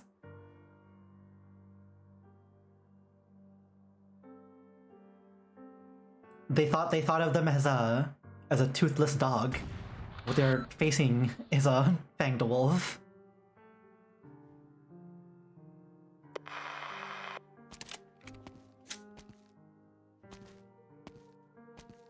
Oh, are the clerks fighting back too now? Also, she's in her Satan's clothes now.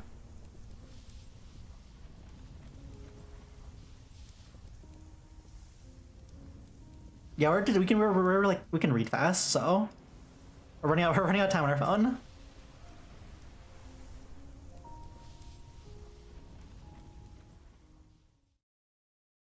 Ring.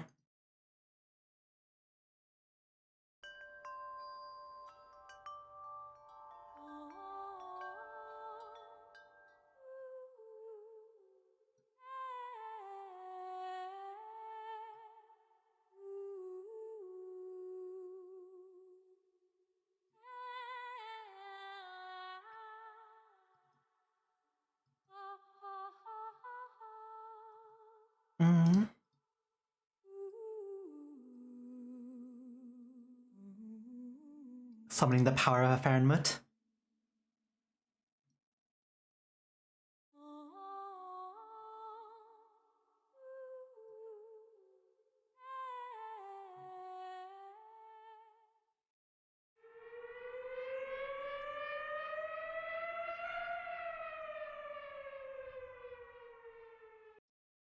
And then it goes away.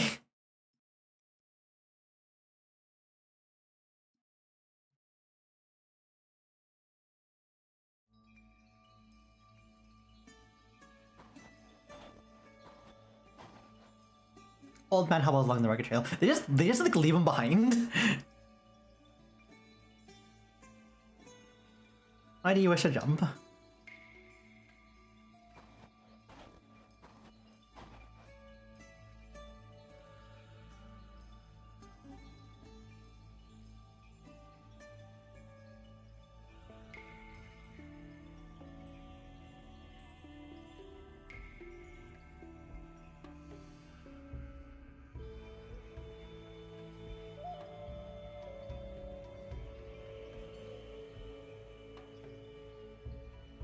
Ah, and there she goes.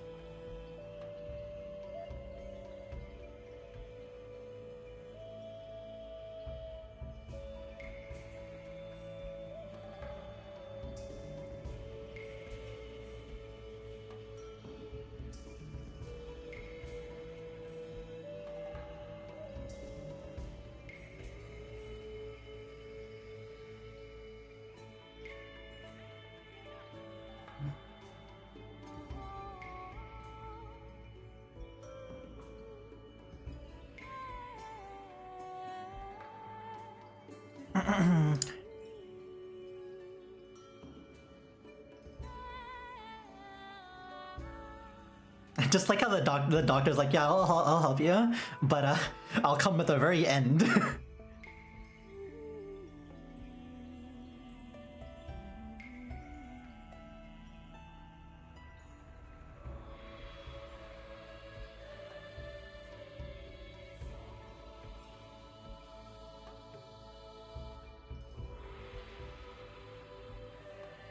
What you see is but one minute aspect of it. You already had the chance to deepen your understanding of her. I believe you will be very much pleasantly surprised.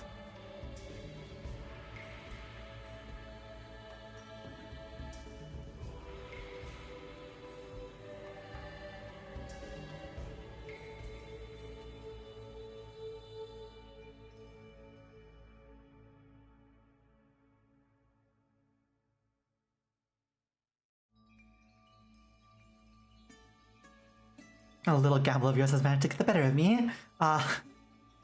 Good old nobility.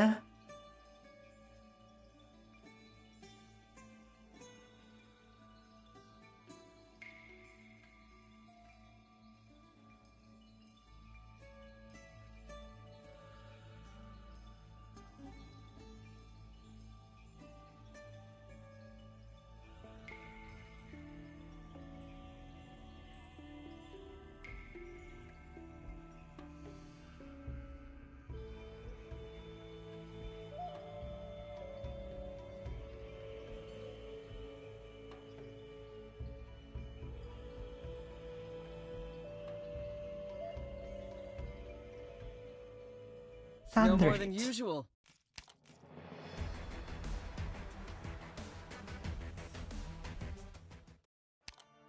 Doesn't even get anything. That's literally just a story. There's like no actual farm rewards.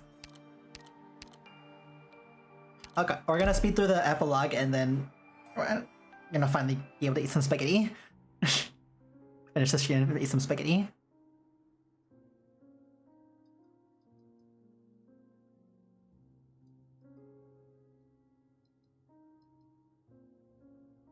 To be honest, the rest of the story is like as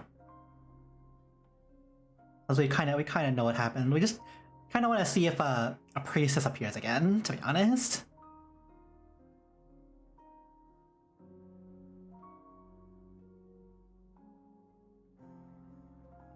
because we're not the most into religious based stories, like faith based stuff. And there was a hell of a lot of faith going on here.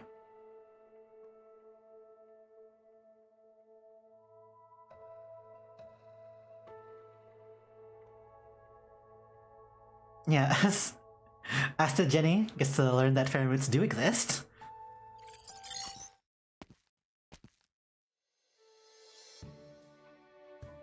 These two doing the usual thing.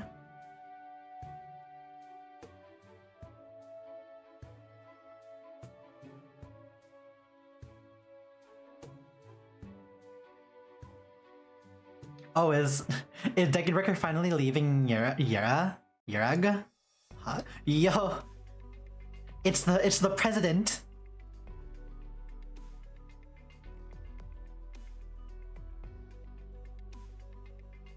Uh-huh.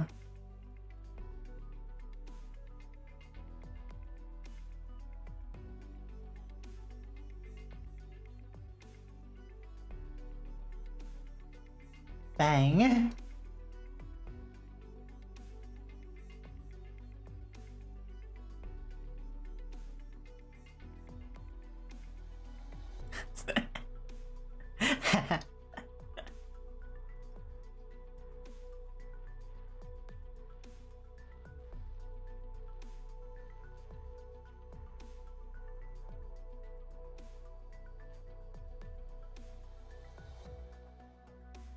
Good old stuff. Good old negotiations and talks.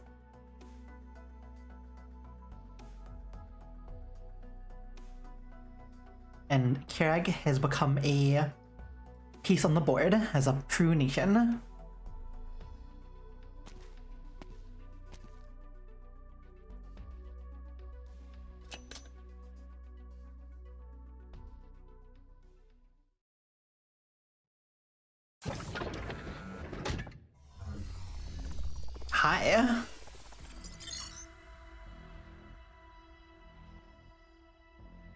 What is this?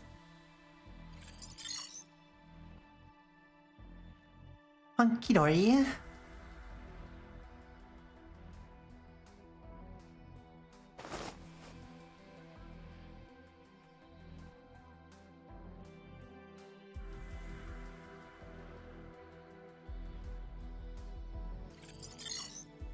Oh, is this what leads into the nasty event? That comes up next.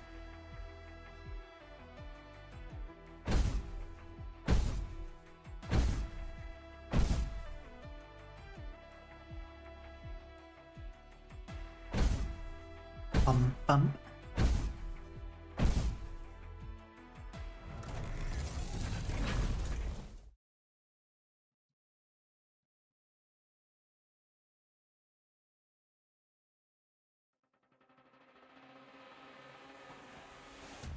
Big goggles.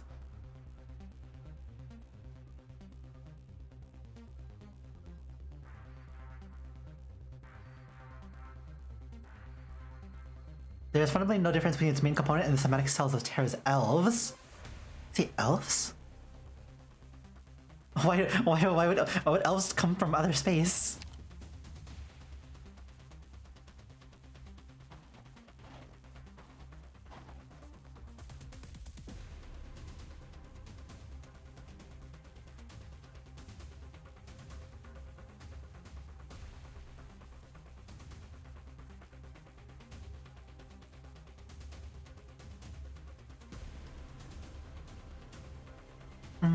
Writing. Shape of frequency closely resembles ancient Gearx symbols that were used to transmit information.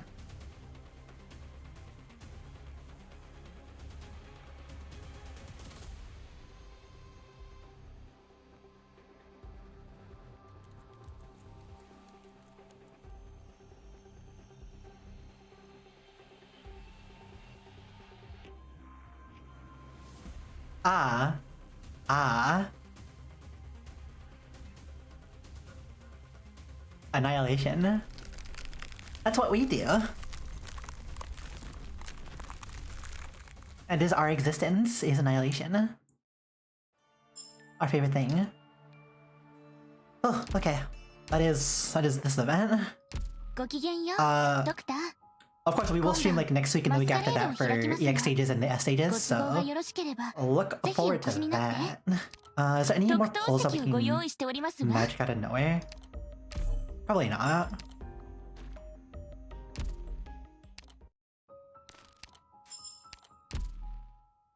Yeah, every any extra polls are like gonna be in later. That's just gonna be how it is. We could convert like one, but that'd be a waste of time. And this isn't quite worth it. This is worth 200.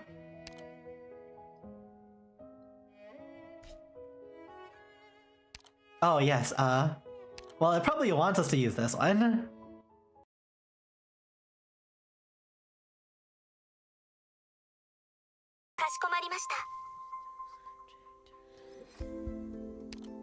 We have no other choice but to go against them.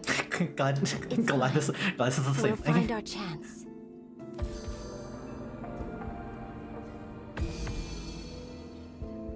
Nothing changes, huh?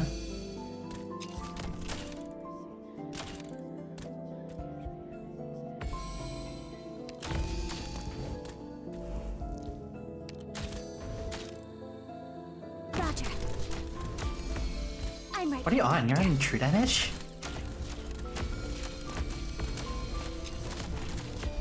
Wait, can you tank a full hit from that? I thought so. The Patriarch's transfer order. Understood. I guess we do need to use the skill before the spear guy hits heading. There's a chance. Our Twitch chat disconnected. Hold on. So we didn't see the Twitch chat because our Twitch chat disconnected apparently. Weird. Okay, it should be fine. I think we got everything. We like know what everything happened.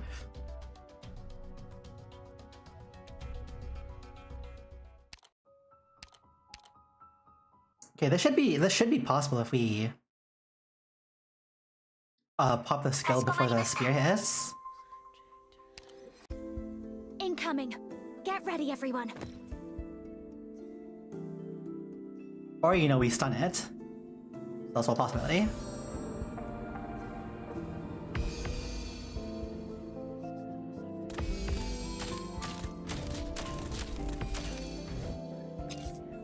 Got it. Is this the Patriarch's transfer order? Is this the Patriarch's transfer order? Oh, is it my turn? Is this the What did you expect to extract from Cat? Stand still.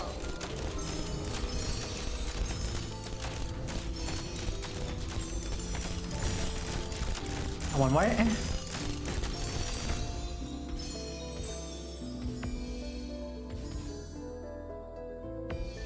This skin really looks nice.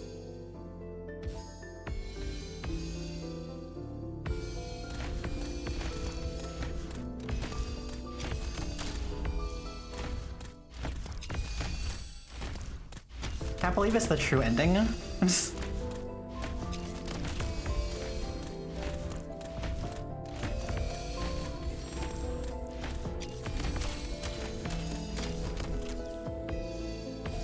Alright, dude, come over here.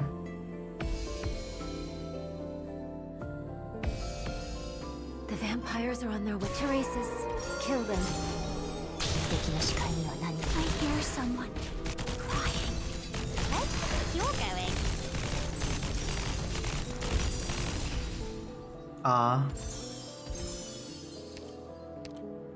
That dude is tanky. As long as we still live, there's a chance.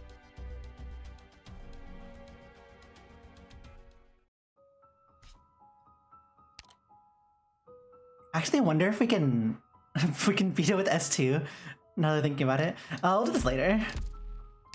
We're really hungry. Okay. And then nothing else to practice. Well, there's this to practice. But there's nothing else to really get really at.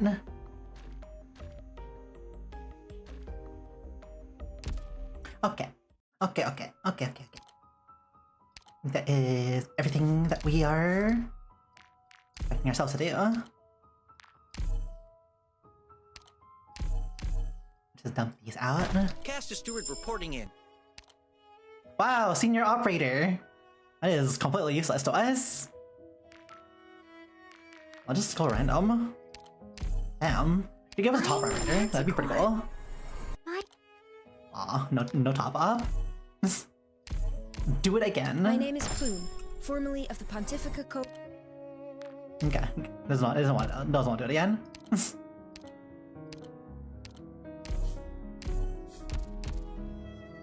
Okay.